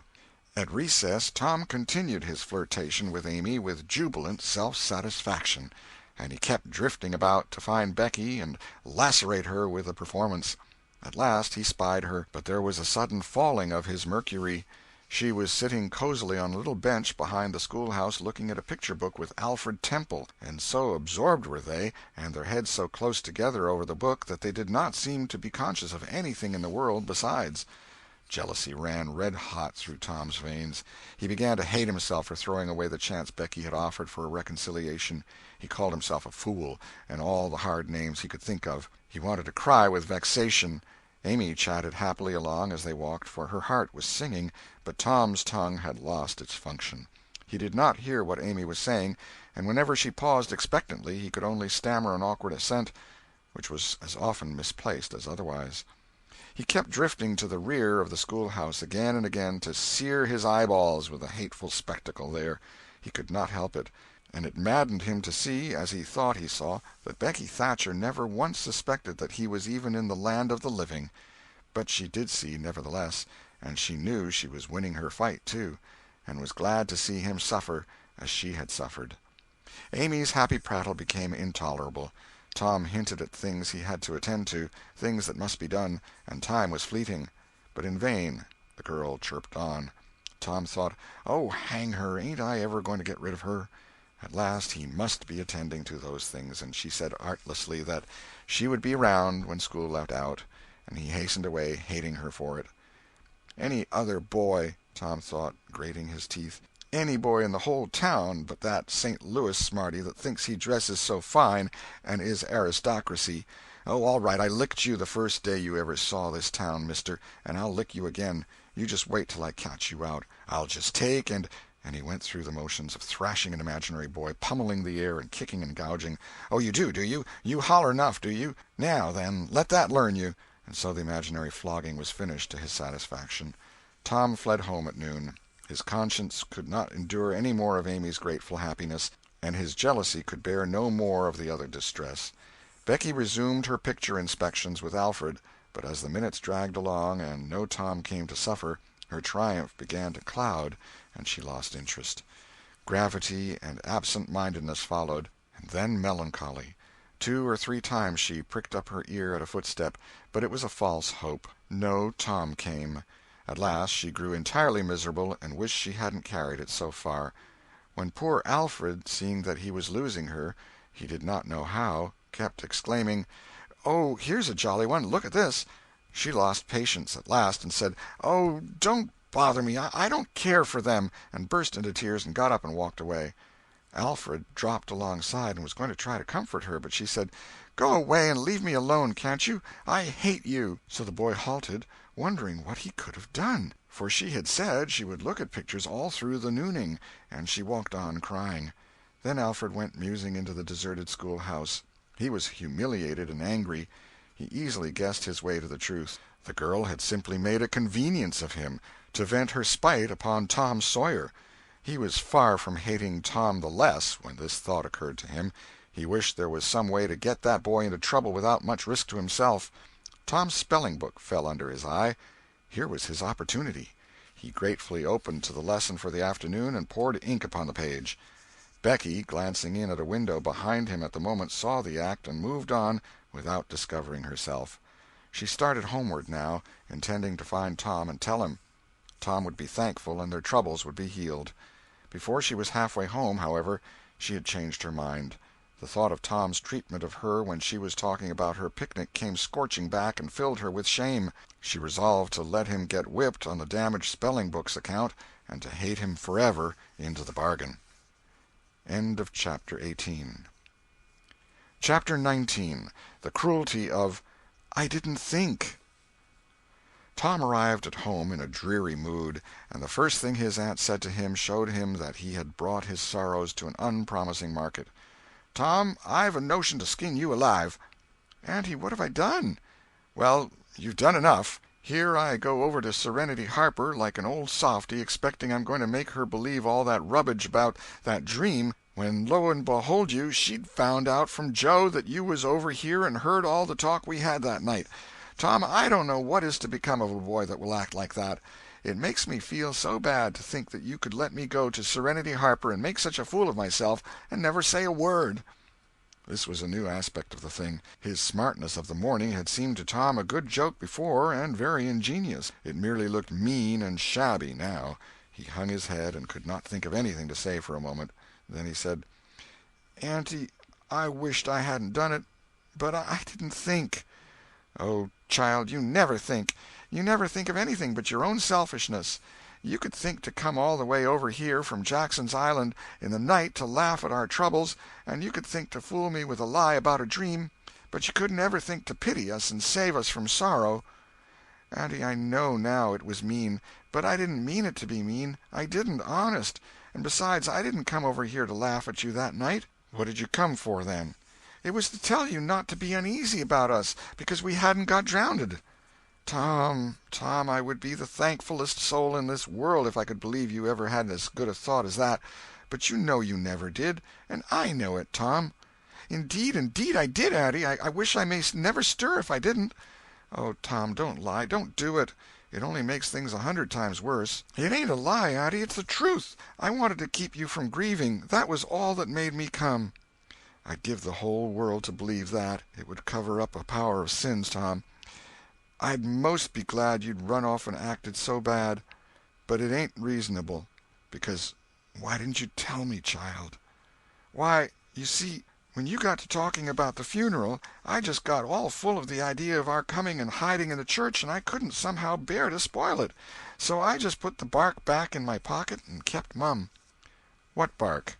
"The bark I wrote on to tell you we'd gone pirating. I wish now you'd waked up when I kissed you. I do, honest." The hard lines in his aunt's face relaxed, and a sudden tenderness dawned in her eyes. "Did you kiss me, Tom?" "Why, yes, I did." "Are you sure you did, Tom?" "Why, yes, I did, Auntie, certain sure." "What did you kiss me for, Tom?" "Because I loved you so, and you laid there moaning, and I was so sorry." The words sounded like truth. The old lady could not hide a tremor in her voice when she said, "Kiss me again, Tom, and be off with you to school now, and don't bother me any more."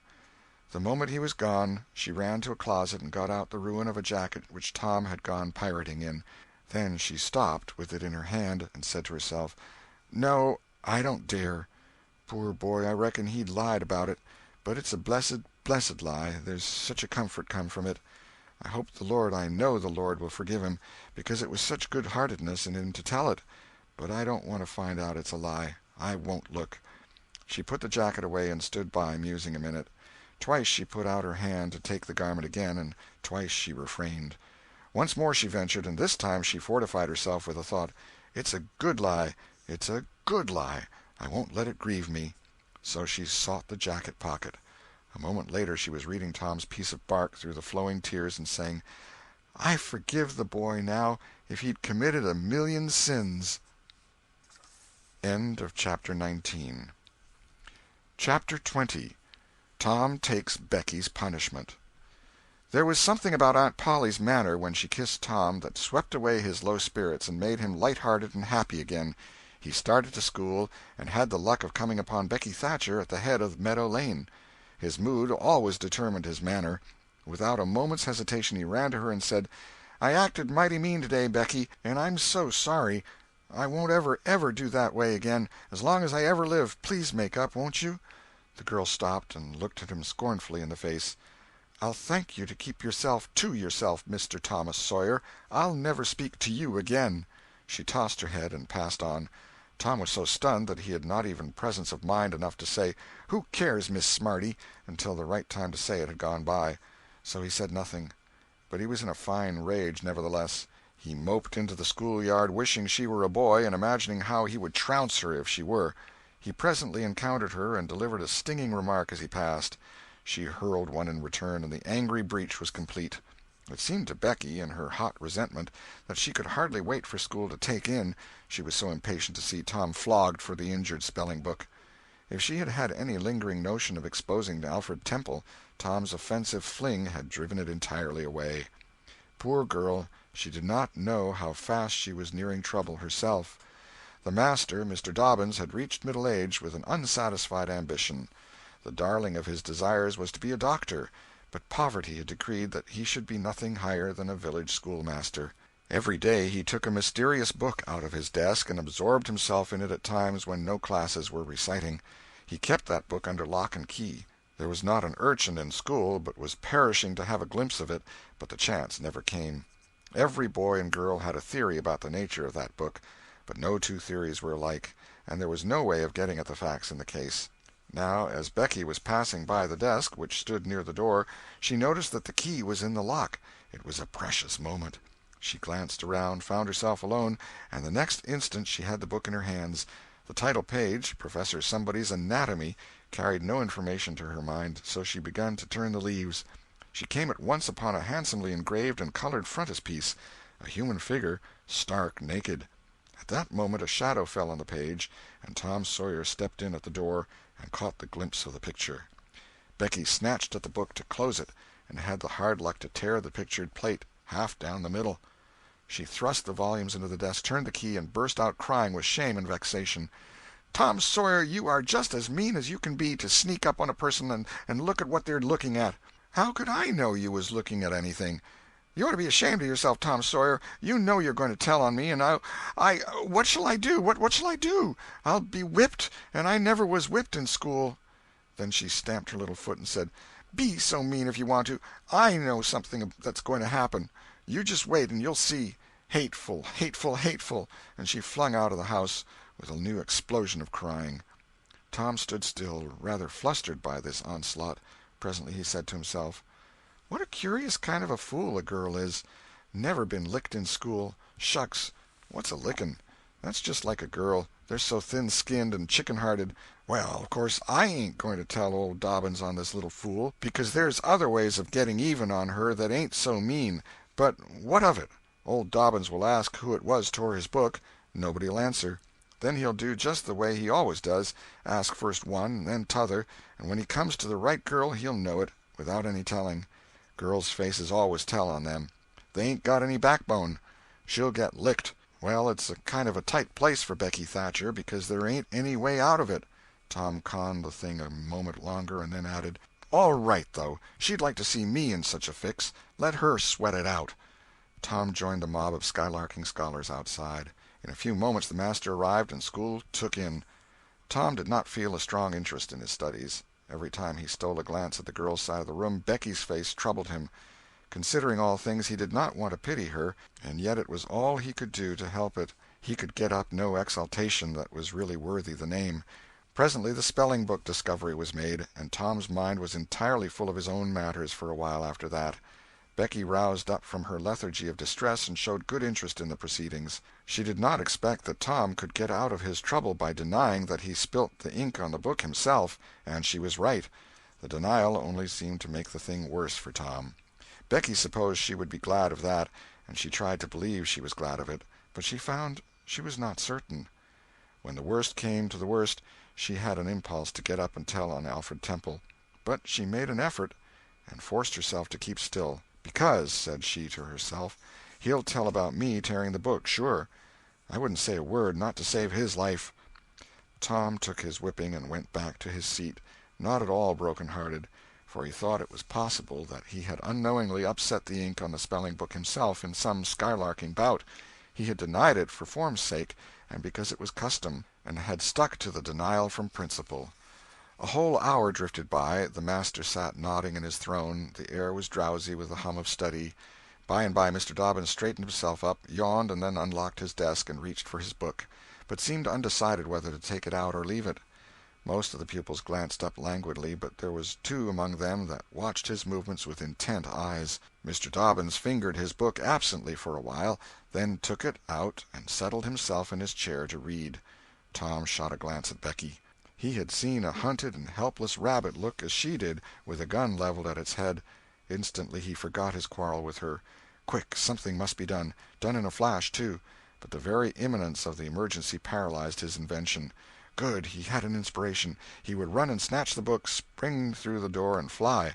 But his resolution shook for one little instant, and the chance was lost. The master opened the volume. If Tom only had the wasted opportunity back again. Too late. There was no help for Becky now, he said. The next moment the master faced the school. Every eye sank under his gaze. There was that in it which smote even the innocent with fear. There was silence while one might count 10. The master was gathering his wrath. Then he spoke. "Who tore this book?" There was not a sound. One could have heard a pin drop. The stillness continued. The master searched face after face for signs of guilt. "Benjamin Rogers, did you tear this book?" A denial. Another pause. "Joseph Harper, did you?" Another denial. Tom's uneasiness grew more and more intense under the slow torture of these proceedings. The master scanned the ranks of boys, considered a while, then turned to the girls. "Amy Lawrence." A shake of the head. "Gracie Miller." The same sign. "Susan Harper, did you do this?" Another negative. The next girl was Becky Thatcher. Tom was trembling from head to foot with excitement and a sense of hopelessness of the situation. "Rebecca Thatcher." Tom glanced at her face. It was white with terror. "Did you tear— No, look me in the face." Her hands rose in appeal. "Did you tear this book?" A thought shot like lightning through Tom's brain. He sprang to his feet and shouted, "I done it!" The school stared in perplexity at this incredible folly. Tom stood a moment to gather his dismembered faculties, and when he stepped forward to go to his punishment, the surprise, the gratitude, the adoration that shone upon him out of poor Becky's eyes seemed pay enough for 100 floggings. Inspired by the splendor of his own act, he took without an outcry the most merciless flaying that even Mr. Dobbins had ever administered, and also received with indifference the added cruelty of a command to remain 2 hours after school should be dismissed. For he knew who would wait for him outside till his captivity was done, and not count the tedious time as loss, either. Tom went to bed that night planning vengeance against Alfred Temple, for with shame and repentance Becky had told him all, not forgetting her own treachery, but even the longing for vengeance had to give way soon to pleasanter musings, and he fell asleep at last with Becky's latest words lingering dreamily in his ear. "Tom, how could you be so noble?" End of chapter 20. The Adventures of Tom Sawyer by Mark Twain. Chapter 21. Eloquence and the Master's Gilded Dome. Vacation was approaching. The schoolmaster, always severe, grew severer, and more exacting than ever, for he wanted the school to make a good showing on examination day. His rod and his ferule were seldom idle now, at least among the smaller pupils. Only the biggest boys and young ladies of 18 and 20 escaped lashing. Mr. Dobbin's lashings were very vigorous ones, too, for although he carried under his wig a perfectly bald and shiny head, he had only reached middle age, and there was no sign of feebleness in his muscle. As the great day approached, all the tyranny that was in him came to the surface. He seemed to take a vindictive pleasure in punishing the least shortcomings. The consequence was that the smaller boys spent their days in terror and suffering, and their nights in plotting revenge. They threw away no opportunity to do the master a mischief, but he kept ahead all the time. The retribution that followed every vengeful success was so sweeping and majestic that the boys always retired from the field badly worsted. At last they conspired together and hit upon a plan that promised a dazzling victory. They swore in the sign-painter's boy, told him the scheme, and asked his help. He had his own reason for being delighted, for the master boarded in his father's family, and had given the boy ample cause to hate him. The master's wife would go on a visit to the country in a few days, and there would be nothing to interfere with the plan. The master always prepared himself for great occasions by getting pretty well fuddled, and the sign-painter's boy said that when the dominie had reached the proper condition on examination evening, he would manage the thing while he napped in his chair. Then he would have him awakened at the right time and hurried away to school. In the fullness of time the interesting occasion arrived. At 8 in the evening the schoolhouse was brilliantly lighted, and adorned with wreaths and festoons of foliage and flowers. The master sat throned in his great chair upon a raised platform with his blackboard behind him. He was looking tolerably mellow. 3 rows of benches on each side and 6 rows in front of him were occupied by the dignitaries of the town and by the parents of the pupils. To his left, back of the rows of citizens, was a spacious temporary platform upon which were seated the scholars who were to take part in the exercises of the evening. Rows of small boys, washed and dressed to an intolerable state of discomfort, rows of gawky big boys, snowbanks of girls and young ladies clad in lawn and muslin and conspicuously conscious of their bare arms, their grandmother's ancient trinkets, their bits of pink and blue ribbon, and the flowers in their hair. All the rest of the house was filled with non-participating scholars. The exercises began. A very little boy stood up and sheepishly recited, "You'd scarce expect one of my age to speak in public on the stage," etc., accompanying himself with the painfully exact and spasmodic gestures which a machine might have used, supposing the machine to be a trifle out of order. But he got through safely, though cruelly scared, and got a fine round of applause when he made his manufactured bow and retired. A little shamefaced girl lisped, "Mary had a little lamb," etc., performed a compassion-inspired curtsy, got her meed of applause, and sat down flushed and happy. Tom Sawyer stepped forward with conceited confidence, and soared into the unquenchable and indestructible "Give me liberty or give me death" speech with fine fury and frantic gesticulation, and broke down in the middle of it. A ghastly stage fright seized him, his legs quaked under him, and he was like to choke. True, he had the manifest sympathy of the house, but he had the house's silence, too, which was even worse than its sympathy. The master frowned, and this completed the disaster. Tom struggled a while, and then retired, utterly defeated.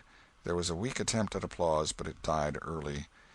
"The boy stood on the burning deck" followed. Also, "The Assyrian came down," and other declamatory gems. Then there were reading exercises and a spelling fight. The meager Latin class recited with honor. The prime feature of the evening was in order now, original compositions by the young ladies. Each in her turn stepped forward to the edge of the platform, cleared her throat, held up her manuscript tied with dainty ribbon, and proceeded to read, with labored attention to expression and punctuation. The themes were the same that had been illuminated upon similar occasions by their mothers before them, their grandmothers, and doubtless all their ancestors in the female line clear back to the Crusades. Friendship was one, Memories of Other Days, Religion in History, Dreamland, The Advantages of Culture, Forms of Political Government Compared and Contrasted, Melancholy, Filial Love, Heart Longings, etc., etc. A prevalent feature in these compositions was a nursed and petted melancholy. Another was a wasteful and opulent gush of fine language. Another was a tendency to lug in by the ears particularly prized words and phrases until they were worn entirely out, and a peculiarity that conspicuously marked and marred them was the inveterate and intolerable sermon that wagged its crippled tail at the end of each and every one of them. No matter what the subject might be, a brain-racking effort was made to squirm it into some aspect or other that the moral and religious mind could contemplate with edification. The glaring insincerity of these sermons was not sufficient to compass the banishment of the fashion from the schools, and it is not sufficient today. It never will be sufficient while the world stands, perhaps. There is no school in all our land where the young ladies do not feel obliged to close their compositions with a sermon. And you will find that the sermon of the most frivolous and the least religious girl in the school is always the longest and the most relentlessly pious. But enough of this. Homely truth is unpalatable. Let us return to the examination. The first composition that was read was one entitled, "Is This, Then, Life?" Perhaps the reader can endure an extract from it. In the common walks of life, with what delightful emotions does the youthful mind look forward to some anticipated scene of festivity! Imagination is busy sketching rose-tinted pictures of joy. In fancy the voluptuous votary of fashion sees herself amid the festive throng, the observed of all observers. Her graceful form, arrayed in snowy robes, is whirling through the mazes of the joyous dance. Her eye is brightest, her step is lightest in the gay assembly. In such delicious fancies time quickly glides by, and the welcome hour arrives for her entrance into the Elysian world, of which she has had such bright dreams. How fairy-like does everything appear to her enchanted vision! Each new scene is more charming than the last, but after a while she finds that beneath this goodly exterior all is vanity. The flattery which once charmed her soul now grates harshly upon her ear. The ballroom has lost its charms, and with wasted health and embittered heart she turns away with the conviction that earthly pleasures cannot satisfy the longings of the soul. And so forth and so on. There was a buzz of gratification from time to time during the reading, accompanied by whispered ejaculations of "How sweet!" "How eloquent!" "So true!" etc., and after the thing had closed with a peculiarly afflicting sermon, the applause was enthusiastic. Then arose a slight, melancholy girl, whose face had the interesting paleness that comes of pills and indigestion, and read a poem. 2 stanzas of it will do. A Missouri Maiden's Farewell to Alabama. Alabama, good-bye. I love thee well, but yet for a while do I leave thee now. Sad, yes, sad thoughts of thee my heart doth swell, and burning recollections throng my brow. For I have wandered through thy flowery woods, have roamed and read near Tallapoosa's stream, have listened to Tallahasssee's warring floods, and wooed on Coosa's side Aurora's beam. Yet shame I not to bear an o'erfull heart, nor blush to turn behind my tearful eyes. 'Tis from no stranger land I now must part, 'tis to no stranger's left I yield these sighs. Welcome and home were mine within this state, whose vales I leave, whose spires fade fast from me, and cold must be mine eyes, and heart, and tete, when, dear Alabama, they turn cold on thee.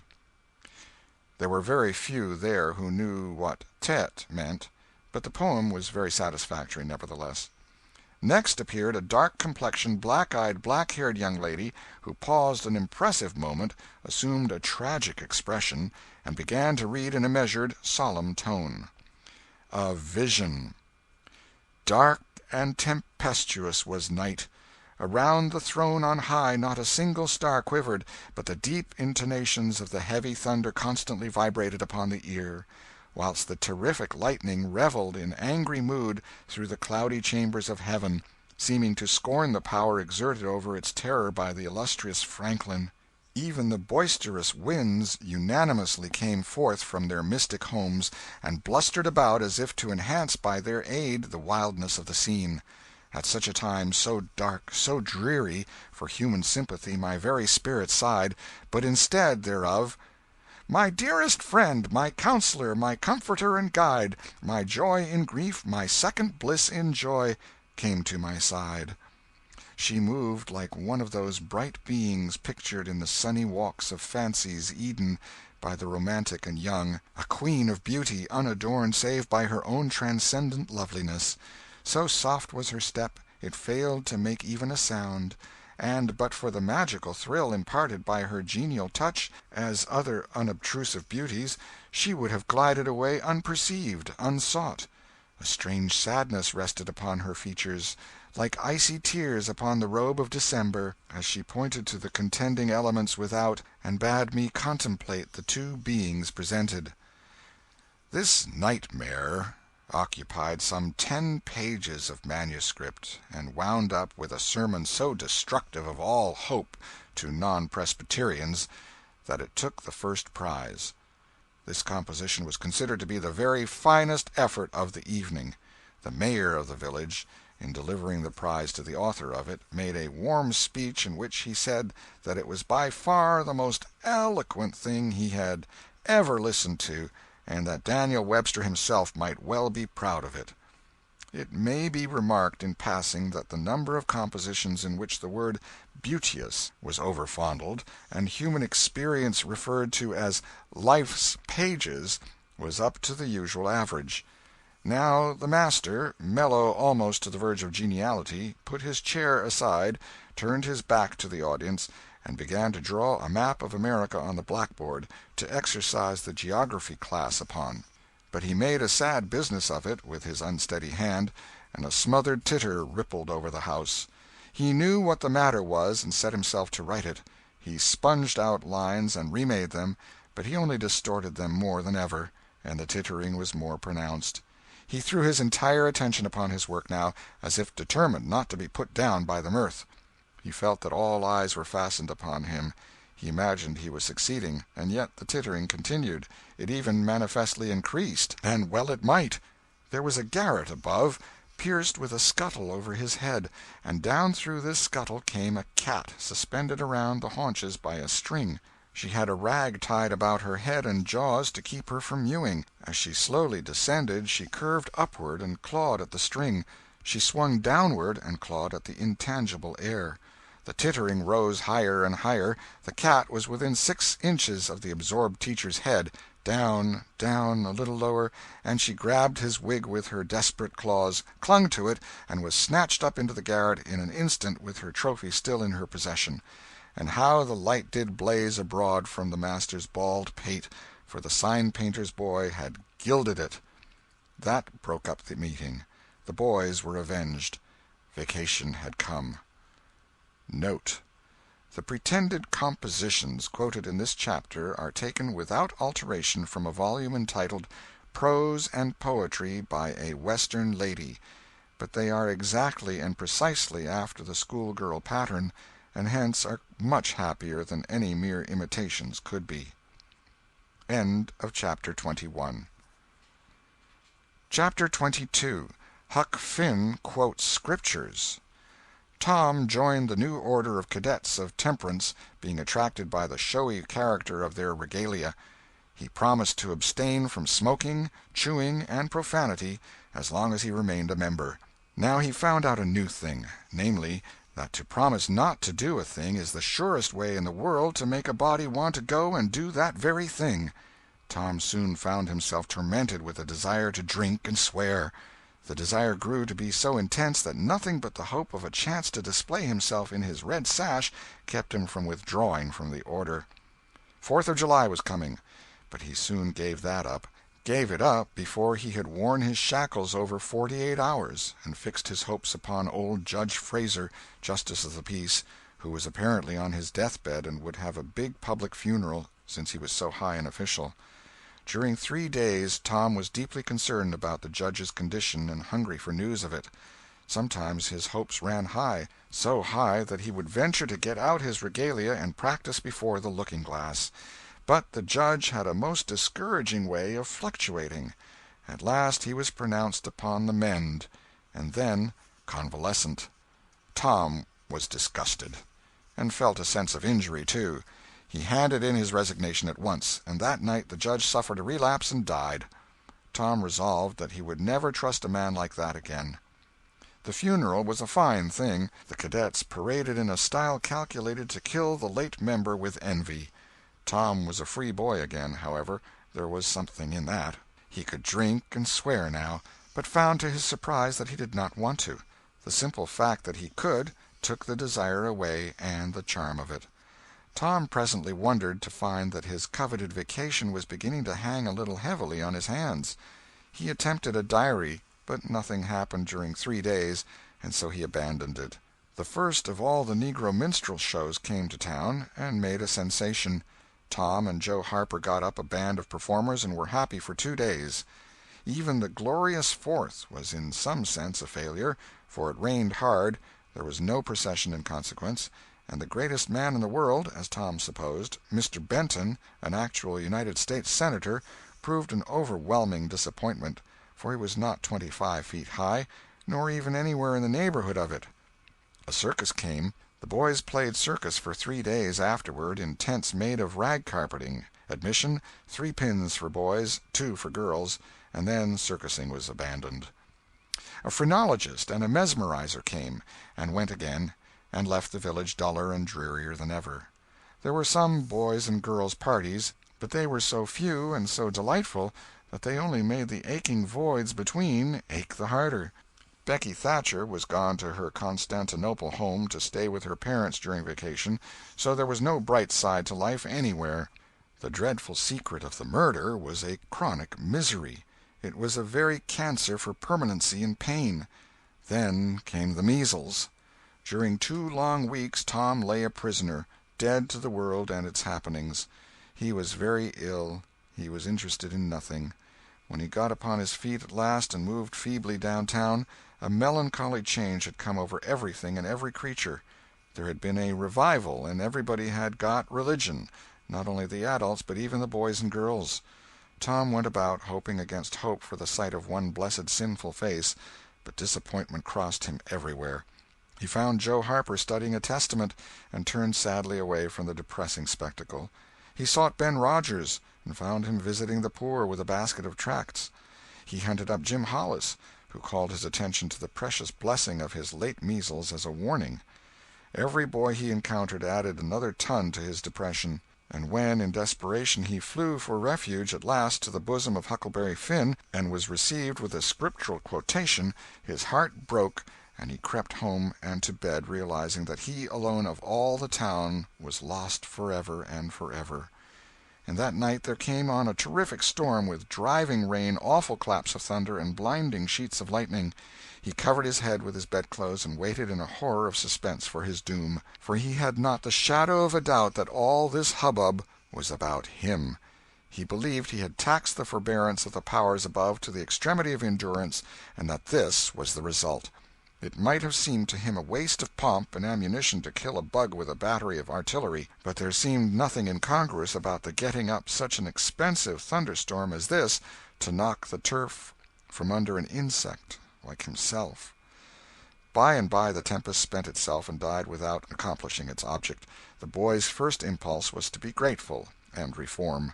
His second was to wait, for there might not be any more storms. The next day the doctors were back. Tom had relapsed. The 3 weeks he spent on his back this time seemed an entire age. When he got abroad at last, he was hardly grateful that he had been spared, remembering how lonely was his estate, how companionless and forlorn he was. He drifted listlessly down the street and found Jim Hollis acting as judge in a juvenile court that was trying a cat for murder, in the presence of her victim, a bird. He found Joe Harper and Huck Finn up an alley eating a stolen melon. Poor lads, they, like Tom, had suffered a relapse. End of Chapter 22. Chapter 23. The Salvation of Muff Potter. At last the sleepy atmosphere was stirred, and vigorously. The murder trial came on in the court. It became the absorbing topic of village talk immediately. Tom could not get away from it.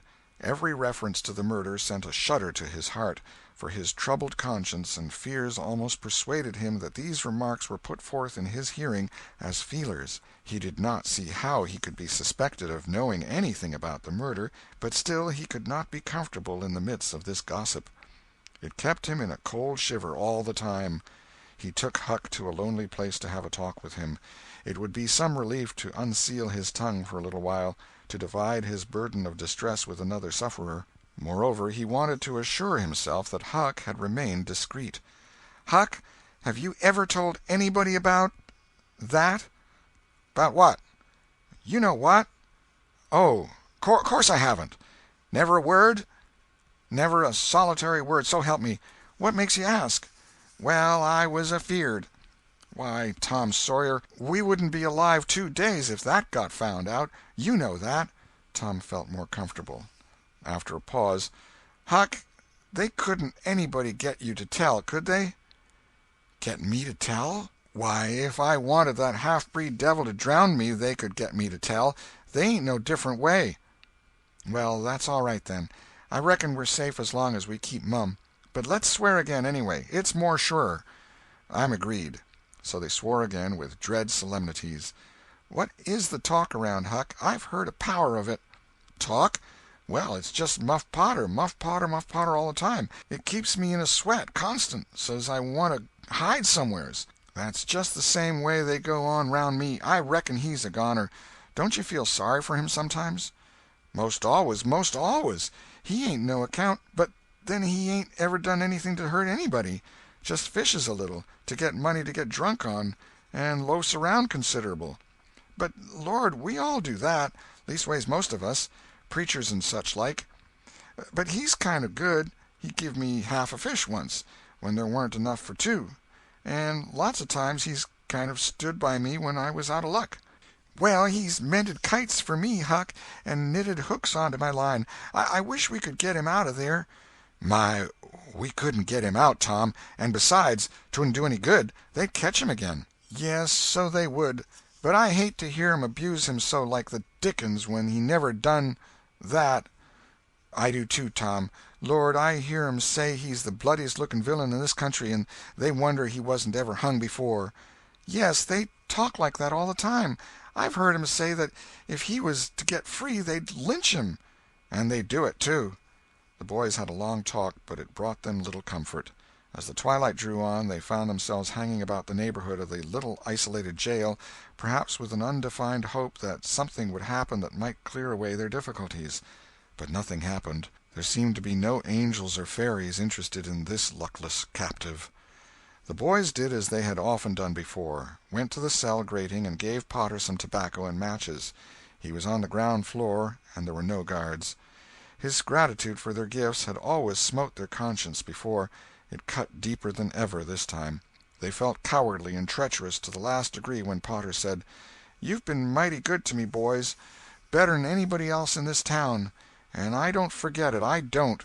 Often I says to myself, says I used to mend all the boys' kites and things, and show 'em where the good fishing places was, and befriend 'em what I could, and now they've all forgot old Muff when he's in trouble, but Tom don't, and Huck don't. They don't forget him, says I, and I don't forget them. Well, boys, I done an awful thing. Drunk and crazy at the time, that's the only way I count for it, and now I got to swing for it, and it's right. Right, and best, too, I reckon. I hope so, anyway. Well, we won't talk about that. I don't want to make you feel bad. You've befriended me. But what I want to say is, don't you ever get drunk. Then you won't ever get here. Stand a little further west, so that's it. It's a prime comfort to see faces that's friendly when a body's in such a muck of trouble, and there don't none come here but yourn. Good friendly faces. Good friendly faces. Get up on one another's backs and let me touch 'em. That's it. Shake hands. Yourn'll come through the bars, but mine's too big. Little hands and weak, and they've helped Muff Potter a power, and they'd help him more if they could." Tom went home miserable. and his dreams that night were full of horrors. The next day and the day after he hung about the courtroom, drawn by an impossible, irresistible impulse to go in, but forcing himself to stay out.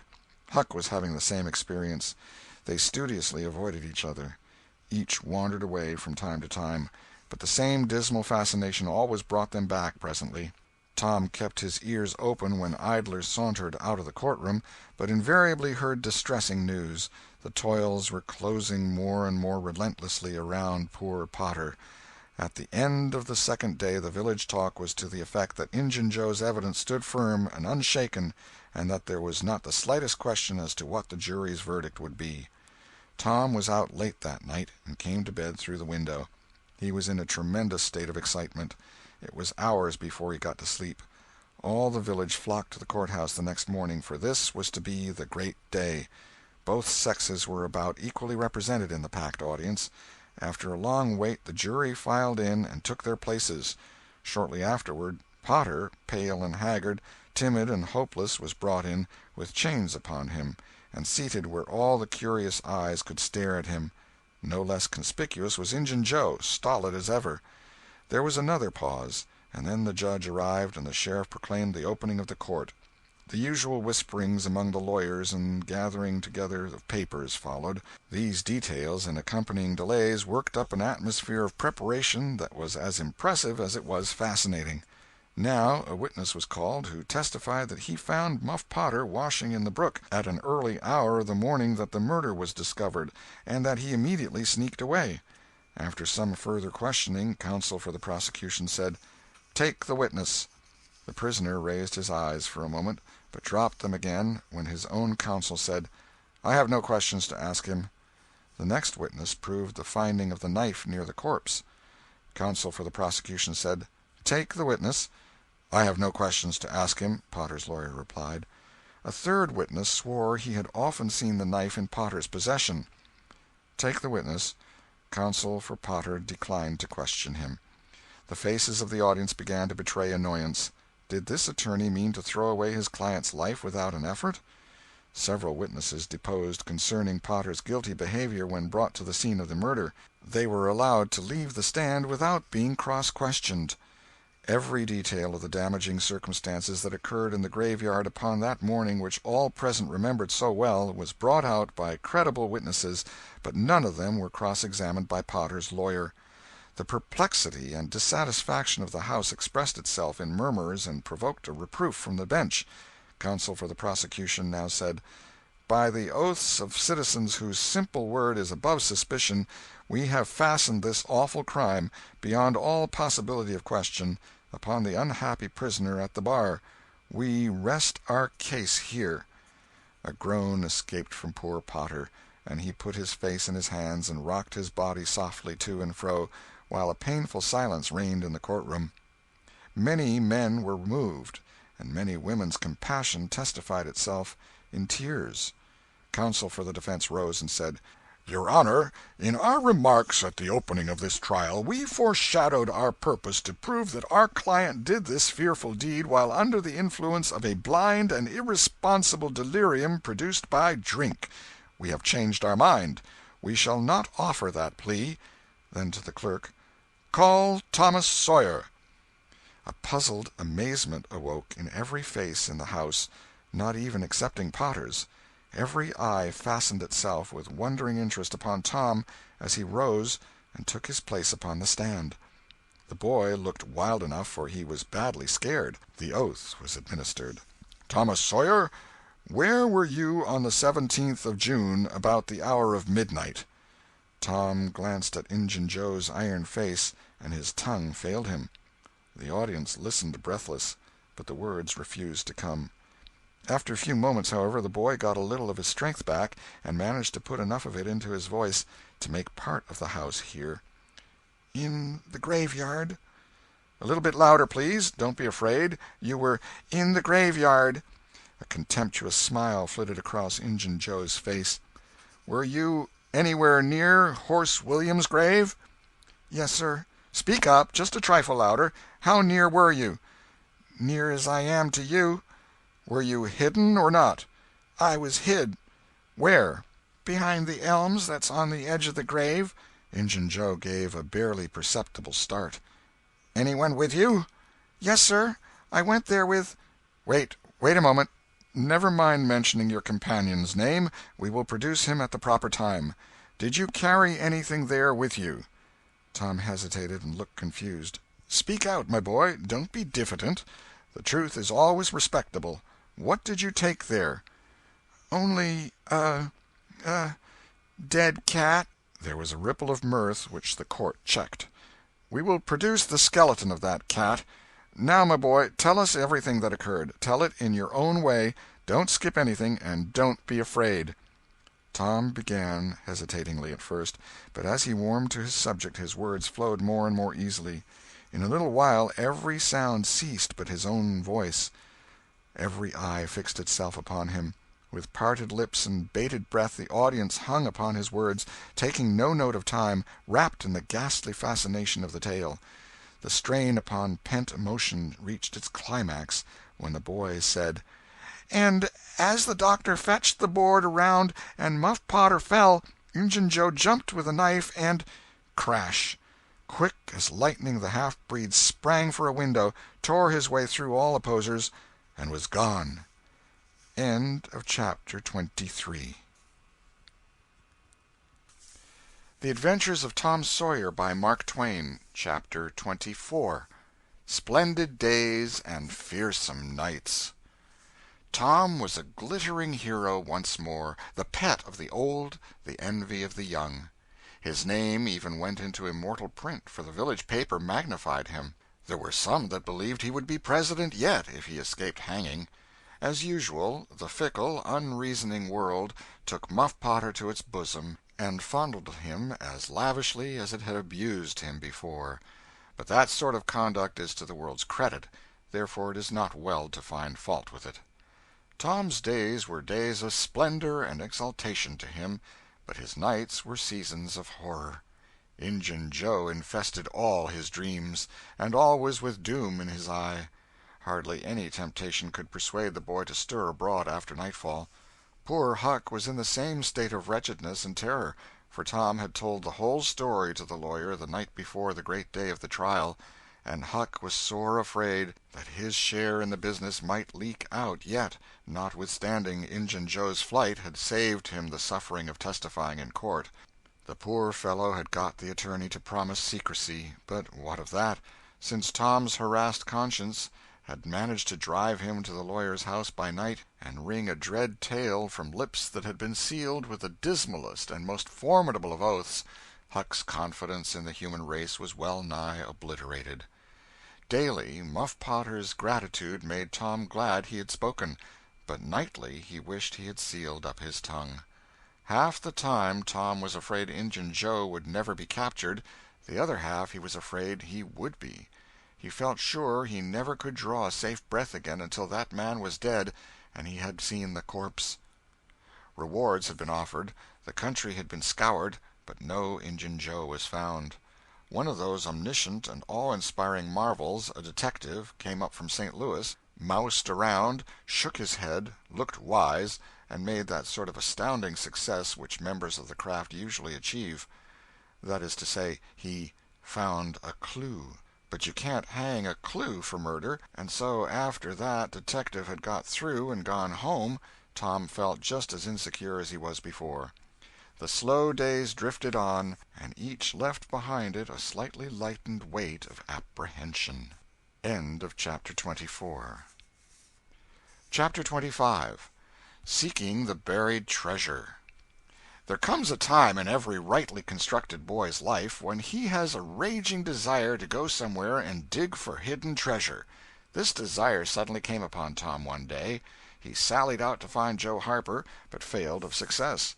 Next he sought Ben Rogers. He had gone fishing. Presently he stumbled upon Huck Finn, the red-handed. Huck would answer. Tom took him to a private place and opened the matter to him confidentially. Huck was willing. Huck was always willing to take a hand in any enterprise that offered entertainment and required no capital, for he had a troublesome superabundance of that sort of time which is not money. "Where'll we dig?" said Huck. "Oh, most anywhere." Why, is it hid all round? No, indeed, it ain't. It's hid in mighty particular places, Huck. Sometimes on islands, sometimes in rotten chests under the end of a limb of an old dead tree, just where the shadow falls at midnight, but mostly under the floor in haunted houses. Who hides it? Why, robbers, of course. Who'd you reckon? Sunday school superintendents? I don't know. If 'twas mine, I wouldn't hide it. I'd spend it and have a good time. So would I, but robbers don't do that way. They always hide it and leave it there. Don't they come after it any more? No, they think they will, but they generally forget the marks, or else they die. Anyway, it lays there a long time and gets rusty, and by somebody finds an old yellow paper that tells how to find the marks, a paper that's got to be ciphered over about a week because it's mostly signs and hieroglyphics. Which? Hieroglyphics. Pictures and things, you know, that don't seem to mean anything. Have you got one of them papers, Tom? No. Well, then, how are you going to find the marks? I don't want to find any marks. They always bury it under a haunted house, or on an island, or under a dead tree that's got one limb sticking out. Well, we've tried Jackson's Island a little, and we can try it again sometime. And there's the old haunted house up the Still House branch, and there's lots of dead limb trees, dead loads of them. Is it under all of them? How you talk! No! Then how are you going to know which one to go for? Go for all of them. Why, Tom, it'll take all summer. Well, what of that? Suppose you find a brass pot with $100 in it, all rusty and gay, or a rotten chest full of diamonds. How's that? Huck's eyes glowed. That's bully. Plenty bully enough for me. Just you give me the $100, and I don't want no diamonds. All right, but I bet you I ain't going to throw off on diamonds. Some of 'em's worth $20 apiece. There ain't any, hardly, but's worth 6 bits or $1. No. Is that so? Certainly. Anybody'd tell you so. Hain't you ever seen one, Huck? Not as I remember. Oh, kings have slathers of them. Well, I don't know no kings, Tom. I reckon you don't. But if you was to go to Europe, you'd see a raft of 'em hopping around. Do they hop? Hop? Your granny. No. Well, what'd you say they did for? Shucks, I only meant you'd see 'em, not hopping, of course. What do they want to hop for? But I mean you'd just see 'em scattered around, you know, in a kind of a general way, like that old humpbacked Richard. Richard? What's his other name? He didn't have any other name. Kings don't have any but a given name. No? But they don't. Well, if they like it, Tom, all right, but I don't want to be a king and have only just a given name like a nigger. But say, where are you going to dig first? Well, I don't know. Suppose we tackle that old dead limb tree on the hill t'other side of Stillhouse Branch. I'm agreed.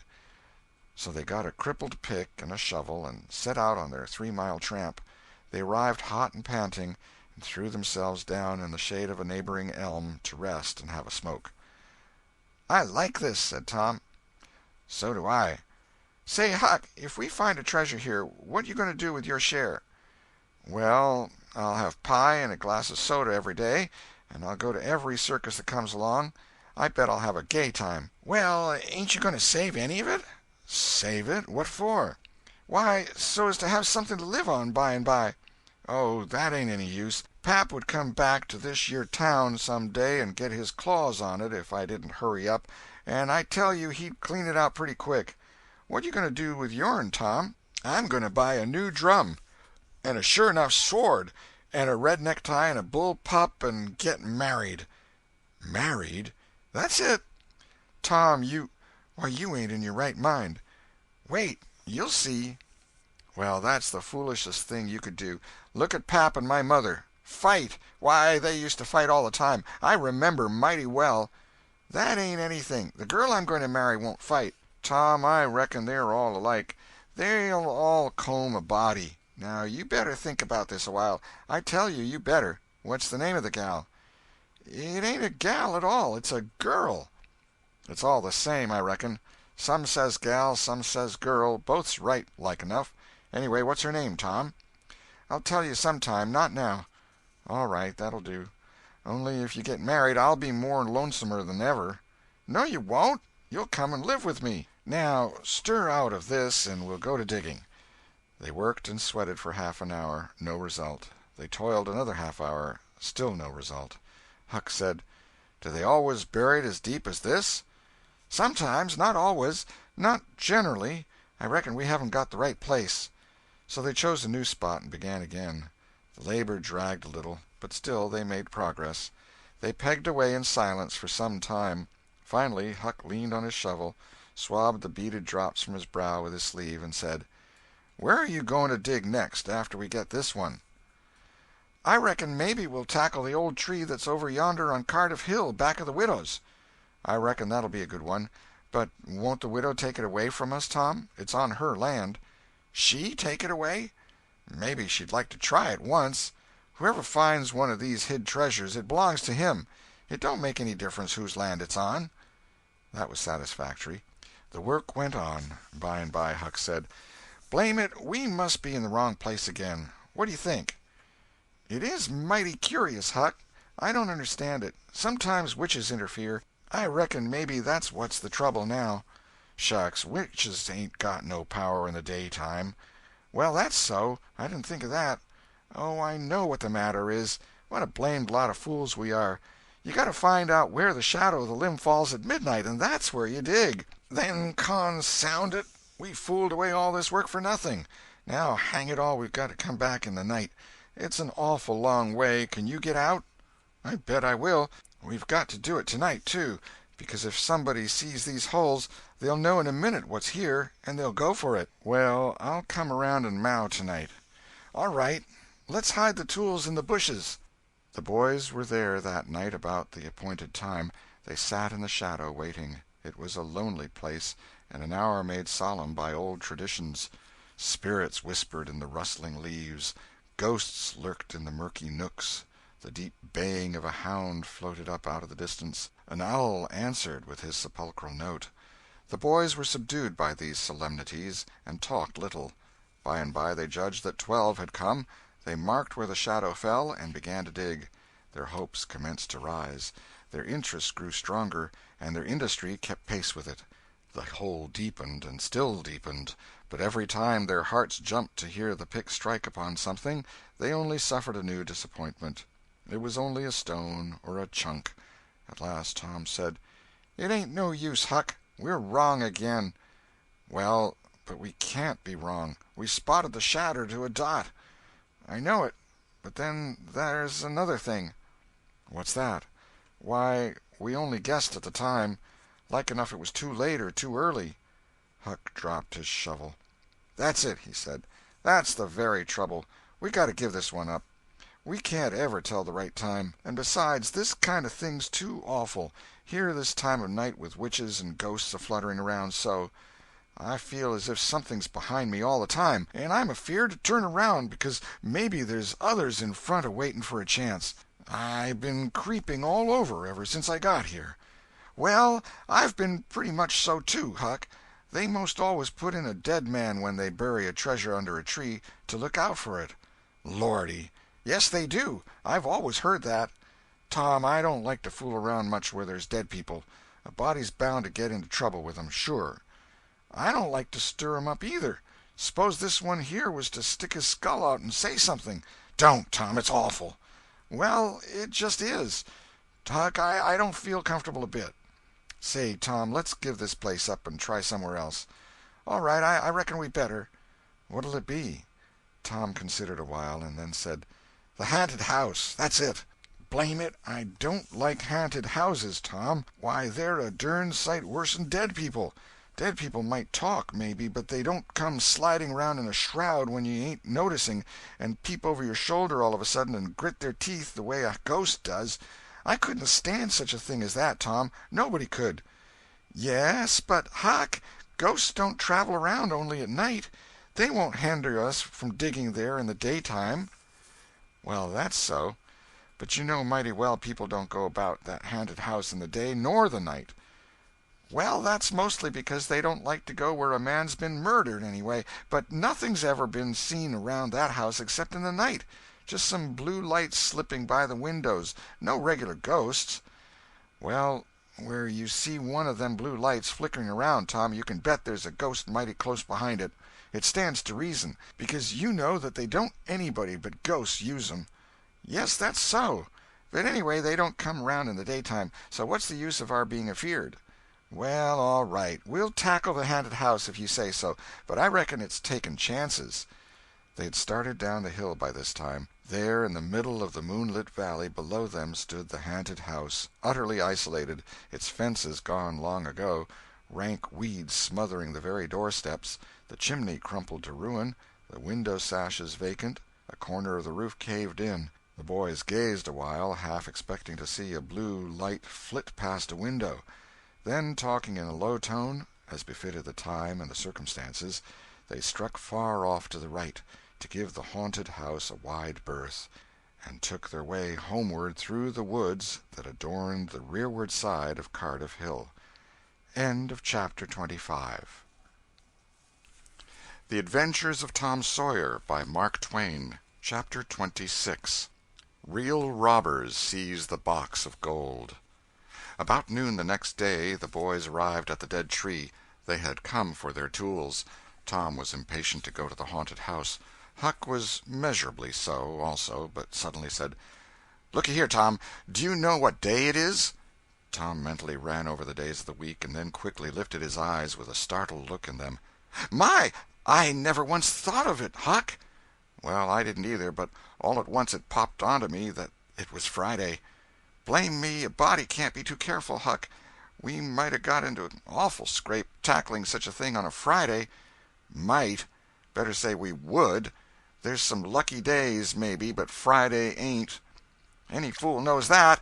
I don't reckon you was the first that found it out, Huck." "Well, I never said it was, did I? And Friday ain't all, neither. I had a rotten bad dream last night. Dreamt about rats." "No! Sure sign of trouble. Did they fight?" "No." "Well, that's good, Huck. When they don't fight it's only a sign that there's trouble around, you know. All we got to do is to look mighty sharp and keep out of it.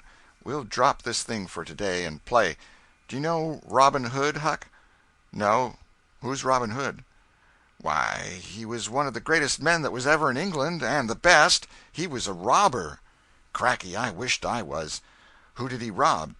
"Only sheriffs and bishops and rich people and kings and such like. But he never bothered the poor. He loved 'em. He always divided up with 'em perfectly square." "Well, he must have been a brick." "I bet you he was, Huck. Oh, he was the noblest man that ever was. They ain't any such men now, I can tell you. He could lick any man in England with one hand tied behind him, and he could take his yew-bow and plug a 10-cent piece every time, a mile and a half." "What's a yew-bow?" "I don't know. It's some kind of a bow, of course, and if he hit that dime only on the edge, he would set down and cry and curse. But we'll play Robin Hood, and it's nobby fun. I'll learn you." "I'm agreed." So they played Robin Hood all afternoon, now and then casting a yearning eye down upon the haunted house and passing a remark about the morrow's prospects and possibilities there.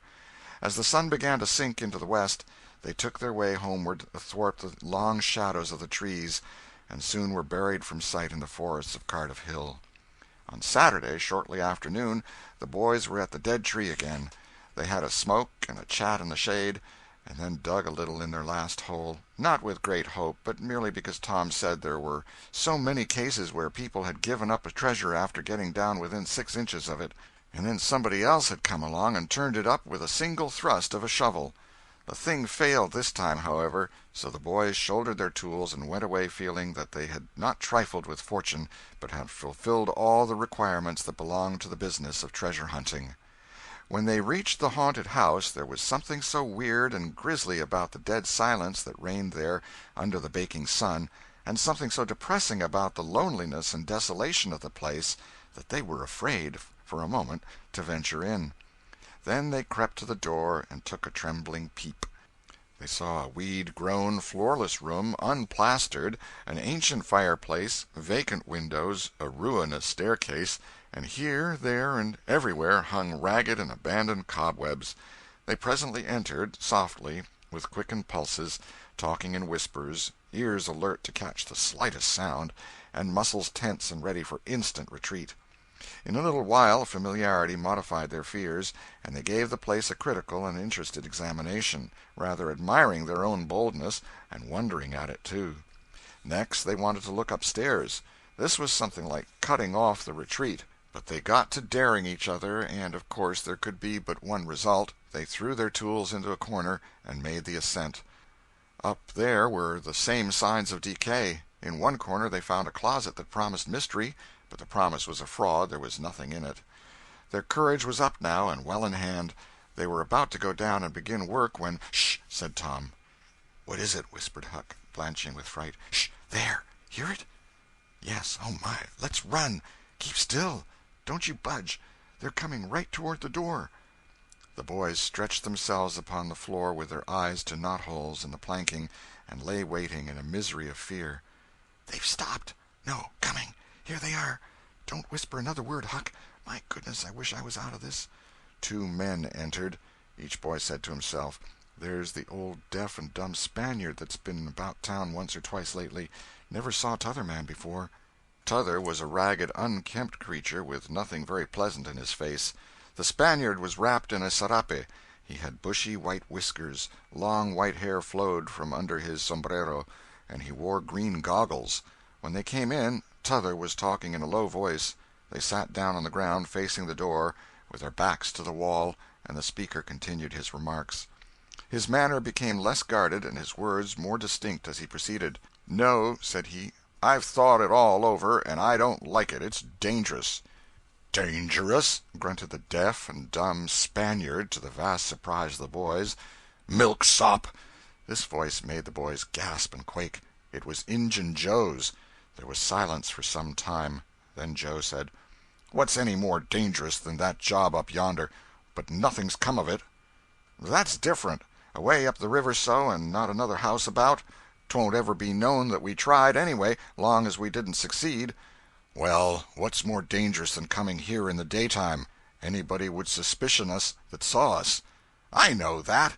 But there warn't any other places handy after that fool of a job. I want to quit this shanty. I wanted to yesterday, only it weren't any use trying to stir out of here with those infernal boys playing over there on the hill right in full view." Those infernal boys quaked again under the inspiration of this remark, and thought how lucky it was that they had remembered it was Friday and concluded to wait a day. They wished in their hearts they had waited a year. The two men got out some food and made a luncheon. After a long and thoughtful silence, Injun Joe said: "Look here, lad, you go back up the river where you belong. Wait there till you hear from me. I'll take the chances on dropping into this town just once more for a look. We'll do that dangerous job after I've spied around a little and think things look well for it. Then for Texas. We'll leg it together." This was satisfactory. Both men presently fell to yawning, and Injun Joe said: "I'm dead for sleep. It's your turn to watch." He curled down into the weeds, and soon began to snore. His comrade stirred him once or twice, and he became quiet. Presently the watcher began to nod. His head drooped lower and lower, and both men began to snore now. The boys drew a long, grateful breath. Tom whispered: "Now's our chance. Come." Huck said: "I can't. I'd die if they was to wake." Tom urged. Huck held back. At last Tom rose slowly and softly and started alone, but the first step he made wrung such a hideous creak from the crazy floor that he sank down almost dead with fright. He never made a second attempt. The boys lay there counting the dragging moments till it seemed to them that time must be done and eternity growing gray. And then they were grateful to note that at last the sun was setting. Now one snore ceased. Injun Joe sat up, stared around, smiled grimly upon his comrade, whose head was drooping upon his knees, stirred him up with his foot, and said: "Here, you're a watchman, ain't you? All right, though. Nothing's happened." "My, have I been asleep?" "Oh, partly. Nearly time for us to be moving, pard. What'll we do with what little swag we've got left?" "I don't know. Leave it here as we've always done, I reckon. No use to take it away till we start south. 650 in silver's something to carry." "Well, all right, it won't matter to come here once more." "No, but I'd say come in the night, as we used to do. It's better." "Yes, but look here, it may be a good while before I get the right chance at that job. Accidents might happen. 'Tain't in such a very good place. We'll just regularly bury it, and bury it deep."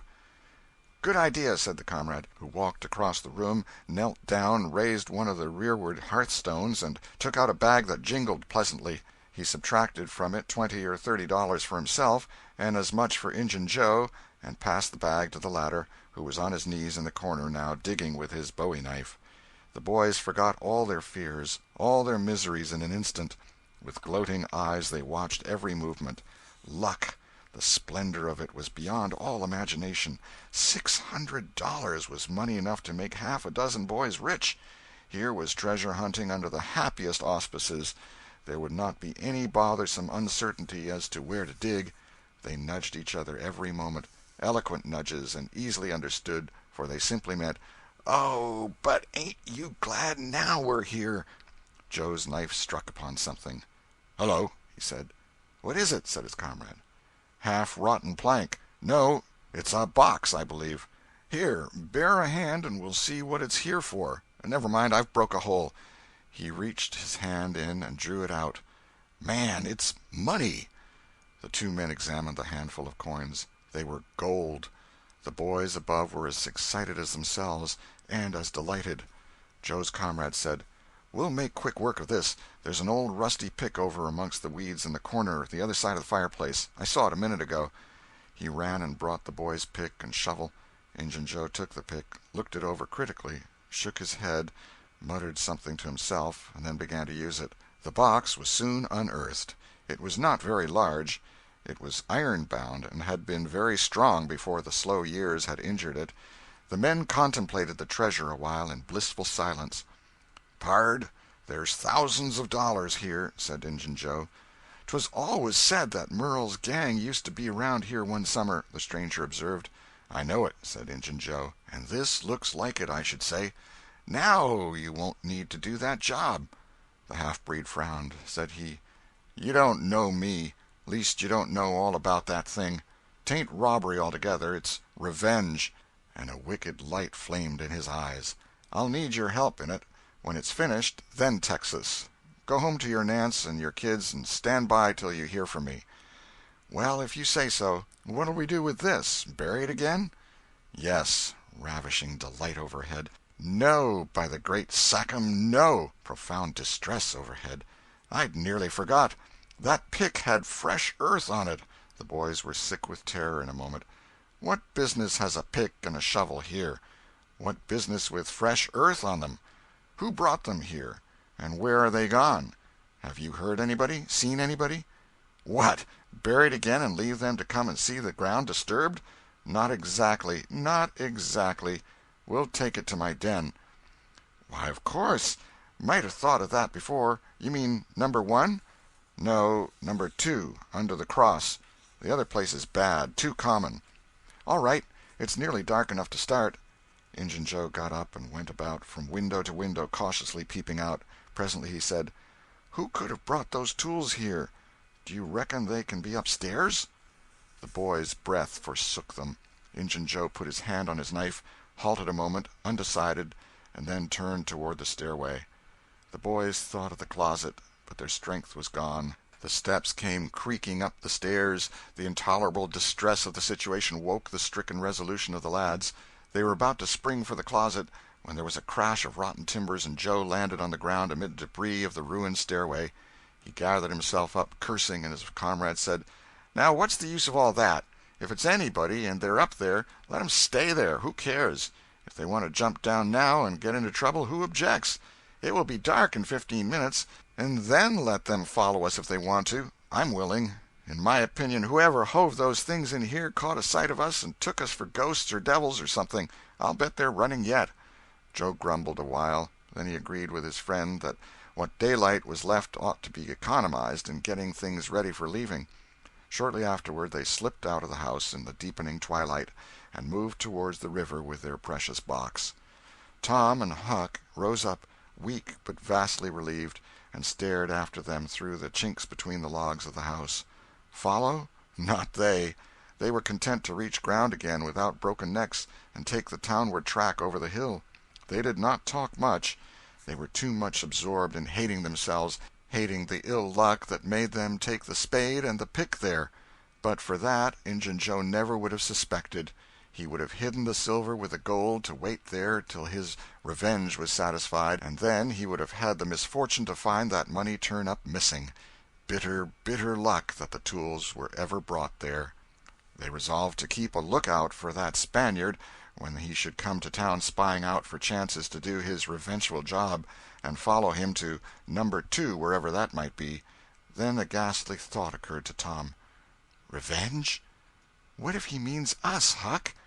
"Oh, don't," said Huck, nearly fainting. They talked it all over, and as they entered town they agreed to believe that he might possibly mean somebody else, at least that he might at least mean nobody but Tom, since only Tom had testified. Very, very small comfort it was to Tom to be alone in danger. Company would be palpable improvement, he thought. End of chapter 26. The Adventures of Tom Sawyer by Mark Twain. Chapter 27. Trembling on the Trail. The adventure of the day mightily tormented Tom's dreams that night. 4 times he had his hands on that rich treasure, and 4 times it wasted to nothingness in his fingers, as sleep forsook him, and wakefulness brought back the hard reality of his misfortune. As he lay in the early morning recalling the incidents of his great adventure, he noticed that they seemed curiously subdued and far away, somewhat as if they had happened in another world, or in a time long gone by. Then it occurred to him that the great adventure itself must be a dream. There was one very strong argument in favor of this idea, namely, that the quantity of coin he had seen was too vast to be real.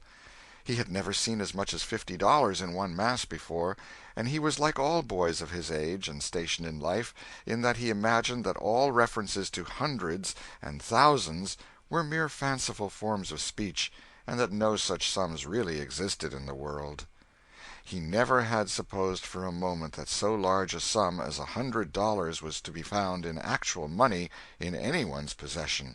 If his notions of hidden treasure had been analyzed, they would have been found to consist of a handful of real dimes and a bushel of vague, splendid, ungraspable dollars.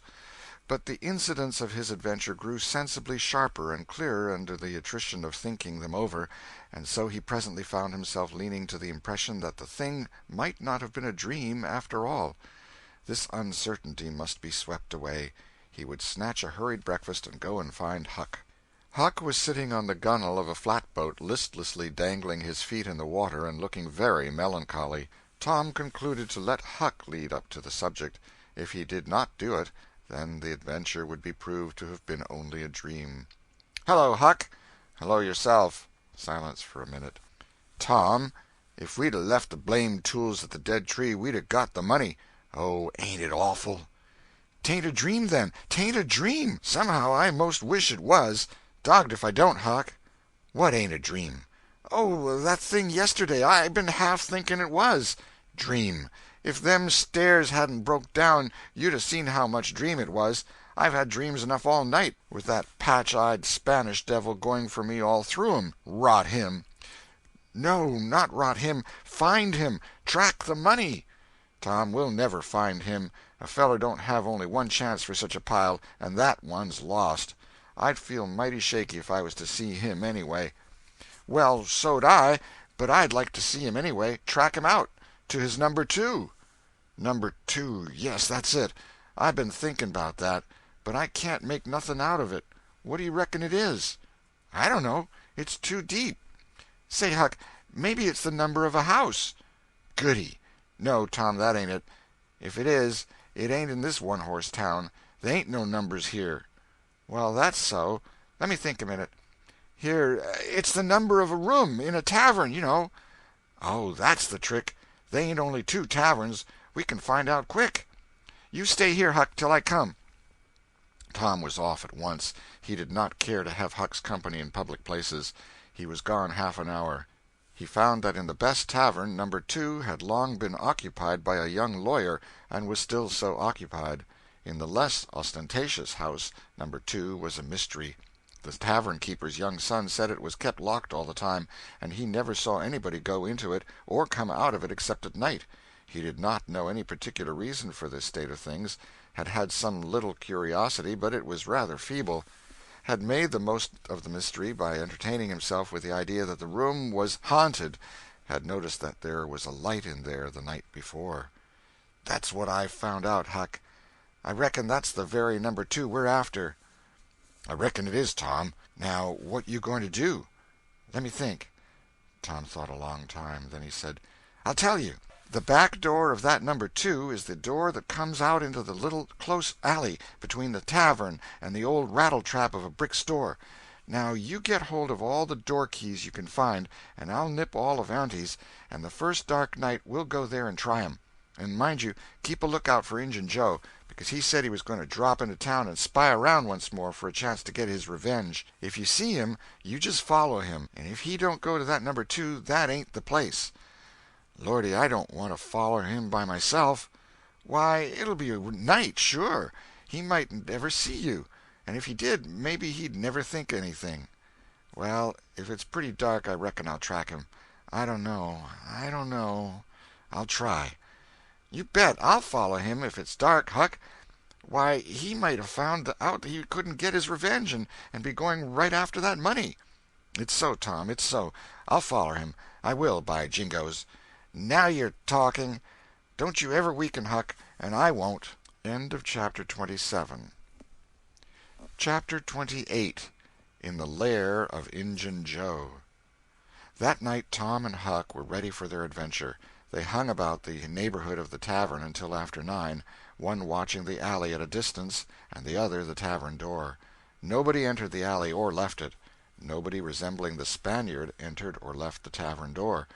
The night promised to be a fair one, so Tom went home with the understanding that if a considerable degree of darkness came on, Huck was to come and "mow," whereupon he would slip out and try the keys. But the night remained clear, and Huck closed his watch and retired to bed in an empty sugar hogshead about 12. Tuesday the boys had the same ill luck, also Wednesday, but Thursday night promised better. Tom slipped out in good season with his aunt's old tin lantern and a large towel to blindfold it with. He hid the lantern in Huck's sugar hogshead, and the watch began. An hour before midnight the tavern closed up, and its lights, the only ones thereabouts, were put out. No Spaniard had been seen. Nobody entered or left the alley. Everything was auspicious. The blackness of darkness reigned. The perfect stillness was interrupted only by occasional mutterings of distant thunder. Tom got his lantern, lit it in the hogshead, wrapped it closely in the towel, and the two adventurers crept in the gloom toward the tavern. Huck stood sentry, and Tom felt his way into the alley. Then there was a season of waiting anxiety that weighed upon Huck's spirits like a mountain. He began to wish he could see a flash from the lantern. It would frighten him, but it would at least tell him that Tom was alive yet. It seemed hours since Tom had disappeared. Surely he must have fainted. Maybe he was dead. Maybe his heart had burst under terror and excitement. In his uneasiness, Huck found himself drawing closer and closer to the alley, fearing all sorts of dreadful things and momentarily expecting some catastrophe to happen that would take away his breath. There was not much to take away, for he seemed only able to inhale it by thimblefuls, and his heart would soon wear itself out, the way it was beating. Suddenly there was a flash of light, and Tom came tearing by him. "Run!" said he. "Run for your life!" He needn't have repeated it. Once was enough. Huck was making 30 or 40 miles an hour before the repetition was uttered. The boys never stopped till they reached the shed of a deserted slaughter-house at the lower end of the village. Just as they got within its shelter the storm burst and the rain poured down. As soon as Tom got his breath he said, "Huck, it was awful. I tried 2 of the keys, just as soft as I could, but they seemed to make such a power of a racket that I couldn't hardly get my breath, I was so scared. They wouldn't turn in the lock, either. Well, without noticing what I was doing, I took hold of the knob, and open comes the door. It warn't locked. I hopped in and shook off the towel, and great Caesar's ghost!" What you see, Tom?" "Huck, I most stepped onto Injun Joe's hand." "No!" "Yes. He was laying there sound asleep on the floor, with his old patch on his eye and his arms spread out." "Lordy, what'd you do? Did he wake up?" "No, never budged. Drunk, I reckon. I just grabbed that towel and started." "I'd never thought of the towel, I bet."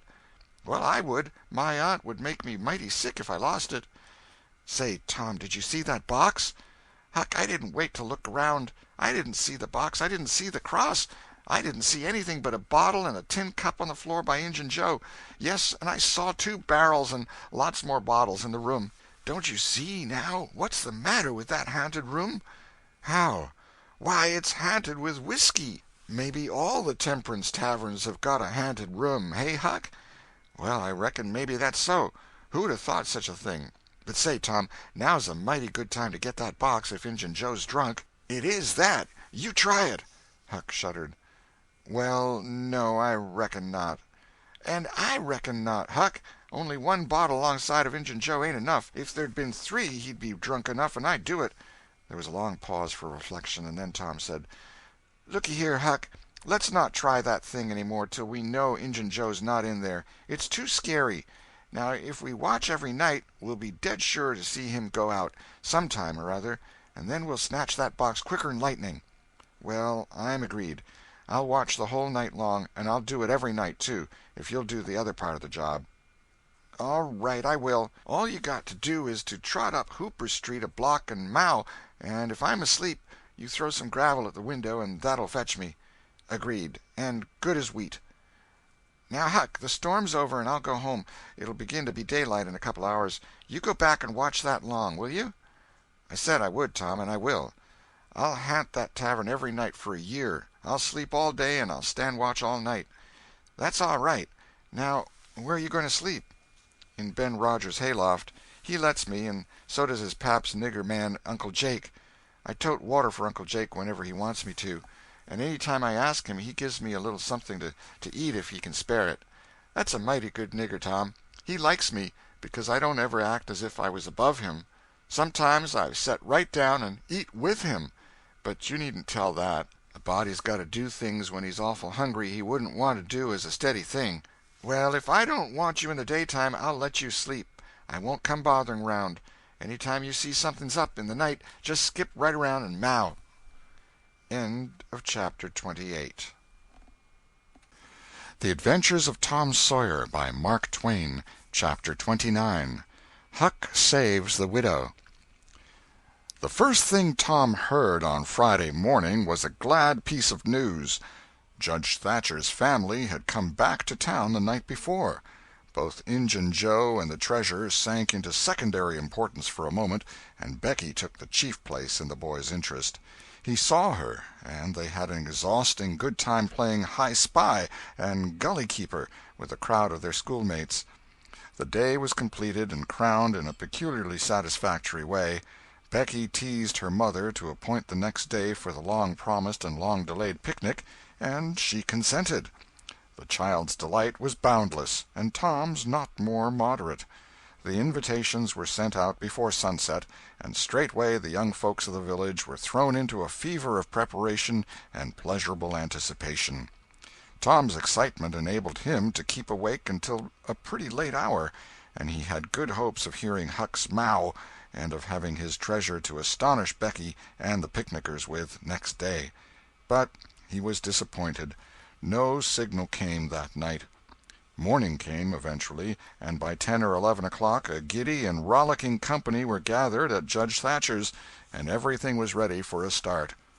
It was not the custom for elderly people to mar picnics with their presence. The children were considered safe enough under the wings of a few young ladies of 18 and a few young gentlemen of 23 or thereabouts.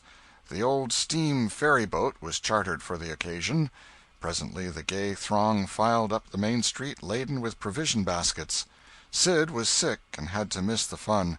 Mary remained at home to entertain him.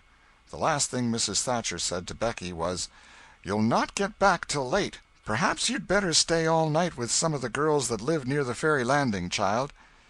"Then I'll stay with Susie Harper, Mama." "Very well. And mind and behave yourself, and don't be any trouble." Presently, as they tripped along, Tom said to Becky, "Say, I'll tell you what we'll do. Instead of going to Joe Harper's, we'll climb right up the hill and stop at the Widow Douglas's. She'll have ice cream. She has it most every day. Dead loads of it. and she'll be awful glad to have us." "Oh, that will be fun." Then Becky reflected a moment and said, "But what will mamma say?" "Well, how she'll ever know?"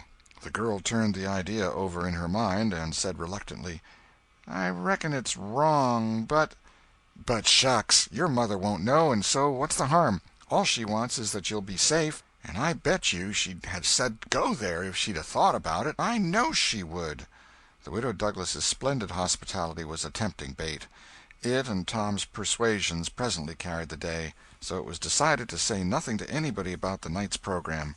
Presently it occurred to Tom that maybe Huck might come in this very night and give the signal. The thought took a deal of the spirit out of his anticipation. Still, he could not bear to give up the fun at Widow Douglas's. And why should he give it up, he reasoned. The signal did not come the night before, so why should it be any more likely to come tonight? The sure fun of the evening outweighed the uncertain treasure, and, boylike, he determined to yield to the stronger inclination and not allow himself to think of the box of money another time that day. 3 miles below town the ferryboat stopped at the mouth of the woody hollow and tied up. The crowd swarmed ashore, and soon the forest distances and craggy heights echoed far and near with shoutings and laughter. All the different ways of getting hot and tired were gone through with, and by the rovers straggled back to camp, fortified with responsible appetites, and then the destruction of the good things began. After the feast there was a refreshing season of rest and chat in the shade of spreading oaks. By and by somebody shouted, "Who's ready for the cave?" Everybody was. Bundles of candles were procured, and straightway there was a general scamper up the hill. The mouth of the cave was up the hillside, an opening shaped like a letter A. Its massive oaken door stood unbarred. Within was a small chamber, chilly as an ice-house, and walled by nature with solid limestone that was dewy with a cold sweat. It was romantic and mysterious to stand here in the deep gloom and look out upon the green valley shining in the sun. But the impressiveness of the situation quickly wore off, and the romping began again. The moment a candle was lighted there was a general rush upon the owner of it. A struggle and a gallant defense followed, but the candle was soon knocked down or blown out, and then there was a glad clamor of laughter and a new chase.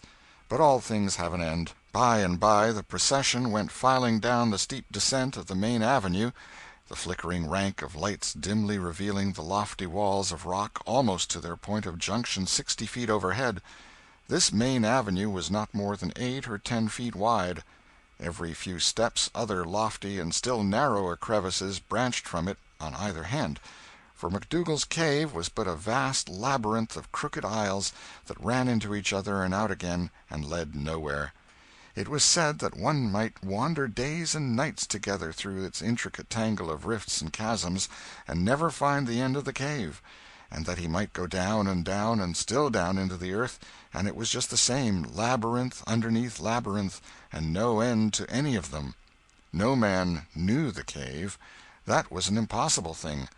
Most of the young men knew a portion of it, and it was not customary to venture much beyond this known portion. Tom Sawyer knew as much of the cave as anyone. The procession moved along the main avenue some 3/4 of a mile, then groups and couples began to slip aside into branch avenues, fly along the dismal corridors, and take each other by surprise at points where the corridors joined again. Parties were able to elude each other for the space of half an hour without going beyond the known ground. By and by one group after another came straggling back to the mouth of the cave, panting, hilarious, smeared from head to foot with tallow drippings, daubed with clay, and entirely delighted with the success of the day. Then they were astonished to find that they had been taking no note of time, and that night was about at hand. The clanging bell had been calling for half an hour. However, this sort of close to the day's adventures was romantic and therefore satisfactory. When the ferryboat with her wild freight pushed into the stream, nobody cared sixpence for the wasted time but the captain of the craft. Huck was already upon his watch when the ferryboat's lights went glinting past the wharf. He heard no noise on board, for the young people were as subdued and still as people usually are who are nearly tired to death. He wondered what boat it was, and why she did not stop at the wharf, and then he dropped her out of his mind and put his attention upon his business. The night was growing cloudy and dark. 10 o'clock came, and the noise of vehicles ceased. Scattered lights began to wink out. All straggling foot-passengers disappeared.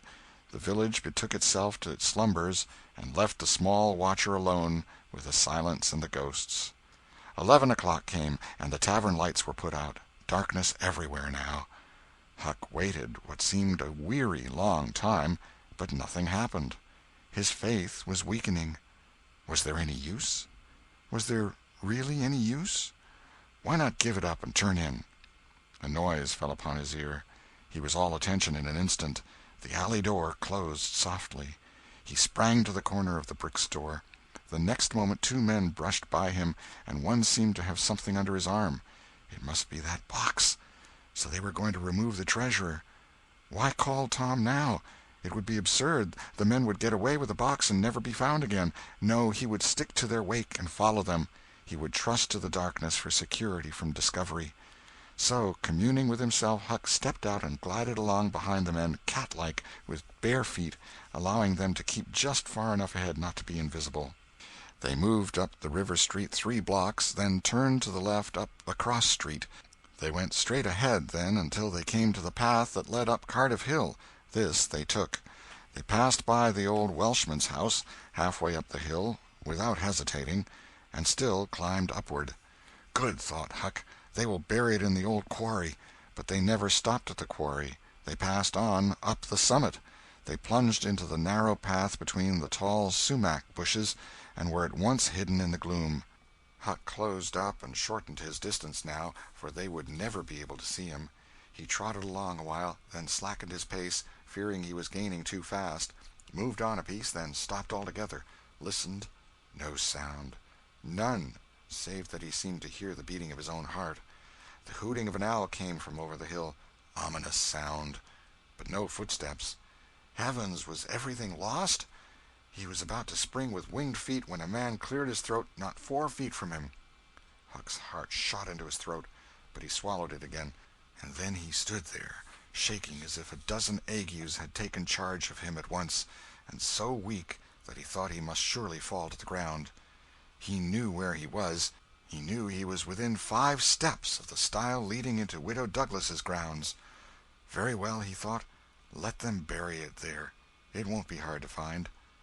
Now there was a voice, a very low voice, Injun Joe's. Damn her. Maybe she's got company. There's lights, late as it is. I can't see any. This was that stranger's voice, the stranger of the haunted house. A deadly chill went to Huck's heart. This, then, was the revenge job. His thought was to fly. Then he remembered that the Widow Douglas had been kind to him more than once, and maybe these men were going to murder her. He wished he dared venture to warn her, but he knew he didn't dare. They might come and catch him. He thought all this and more in the moment that lapsed between the stranger's remark and Injun Joe's next, which was, "Because the bush is in your way. Now this way. Now you see, don't you?" "Yes. Well, there is company there, I reckon. Better give it up." "Give it up? And I just leaving this country forever? Give it up and maybe never have another chance? I tell you again, as I've told you before, I don't care for her swag. You may have it. But her husband was rough on me. Many times he was rough on me. And mainly he was the justice of the peace that jugged me for a vagrant. And that ain't all. It ain't a millionth part of it. He had me horsewhipped.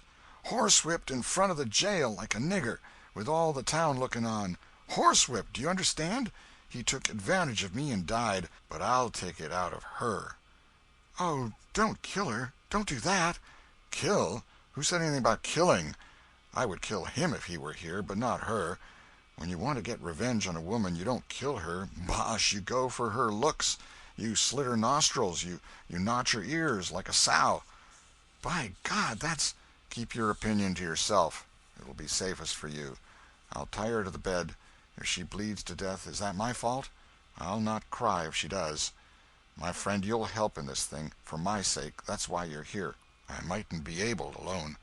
If you flinch, I'll kill you. Do you understand that? And if I have to kill you, I'll kill her, and then I reckon nobody'll ever know much about who done this business." "Well, if it's got to be done, let's get at it. The quicker the better. I'm all in a shiver." "Do it now? And company there? Look here, I'll get suspicious of you, first thing you know. "No, we'll wait till the lights are out. There's no hurry." Huck felt that a silence was going to ensue, a thing still more awful than any amount of murderous talk, so he held his breath and stepped gingerly back, planted his foot carefully and firmly, after balancing, one-legged, in a precarious way, and almost toppling over, first on one side and then on the other. He took another step back with the same elaboration and the same risks, then another and another, and a twig snapped under his foot. His breath stopped and he listened. There was no sound. The stillness was perfect. His gratitude was measureless. Now he turned in his tracks, between the walls of sumac bushes, turned himself as carefully as if he were a ship, and then stepped quickly but cautiously along. When he emerged at the quarry he felt secure, and so he picked up his nimble heels and flew. Down, down he sped till he reached the Welshman's. He banged at the door, and presently the heads of the old man and his two stalwart sons were thrust from windows. "What's the row there? Who's banging? What do you want?" "Let me in, quick! I'll tell everything." "Why, who are you?" "Huckleberry Finn! Quick, let me in!" "Huckleberry Finn, indeed! It ain't a name to open many doors, I judge. But let him in, lads, and let's see what's the trouble." "Please don't ever tell I told you," were Huck's first words when he got in. "Please don't. I'd be killed, sure. But the widow's been good friends to me sometimes, and I want to tell. I will tell if you'll promise you won't ever say it was me." "By George, he has got something to tell, or he wouldn't act so!" exclaimed the old man. "Out with it, and nobody here'll ever tell, lad." 3 minutes later the old man and his sons, well armed, were up the hill and just entering the sumac path on tiptoe, their weapons in their hands. Huck accompanied them no farther. He hid behind a great boulder and fell to listening. There was a lagging, anxious silence, and then all of a sudden there was an explosion of firearms and a cry. Huck waited for no particulars. He sprang away and sped down the hill as fast as his legs could carry him. End of chapter 29. The Adventures of Tom Sawyer, by Mark Twain. Chapter 30. Tom and Becky in the Cave. As the earliest suspicion of dawn appeared on Sunday morning, Huck came groping up the hill and rapped gently at the old Welshman's door. The inmates were asleep, but it was a sleep that was set on a hair-trigger, on account of the exciting episode of the night. A call came from a window. "Who's there?" Huck's scared voice answered in a low tone. "Please let me in. It's only Huck Finn." "It's a name that can open this door night or day, lad, and welcome." These were strange words to the vagabond boy's ears, and the pleasantest he had ever heard. He could not recollect that the closing word had ever been applied in his case before. The door was quickly unlocked, and he entered. Huck was given a seat, and the old man and his brace of tall sons speedily dressed themselves. "Now, my boy, I hope you're good and hungry, because breakfast will be ready as soon as the sun's up, and we'll have a piping hot one, too. Make yourself easy about that. I and the boys hoped you'd turn up and stop here last night." "I was awful scared," said Huck, "and I run. I took out when the pistols went off, and I didn't stop for 3 miles. I've come now because I wanted to know about it, you know, and I come before daylight because I didn't want to run across them devils, even if they was dead." "Well, poor chap, you do look as if you'd had a hard night of it. But there's a bed here for you, when you've had your breakfast. No, they ain't dead, lad. We were sorry enough for that. You see, we knew right where to put our hands on them, by your description, so we crept along on tiptoe till we got within 15 feet of them, dark as a cellar that sumac path was, and just then I found I was going to sneeze. It was the meanest kind of luck. I tried to keep it back, but no use. 'Twas bound to come, and it did come. I was in the lead with my pistol raised, and when the sneeze started, those scoundrels a-rustling to get out of the path, I sung out, 'Fire, boys!' and blazed away at the place where the rustling was. So did the boys, but they were off in a jiffy, those villains, and we after them down through the woods. I judge we never touched them. They fired a shot apiece as they started, but their bullets whizzed by and didn't do us any harm. As soon as we lost the sound of their feet, we quit chasing, and went down and stirred up the constables. They got a posse together and went off to guard the river bank, and as soon as it is light the sheriff and a gang are going to beat up the woods. My boys will be with them presently. I wish we had some sort of description of those rascals. 'Twould help a good deal. But you couldn't see what they were like in the dark, lad, I suppose?" "Oh, yes, I saw them downtown and followed them." "Splendid! Describe them! Describe them, my boy!"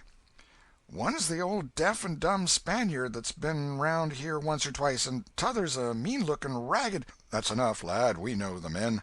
Happened on them in the woods back of the widow's one day, and they slunk away. Off with you, boys, and tell the sheriff. Get your breakfast tomorrow morning."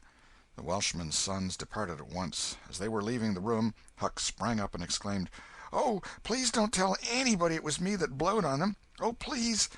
"All right if you say it, Huck, but you ought to have the credit of what you did." "Oh, no, no, please don't tell."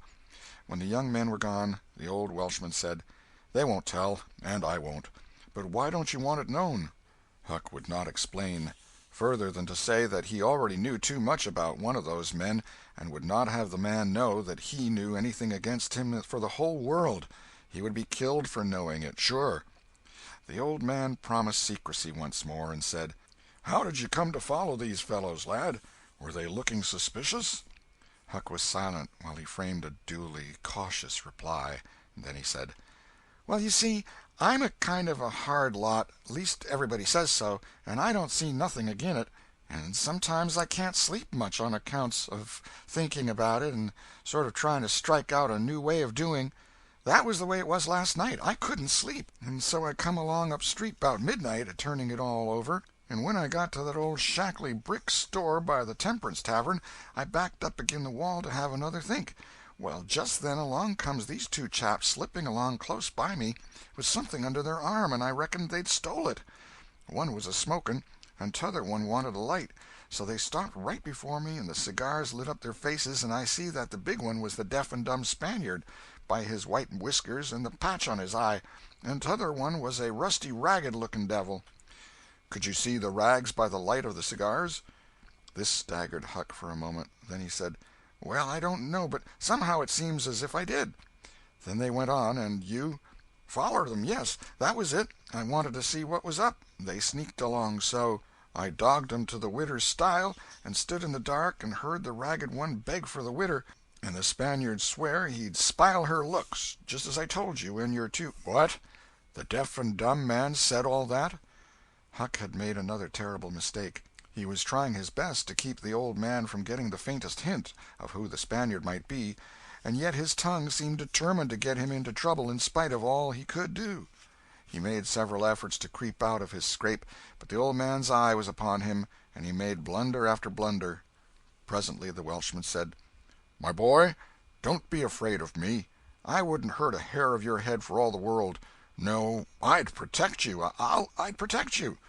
This Spaniard is not deaf and dumb. You've let that slip without intending it. You can't cover that up now. You know something about that Spaniard that you want to keep dark. Now trust me. Tell me what it is, and trust me. I won't betray you." Huck looked into the old man's honest eyes a moment, then bent over and whispered in his ear, "'Tain't a Spaniard. It's Injun Joe."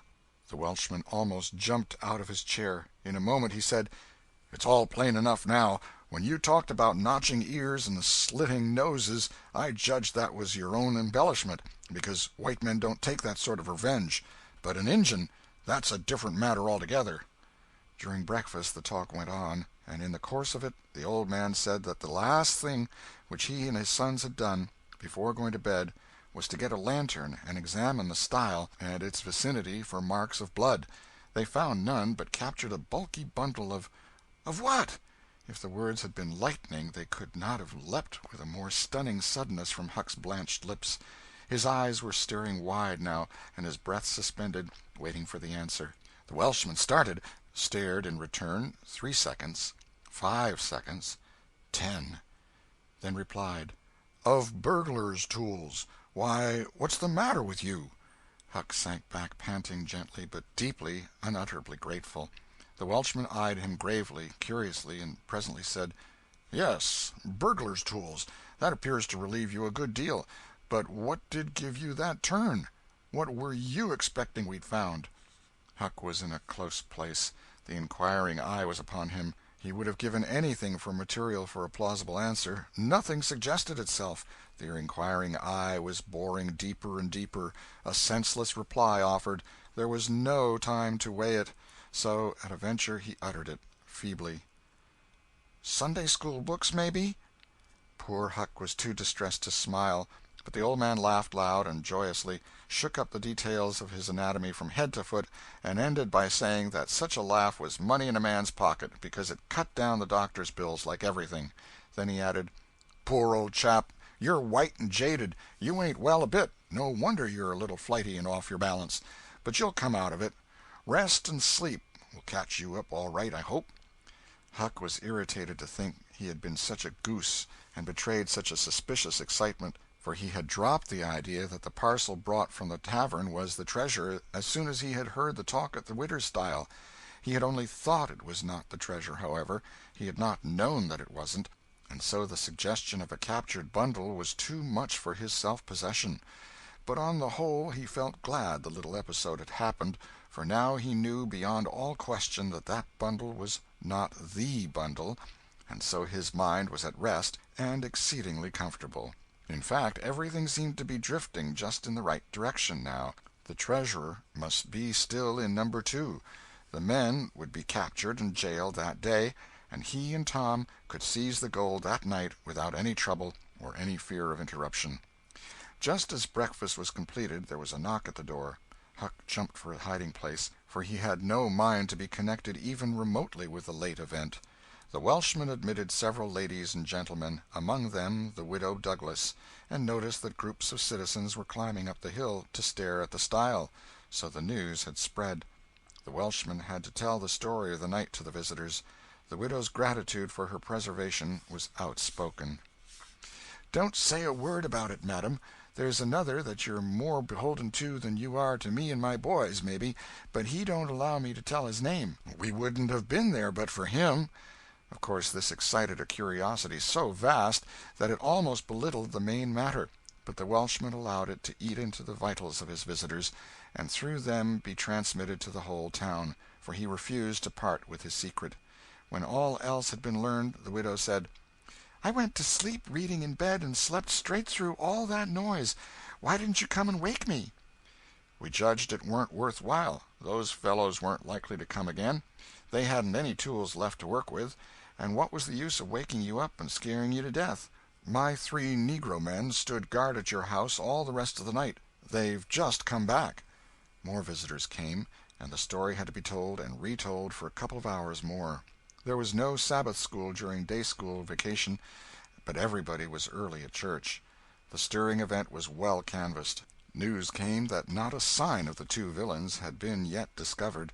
When the sermon was finished, Judge Thatcher's wife dropped alongside of Mrs. Harper as she moved down the aisle with the crowd, and said, "Is my Becky going to sleep all day? I just expected she would be tired to death." "Your Becky?" "Yes," with a startled look. "Didn't she stay with you last night?" "Why, no." Mrs. Thatcher turned pale and sank into a pew, just as Aunt Polly, talking briskly with a friend, passed by. Aunt Polly said, "Good morning, Mrs. Thatcher. Good morning, Mrs. Harper. I've got a boy that's turned up missing. I reckon my Tom stayed at your house last night, one of you, and now he's afraid to come to church. I've got to settle with him." Mrs. Thatcher shook her head feebly and turned paler than ever. "He didn't stay with us," said Mrs. Harper, beginning to look uneasy. A marked anxiety came into Aunt Polly's face. "Joe Harper, have you seen my Tom this morning?" "No, ma'am." "When did you see him last?" Joe tried to remember, but was not sure he could say. The people had stopped moving out of church. Whispers passed along, and a boding uneasiness took possession of every countenance. Children were anxiously questioned, and young teachers. They all said they had not noticed whether Tom and Becky were on board the ferry-boat on the homeward trip. It was dark. No one thought of inquiring if anyone was missing. One young man finally blurted out his fear that they were still in the cave. Mrs. Thatcher swooned away. Aunt Polly fell to crying and wringing her hands.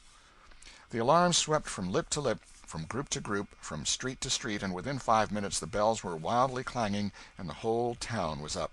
The Cardiff Hill episode sank into instant insignificance, the burglars were forgotten, horses were saddled, skiffs were manned, the ferry-boat ordered out, and before the horror was half an hour old 200 men were pouring down high road and river toward the cave.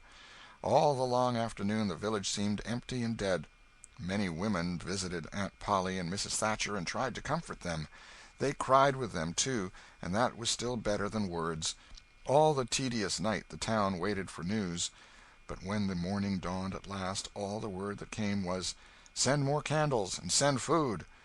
Mrs. Thatcher was almost crazed, and Aunt Polly also. Judge Thatcher sent messages of hope and encouragement from the cave, but they conveyed no real cheer. The old Welshman came home toward daylight, spattered with candle grease, smeared with clay, and almost worn out. He found Huck still in the bed that had been provided for him, and delirious with fever. The physicians were all at the cave, so the Widow Douglas came and took charge of the patient. She said she would do her best by him, because whether he was good, bad, or indifferent, he was the Lord's, and nothing that was the Lord's was a thing to be neglected. The Welshman said Huck had good spots in him, and the widow said, "You can depend on it. That's the Lord's mark. He don't leave it off. He never does. Puts it somewhere on every creature that comes from his hands." Early in the forenoon, parties of jaded men began to straggle into the village, but the strongest of the citizens continued searching.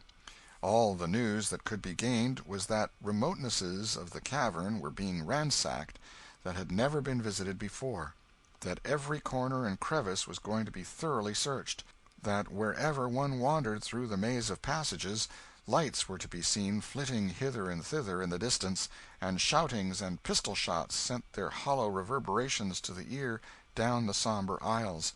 In one place, far from the section usually traversed by tourists, the names Becky and Tom had been found traced upon the rocky wall with candle smoke, and near at hand a grease-soiled bit of ribbon.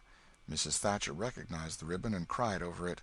She said it was the last relic she would ever have of her child, and that no other memorial of her could ever be so precious, because this one parted latest from the living body before the awful death came.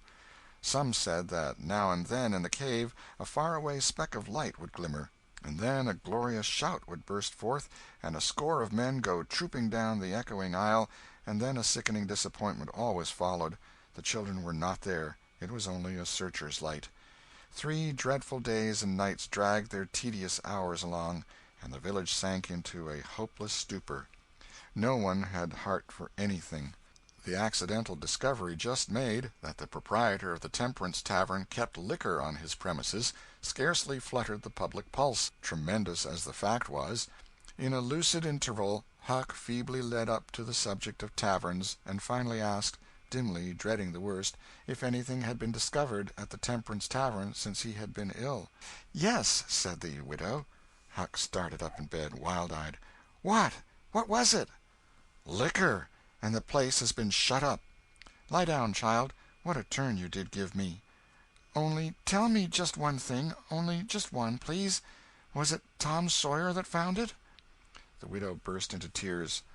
"Hush, hush, child, hush. I've told you before, you must not talk. You are very, very sick." Then nothing but liquor had been found. There would have been a great powwow if it had been the gold. So the treasure was gone forever, gone forever. But what could she be crying about? Curious that she should cry.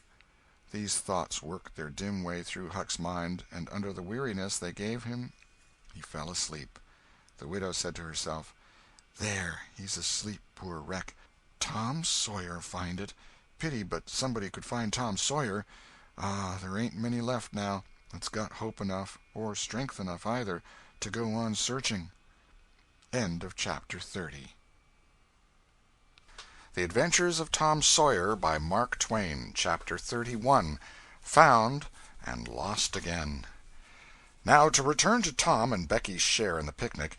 They tripped along the murky aisles with the rest of the company, visiting the familiar wonders of the cave, wonders dubbed with rather over-descriptive names such as the drawing-room, the cathedral, Aladdin's palace, and so on.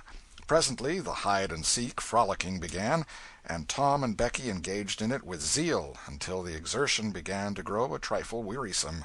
Then they wandered down a sinuous avenue, holding their candles aloft and reading the tangled webwork of names, dates, post-office addresses, and mottos with which the rocky walls had been frescoed in the candle-smoke. Still drifting along and talking, they scarcely noticed that they were now in a part of the cave whose walls were not frescoed. They smoked their own names under an overhanging shelf, and moved on. Presently they came to a place where a little stream of water, trickling over a ledge, and carrying a limestone sediment with it, had, in the slow-dragging ages, formed a laced and ruffled Niagara in gleaming and imperishable stone.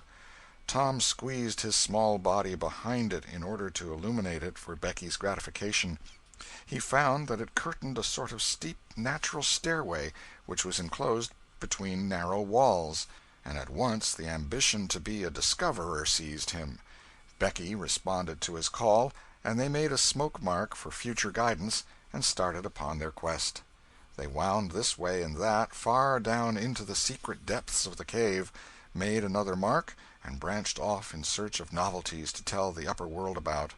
In one place they found a spacious cavern, from whose ceiling depended a multitude of shining stalactites of the length and circumference of a man's leg. They walked all about it, wondering and admiring, and presently left it by one of the numerous passages that opened into it. This shortly brought them to a bewitching spring, whose basin was encrusted with a frostwork of glittering crystals. It was in the midst of a cavern whose walls were supported by many fantastic pillars, which had been formed by the joining of great stalactites and stalagmites together, the result of the ceaseless water-drip of centuries. Under the roof vast knots of bats had packed themselves together, thousands in a bunch. The lights disturbed the creatures, and they came flocking down by hundreds, squeaking and darting furiously at the candles. Tom knew their ways and the danger of this sort of conduct. He seized Becky's hand and hurried her into the first corridor that offered, and none too soon, for a bat struck Becky's light out with its wing while she was passing out of the cavern. The bats chased the children a good distance, but the fugitives plunged into every new passage that offered, and at last got rid of the perilous things. Tom found a subterranean lake shortly, which stretched its dim length away until its shape was lost in the shadows. He wanted to explore its borders, but concluded that it would be best to sit down and rest a while first. Now, for the first time, the deep stillness of the place laid a clammy hand upon the spirits of the children. Becky said, "Why, I didn't notice, but it seems ever so long since I heard of any of the others." "Come to think, Becky, we are away down below them, and I don't know how far away north or south or east or whichever it is. We couldn't hear them here." Becky grew apprehensive. "I wonder how long we've been down here, Tom. We better start back." "Yes, I reckon we better. Perhaps we better. Can you find the way, Tom? It's all a mixed-up crookedness to me." "I reckon I could find it, but then the bats. If they put both of our candles out it will be an awful fix. Let's try some other way, so as not to go through there." "Well, but I hope we won't get lost. It would be so awful." And the girl shuddered at the thought of the dreadful possibilities. They started through a corridor and traversed it in silence a long way, glancing at each new opening to see if there was anything familiar about the look of it, but they were all strange. Every time Tom made an examination, Becky would watch his face for an encouraging sign, and he would say cheerily, "Oh, it's all right. This ain't the one, but we'll come to it right away." But he felt less and less hopeful with each failure, and presently began to turn off into diverging avenues at sheer random, in desperate hope of finding the one that was wanted. He still said it was all right, but there was such a leaden dread at his heart that the words had lost their ring and sounded just as if he had said, "All is lost." Becky clung to his side in an anguish of fear, and tried hard to keep back the tears, but they would come. At last she said, "Oh, Tom, never mind the bats. Let's go back that way. We seem to get worse and worse off all the time." Tom stopped. "Listen," said he. Profound silence. Silence so deep that even their breathings were conspicuous in the hush. Tom shouted. The call went echoing down the empty aisles and died out in the distance in a faint sound that resembled a ripple of mocking laughter. "Oh, don't do it again, Tom. It is too horrid," said Becky. "It is horrid, but I better, Becky. They might hear us, you know." And he shouted again. The might was even a chillier horror than the ghostly laughter. It so confessed a perishing hope. The children stood still and listened, but there was no result. Tom turned upon the back track at once and hurried his steps. It was but a little while before a certain indecision in his manner revealed another fearful fact to Becky. He could not find his way back. "Oh, Tom, you didn't make any marks! Becky, I was such a fool, such a fool! I never thought we might want to come back. No, I can't find the way. It's all mixed up. Tom, Tom, we're lost! We're lost! We never can get out of this awful place. Oh, why did we ever leave the others?" She sank to the ground and burst into such a frenzy of crying that Tom was appalled with the idea that she might die, or lose her reason. He sat down by her and put his arms around her. She buried her face in his bosom. She clung to him. She poured out her terrors, her unavailing regrets, and the far echoes turned them all to jeering laughter. Tom begged her to pluck up hope again, and she said she could not. He fell to blaming and abusing himself for getting her into this miserable situation, and this had a better effect. She said she would try to hope again. She would get up and follow wherever he might lead, if only he would not talk like that any more, for he was no more to blame than she said. So they moved on again, aimlessly, simply at random. All they could do was to move, keep moving. For a little while, hope made a show of reviving, not with any reason to back it, but only because it is its nature to revive when the spring has not been taken out of it by age and familiarity with failure. By and by Tom took Becky's candle and blew it out. This economy meant so much. Words were not needed. Becky understood, and her hope died again. She knew that Tom had a whole candle and 3 or 4 pieces in his pockets, yet he must economize. By and by fatigue began to assert its claims. The children tried to pay no attention, for it was dreadful to think of sitting down when time was grown to be so precious.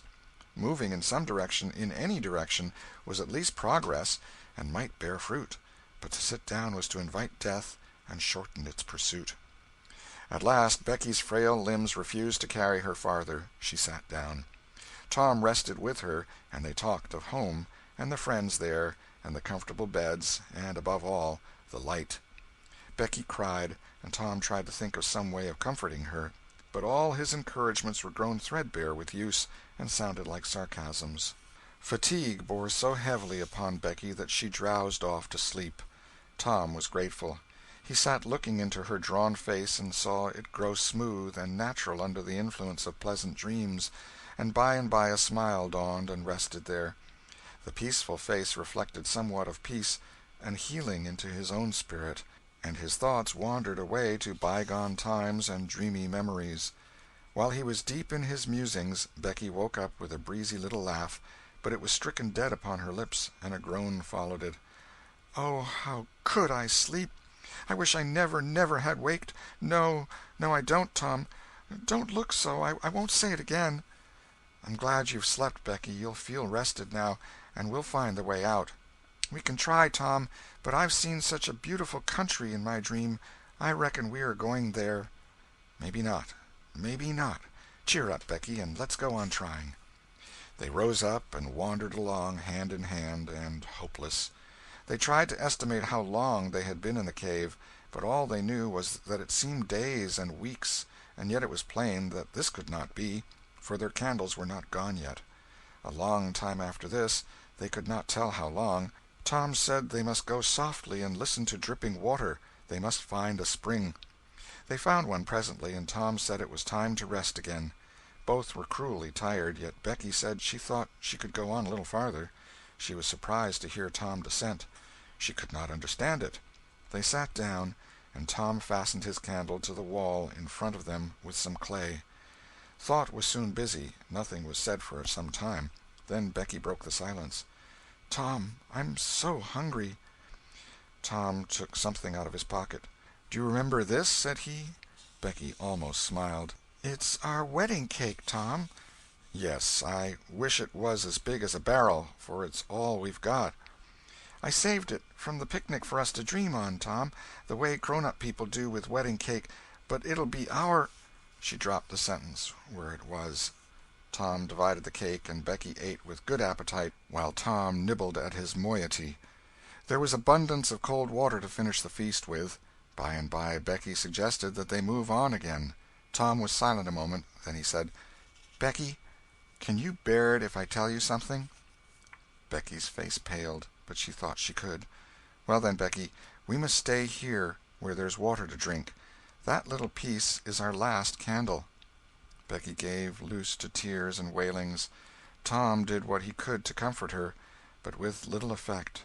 At length Becky said, "Tom!" "Well, Becky?" "They'll miss us and hunt for us." "Yes, they will. Certainly they will." "Maybe they're hunting for us now, Tom." "Why, I reckon maybe they are. I hope they are." "When would they miss us, Tom?" "When they get back to the boat, I reckon."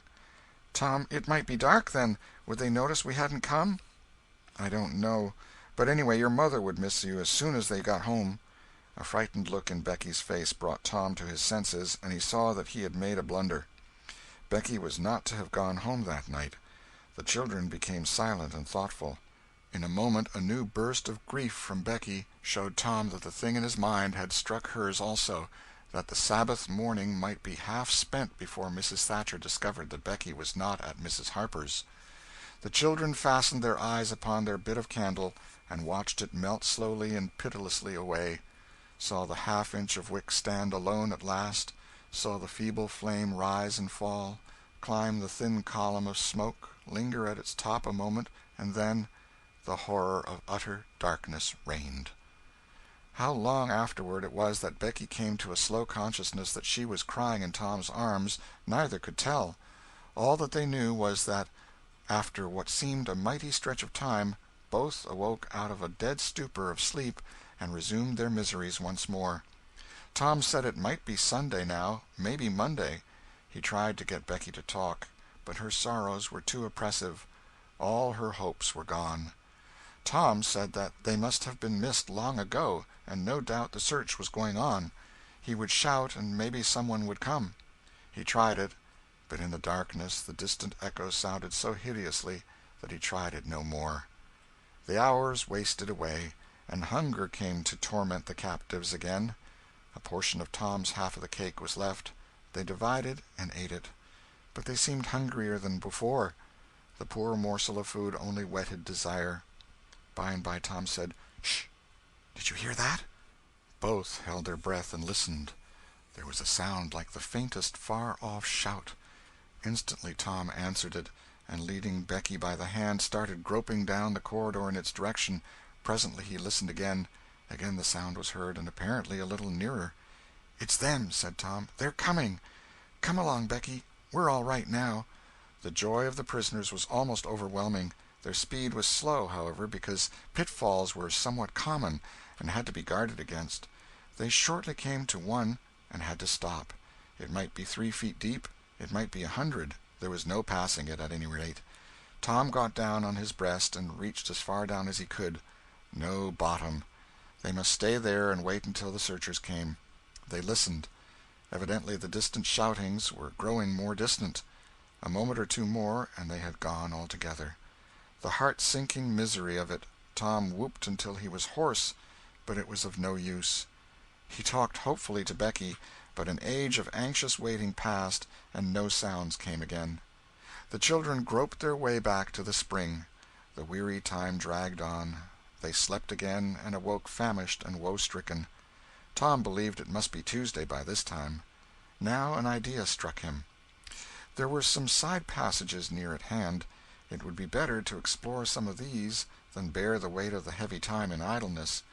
He took a kite-line from his pocket, tied it to a projection, and he and Becky started, Tom in the lead, unwinding the line as he groped along. At the end of 20 paces the corridor ended in a jumping-off place.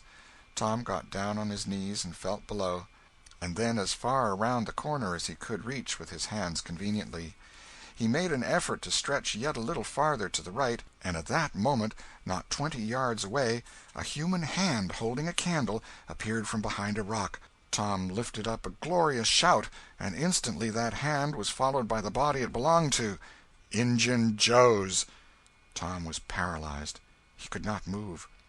He was vastly gratified the next moment to see the Spaniard take to his heels and get himself out of sight. Tom wondered that Joe had not recognized his voice and come over and killed him for testifying in court. But the echoes must have disguised the voice. Without doubt that was it, he reasoned.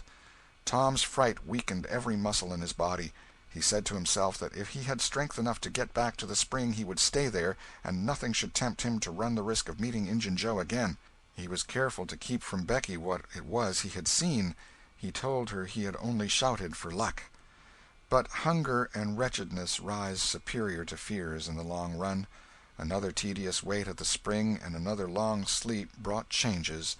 The children awoke tortured with a raging hunger. Tom believed that it must be Wednesday or Thursday or even Friday or Saturday now, and that the search had been given over. He proposed to explore another passage. He felt willing to risk Injun Joe and all other terrors. But Becky was very weak. She had sunk into a dreary apathy and would not be roused. She said she would wait, now, where she was, and die. It would not be long. She told Tom to go with his kite-line and explore if he chose, but she implored him to come back every little while and speak to her, and she made him promise that when the awful time came he would stay by her and hold her hand until all was over. Tom kissed her, with a choking sensation in his throat, and made a show of being confident of finding the searchers or an escape from the cave. Then he took the kite-line in his hand and went groping down one of the passages on his hands and knees, distressed with hunger and sick with bodings of coming doom. End of Chapter 31. Chapter 32. Turn out! They're found! Tuesday afternoon came and waned to the twilight. The village of St. Petersburg still mourned. The lost children had not been found. Public prayers had been offered up for them, and many a private prayer that had the petitioner's whole heart in it, but still no good news came from the cave. The majority of the searchers had given up the quest and gone back to their daily vocations, saying that it was plain the children could never be found. Mrs. Thatcher was very ill, and a great part of the time delirious. People said it was heartbreaking to hear her call her child, and raise her head and listen a whole minute at a time, then lay it wearily down again with a moan. Aunt Polly had drooped into a settled melancholy, and her gray hair had grown almost white. The village went to its rest on Tuesday night, sad and forlorn. Away in the middle of the night a wild peal burst from the village bells, and in a moment the streets were swarming with frantic half-clad people who shouted, "Turn out! Turn out! They're found! They're found!" Tin pans and horns were added to the din. The population massed itself and moved toward the river, met the children coming in an open carriage drawn by shouting citizens, thronged around it, joined its homeward march, and swept magnificently up the main street roaring huzzah after huzzah. The village was illuminated. Nobody went to bed again. It was the greatest night the little town had ever seen. During the first half-hour a procession of villagers filed through Judge Thatcher's house, seized the saved ones and kissed them, squeezed Mrs. Thatcher's hand, tried to speak but couldn't, and drifted out raining tears all over the place. Aunt Polly's happiness was complete, and Mrs. Thatcher's nearly so. It would be complete, however, as soon as the messenger dispatched with the great news to the cave should get the word to her husband. Tom lay upon a sofa with an eager auditory about him, and told the history of the wonderful adventure, putting in many striking additions to adorn it withal, and closed with a description of how he left Becky and went on an exploring expedition, how he followed 2 avenues as far as his kite-line would reach, how he followed a third to the fullest stretch of the kite-line, and was about to turn back when he glimpsed a far-off speck that looked like daylight, dropped the line and groped toward it, pushed his head and shoulders through a small hole, and saw the broad Mississippi rolling by. And if it had only happened to be night, he would not have seen that speck of daylight, and would not have explored that passage any more. He told how he went back for Becky, and broke the good news, and she told him not to fret her with such stuff, for she was tired, and knew she was going to die, and wanted to.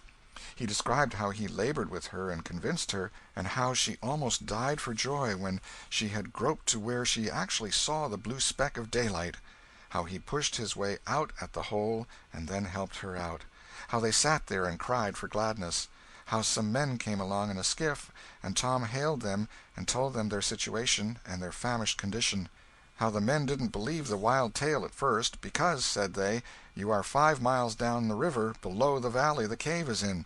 then took them aboard, rowed to a house, gave them supper, made them rest till 2 or 3 hours after dark, and then brought them home. Before day dawn, Judge Thatcher and the handful of searchers with him were tracked out in the cave by the twine clues they had strung behind them, and informed of the great news.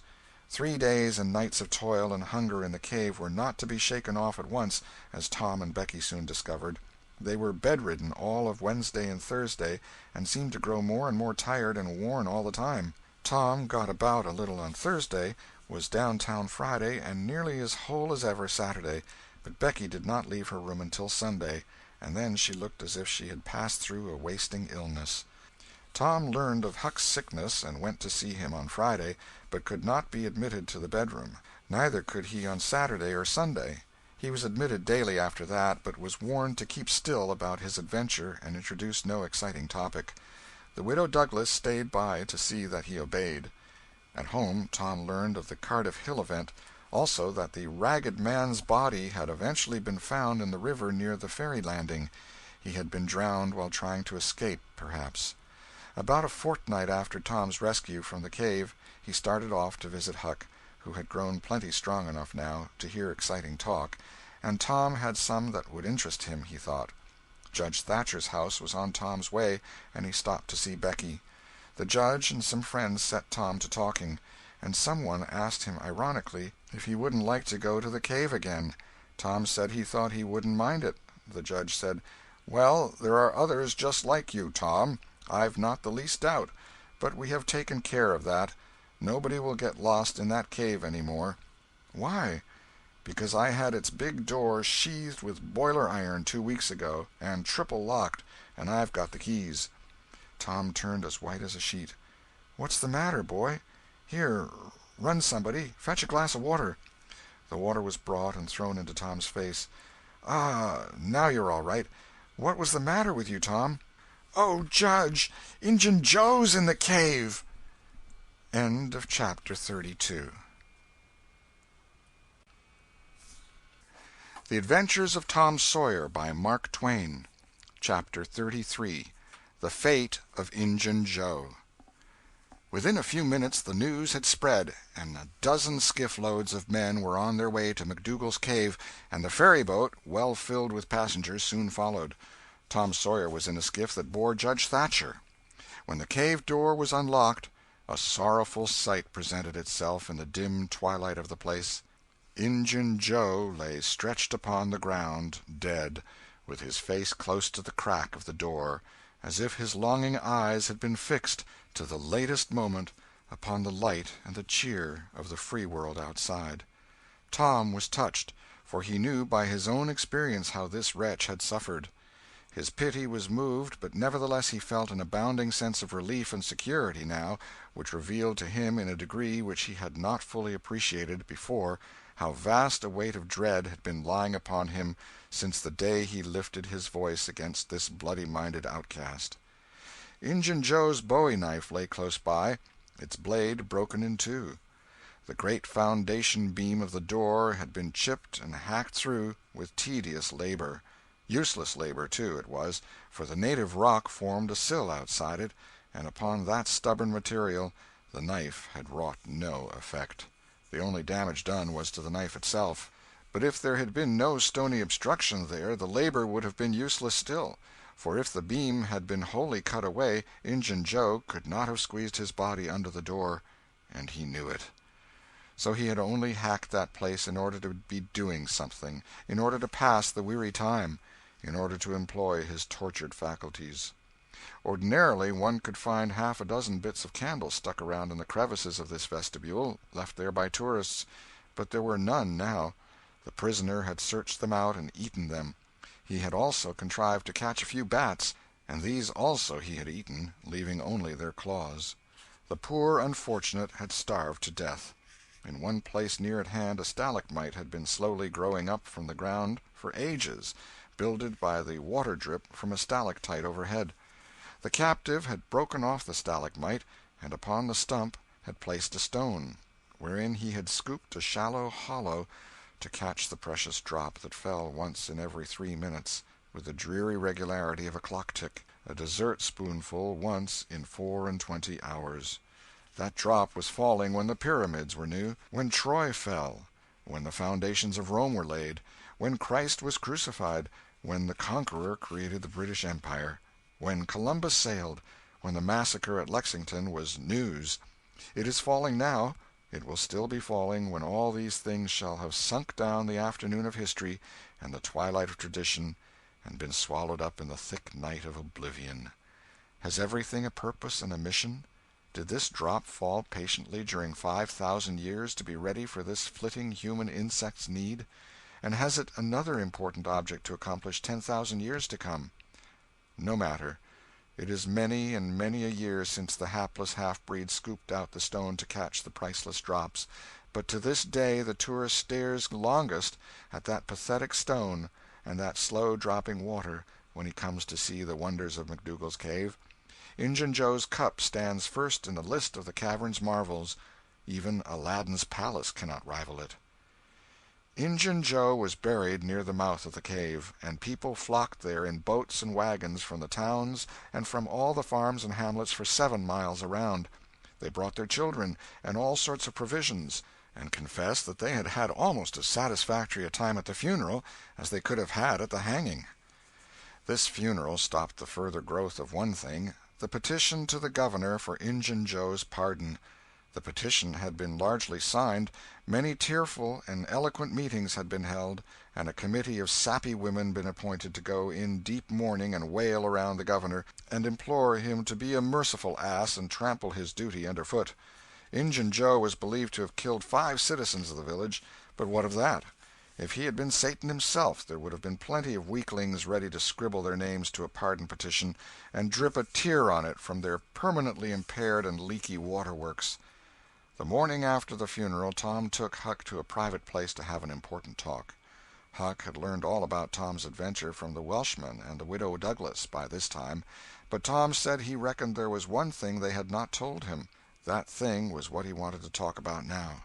Huck's face saddened. He said, "I know what it is.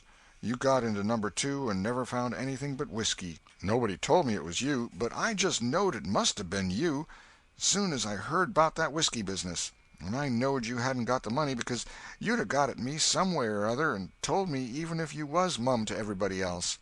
Tom, something's always told me we'd never get hold of that swag." "Why, Huck, I never told on that tavern keeper. You know his tavern was all right the Saturday I went to the picnic. Don't you remember you was to watch there that night?" "Oh, yes. Why, it seems 'bout a year ago. It was that very night that I followed Injun Joe to the Widder's." "You followed him?" "Yes, but you keep mum. I reckon Injun Joe's left friends behind him, and I don't want them soring on me and doing me mean tricks. If it hadn't been for me he'd be down in Texas now, all right." Then Huck told his entire adventure in confidence to Tom, who had only heard of the Welshman's part of it before. "Well," said Huck, presently, coming back to the main question, "whoever nipped the whiskey in number 2 nipped the money, too, I reckon. Anyway, it's a goner for us, Tom."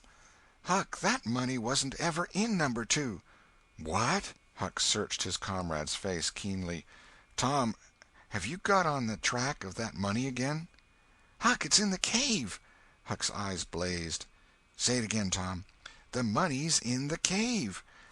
"Tom, honest Injun now, is it fun or earnest?" "Earnest, Huck, just as earnest as ever I was in my life.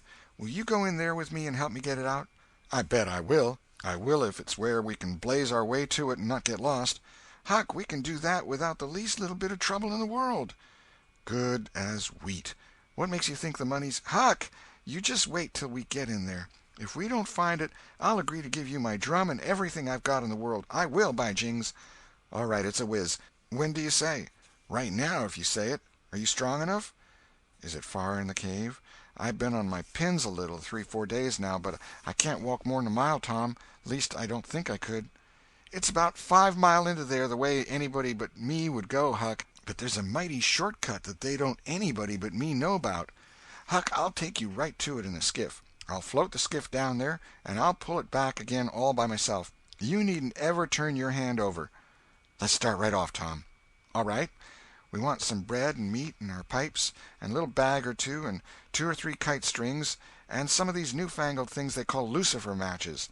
I tell you, many's the time I wished I had some when I was in there before." A trifle after noon the boys borrowed a small skiff from a citizen who was absent, and got under way at once. When they were several miles below Cave Hollow, Tom said, "Now, you see this bluff here looks all alike all the way down from the cave hollow? No houses, no wood yards, bushes all alike. But do you see that white place up there where there's been a landslide? Well, that's one of my marks. We'll get ashore now." They landed. "Now, Huck, where we're a-standing you could touch that hole I got out of with a fishing pole. See if you can find it." Huck searched all the place about and found nothing. Tom proudly marched into a thick clump of sumac bushes and said, "Here you are. Look at it, Huck. It's the snuggest hole in this country. You just keep mum about it. All along I've been wanting to be a robber, but I knew I'd got to have a thing like this, and where to run across it was the bother. We've got it now, and we'll keep it quiet. Only we'll let Joe Harper and Ben Rogers in, because of course there's got to be a gang, or else there wouldn't be any style about it.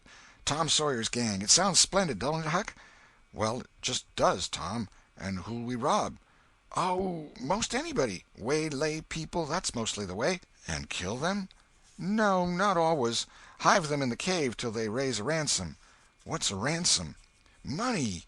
You make them raise all they can off'n their friends, and after you kept them a year, if it ain't raised, then you kill them. That's the general way, only you don't kill the women. You shut up the women, but you don't kill them. They're always beautiful and rich and awfully scared. You take their watches and things, but you always take your hat off and talk polite. They ain't anybody as polite as robbers. You'll see that in any book. Well, the women get to loving you, and after they've been in the cave a week or 2 weeks, they stop crying, and after that you couldn't get them to leave. If you drove them out, they'd turn right around and come back. It's so in all the books." "Why, it's really bully, Tom. I believe it's better'n to be a pirate." "Yes, it's better in some ways, because it's close to home and circuses and all that." By this time everything was ready, and the boys entered the hole, Tom in the lead. They toiled their way to the farther end of the tunnel, then made their spliced kite-strings fast, and moved on. A few steps brought them to the spring, and Tom felt a shudder quiver all through him. He showed Huck the fragment of candle-wick perched on a lump of clay against the wall, and described how he and Becky had watched the flames struggle and expire. The boys began to quiet down to whispers now, for the stillness and gloom of the place oppressed their spirits. They went on, and presently entered and followed Tom's other corridors until they reached the jumping-off place. The candles revealed the fact that it was not really a precipice, but only a steep clay hill 20 or 30 feet high. Tom whispered, "Now I'll show you something, Huck." He held his candle aloft and said, "Look as far around the corner as you can. Do you see that? There, on the big rock over yonder, down with the candle smoke." "Tom, it's a cross." "Now, where's your number 2? Under the cross, hey? Right yonder's where I saw Injun Joe poke up his candle, Huck." Huck stared at the mystic sign a while, and then said with a shaky voice, "Tom, let's get out of here." "What? And leave the treasure?"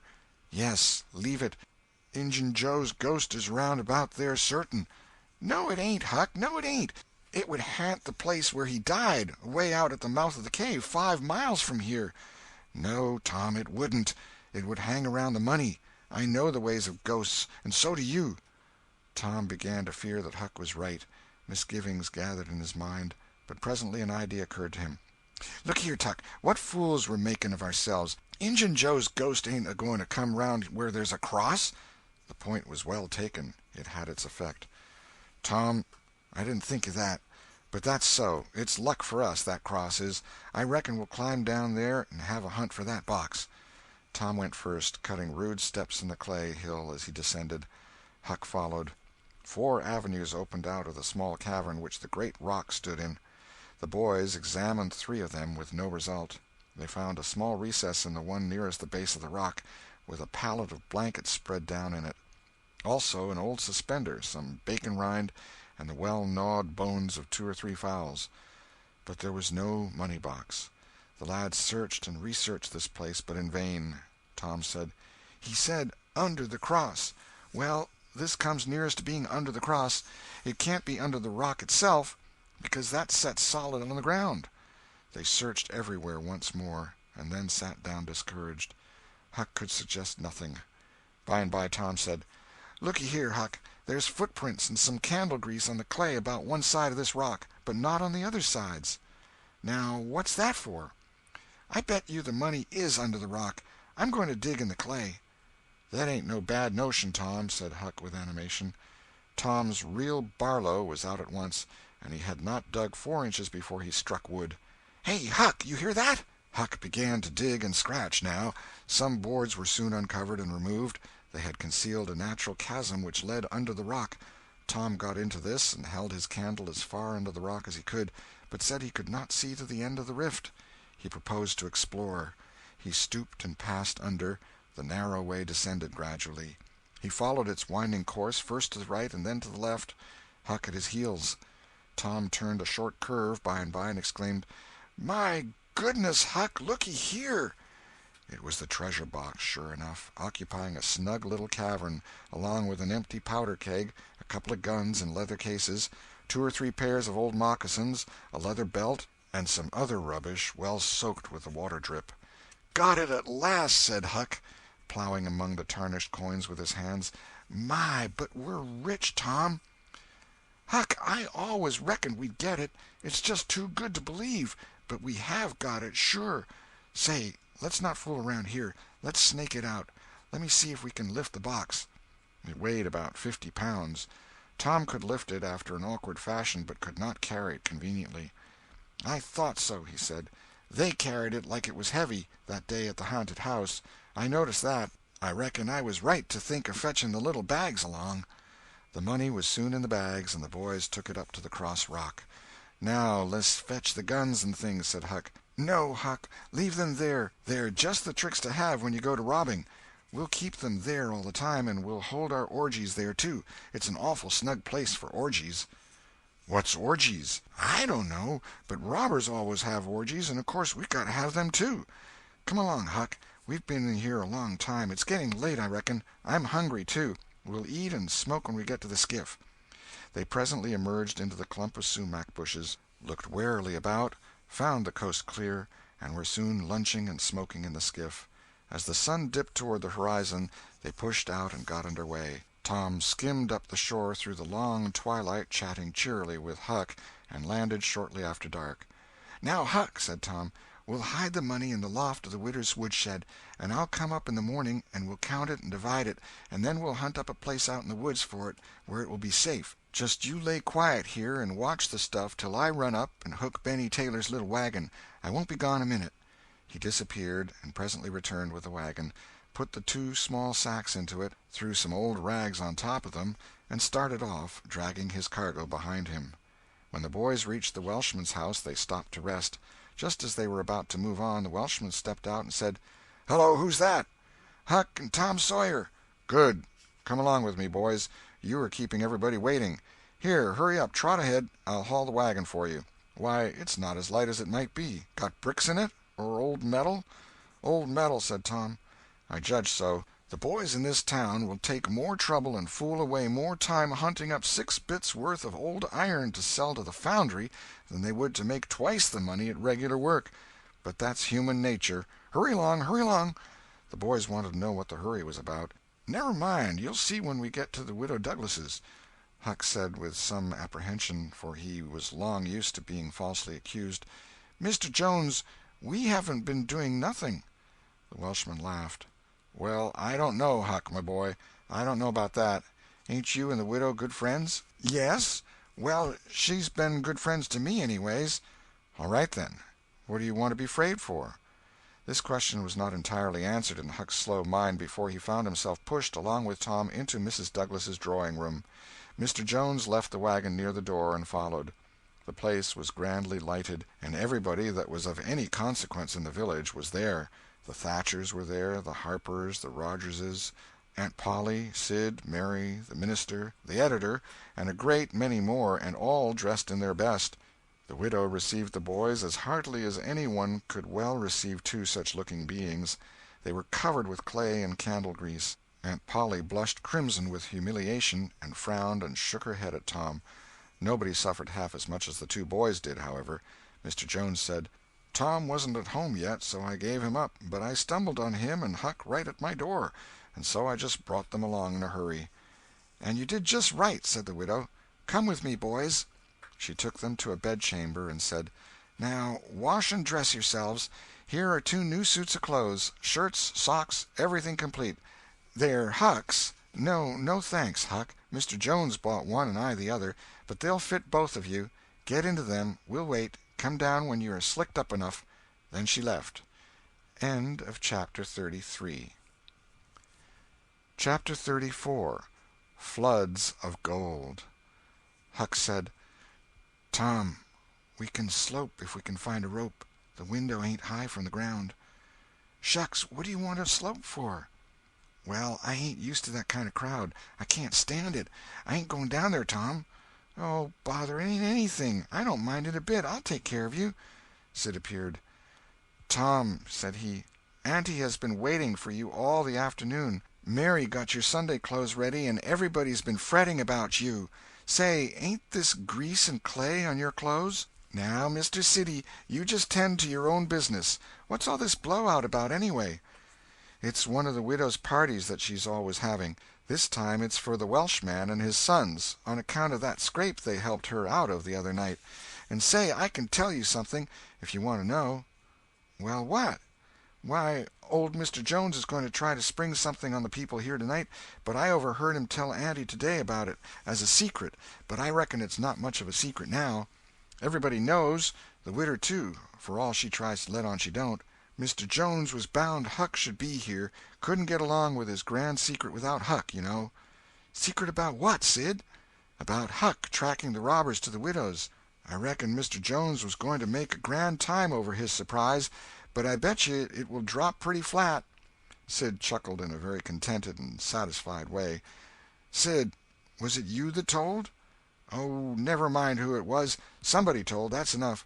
Sid, there's only one person in this town mean enough to do that, and that's you. If you'd been in Huck's place, you'd 'a' sneaked down the hill and never told anybody on the robbers. You can't do any but mean things, and you can't bear to see anybody praised for doing good ones. There, no thanks, as the widow says," and Tom cuffed Sid's ears and helped him to the door with several kicks. "Now go and tell Auntie if you dare, and tomorrow you'll catch it." Some minutes later the widow's guests were at the supper table, and a dozen children were propped up at little side tables in the same room, after the fashion of that country and that day.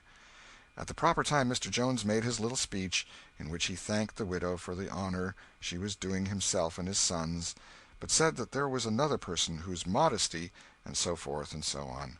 He sprung his secret about Huck's share in the adventure in the finest dramatic manner he was master of, but the surprise it occasioned was largely counterfeit, and not as clamorous and effusive as it might have been under happier circumstances.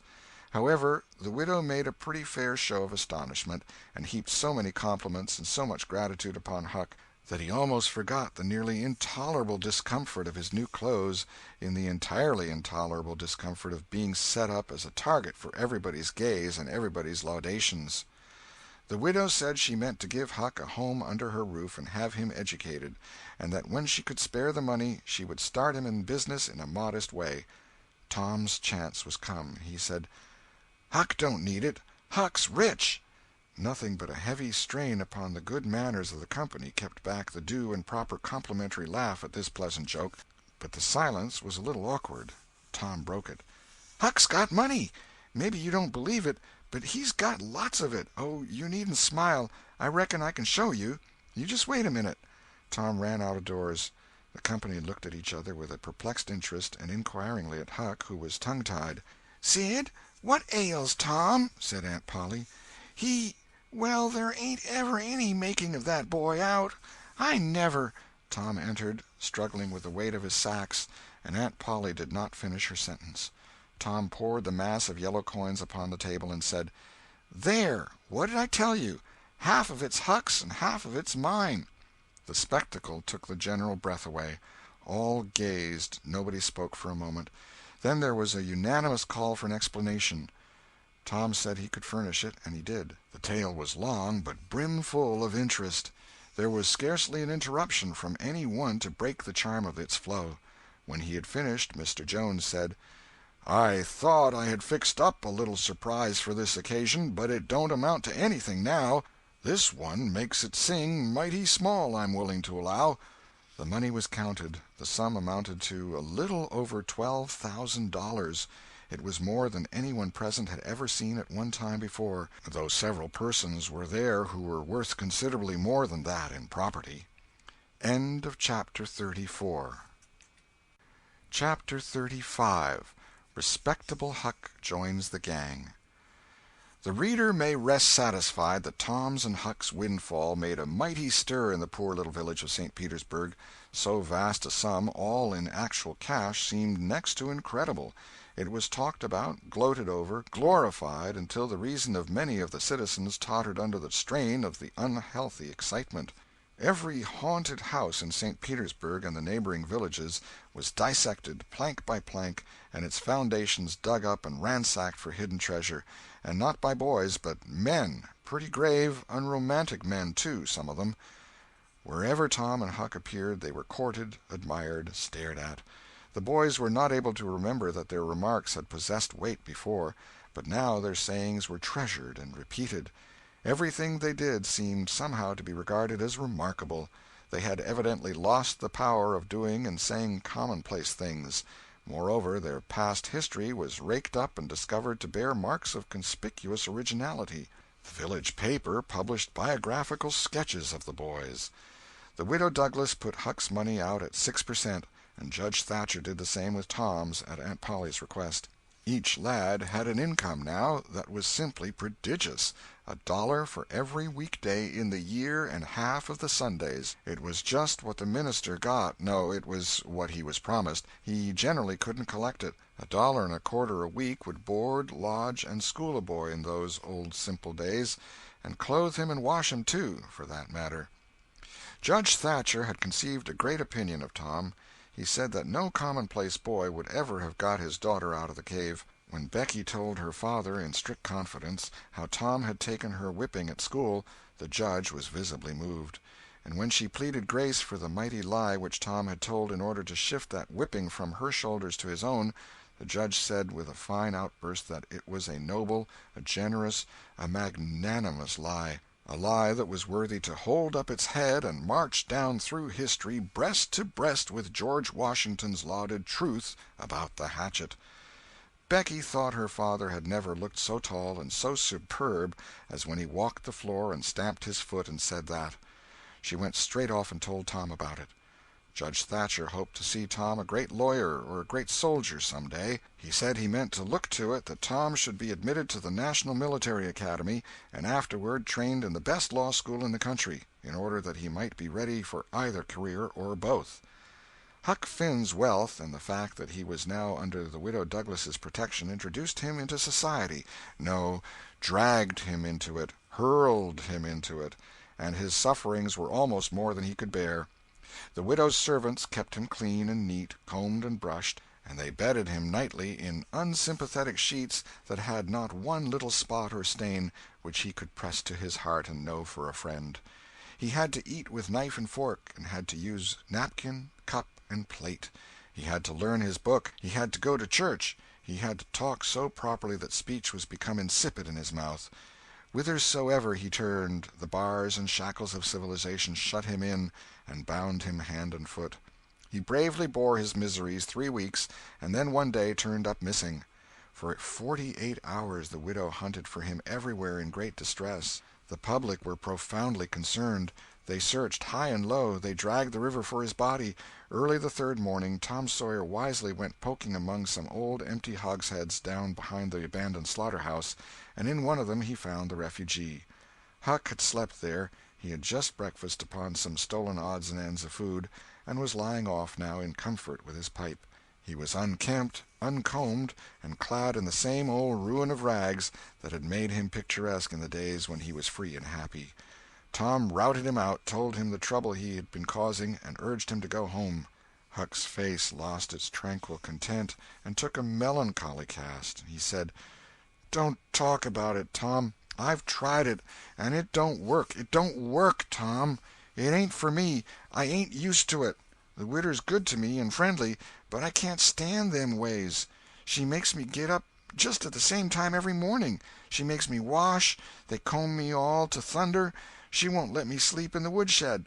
I got to wear them blamed clothes that just smothers me, Tom. They don't seem to let any air get through 'em somehow, and they're so rotten nice that I can't set down, nor lay down, nor roll around anywheres. I ain't slid on a cellar door for, well, it 'pears to be years. I got to go to church and sweat and sweat. I hate them ornery sermons. I can't catch a fly in there. I can't chaw. I got to wear shoes all Sunday. The widder eats by a bell. She goes to bed by a bell. She gets up by a bell. Everything's so awful regular a body can't stand it. Well, everybody does that, Huck. Tom, it don't make no difference. I ain't everybody, and I can't stand it. It's awful to be tied up so, and grub comes too easy. I don't take no interest in vittles that way. I got to ask to go a-fishing. I got to ask to go in a-swimming. Derned if I hain't got to ask to do everything. Well, I'd got to talk so nice it wasn't no comfort. I'd got to go up in the attic and rip out a while every day to get a taste in my mouth, or I'd have died, Tom. The widder wouldn't let me smoke. She wouldn't let me yell. She wouldn't let me gape, nor stretch, nor scratch before folks. Then, with a spasm of special irritation and injury, "And dad fetch it, she prayed all the time. I never see such a woman. I had to shove, Tom, I just had to. And besides, that school's going to open, and I'd have got to go to it. Well, I wouldn't stand that, Tom. Looky here, Tom, being rich ain't what it's cracked up to be. It's just worry and sweat and a-wishing you was dead all the time. Now, these clothes suits me, and this barrel suits me, and I ain't ever going to shake 'em any more. Tom, I wouldn't ever got into all this trouble if it hadn't been for that money. Now you just take my share of it along with yourn, and give me a 10-center sometimes. Not many times, because I don't give a dern for a thing 'thout it's tolerable hard to git, and you go and beg off for me with a widder."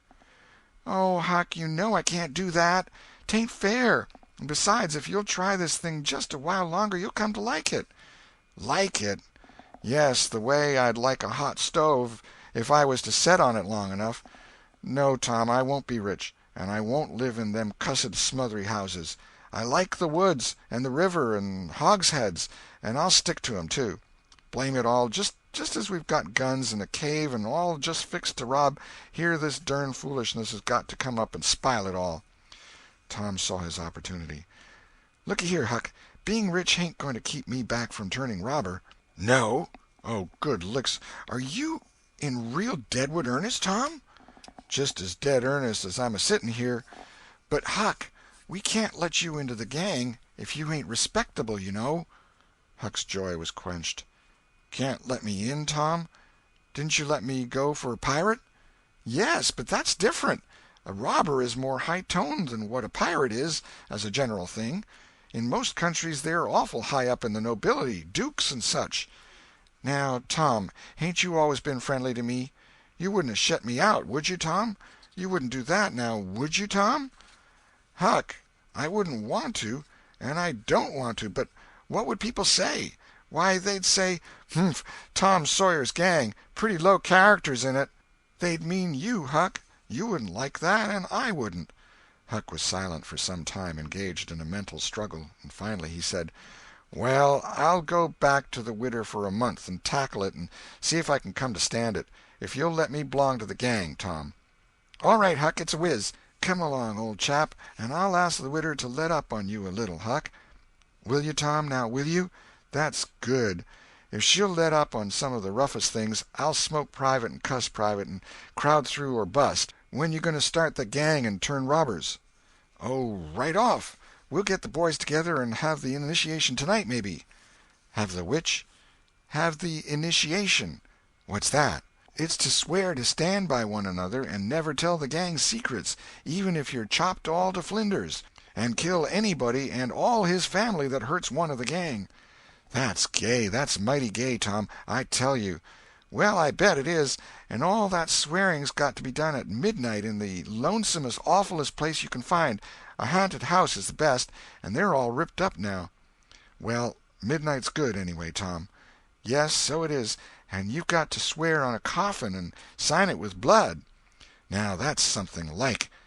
"Why, it's a million times bullier than pirating. I'll stick to the widder till I rot, Tom, and if I git to be regular ripper of a robber, and everybody talking about it, I reckon she'll be proud she snaked me in out of the wet.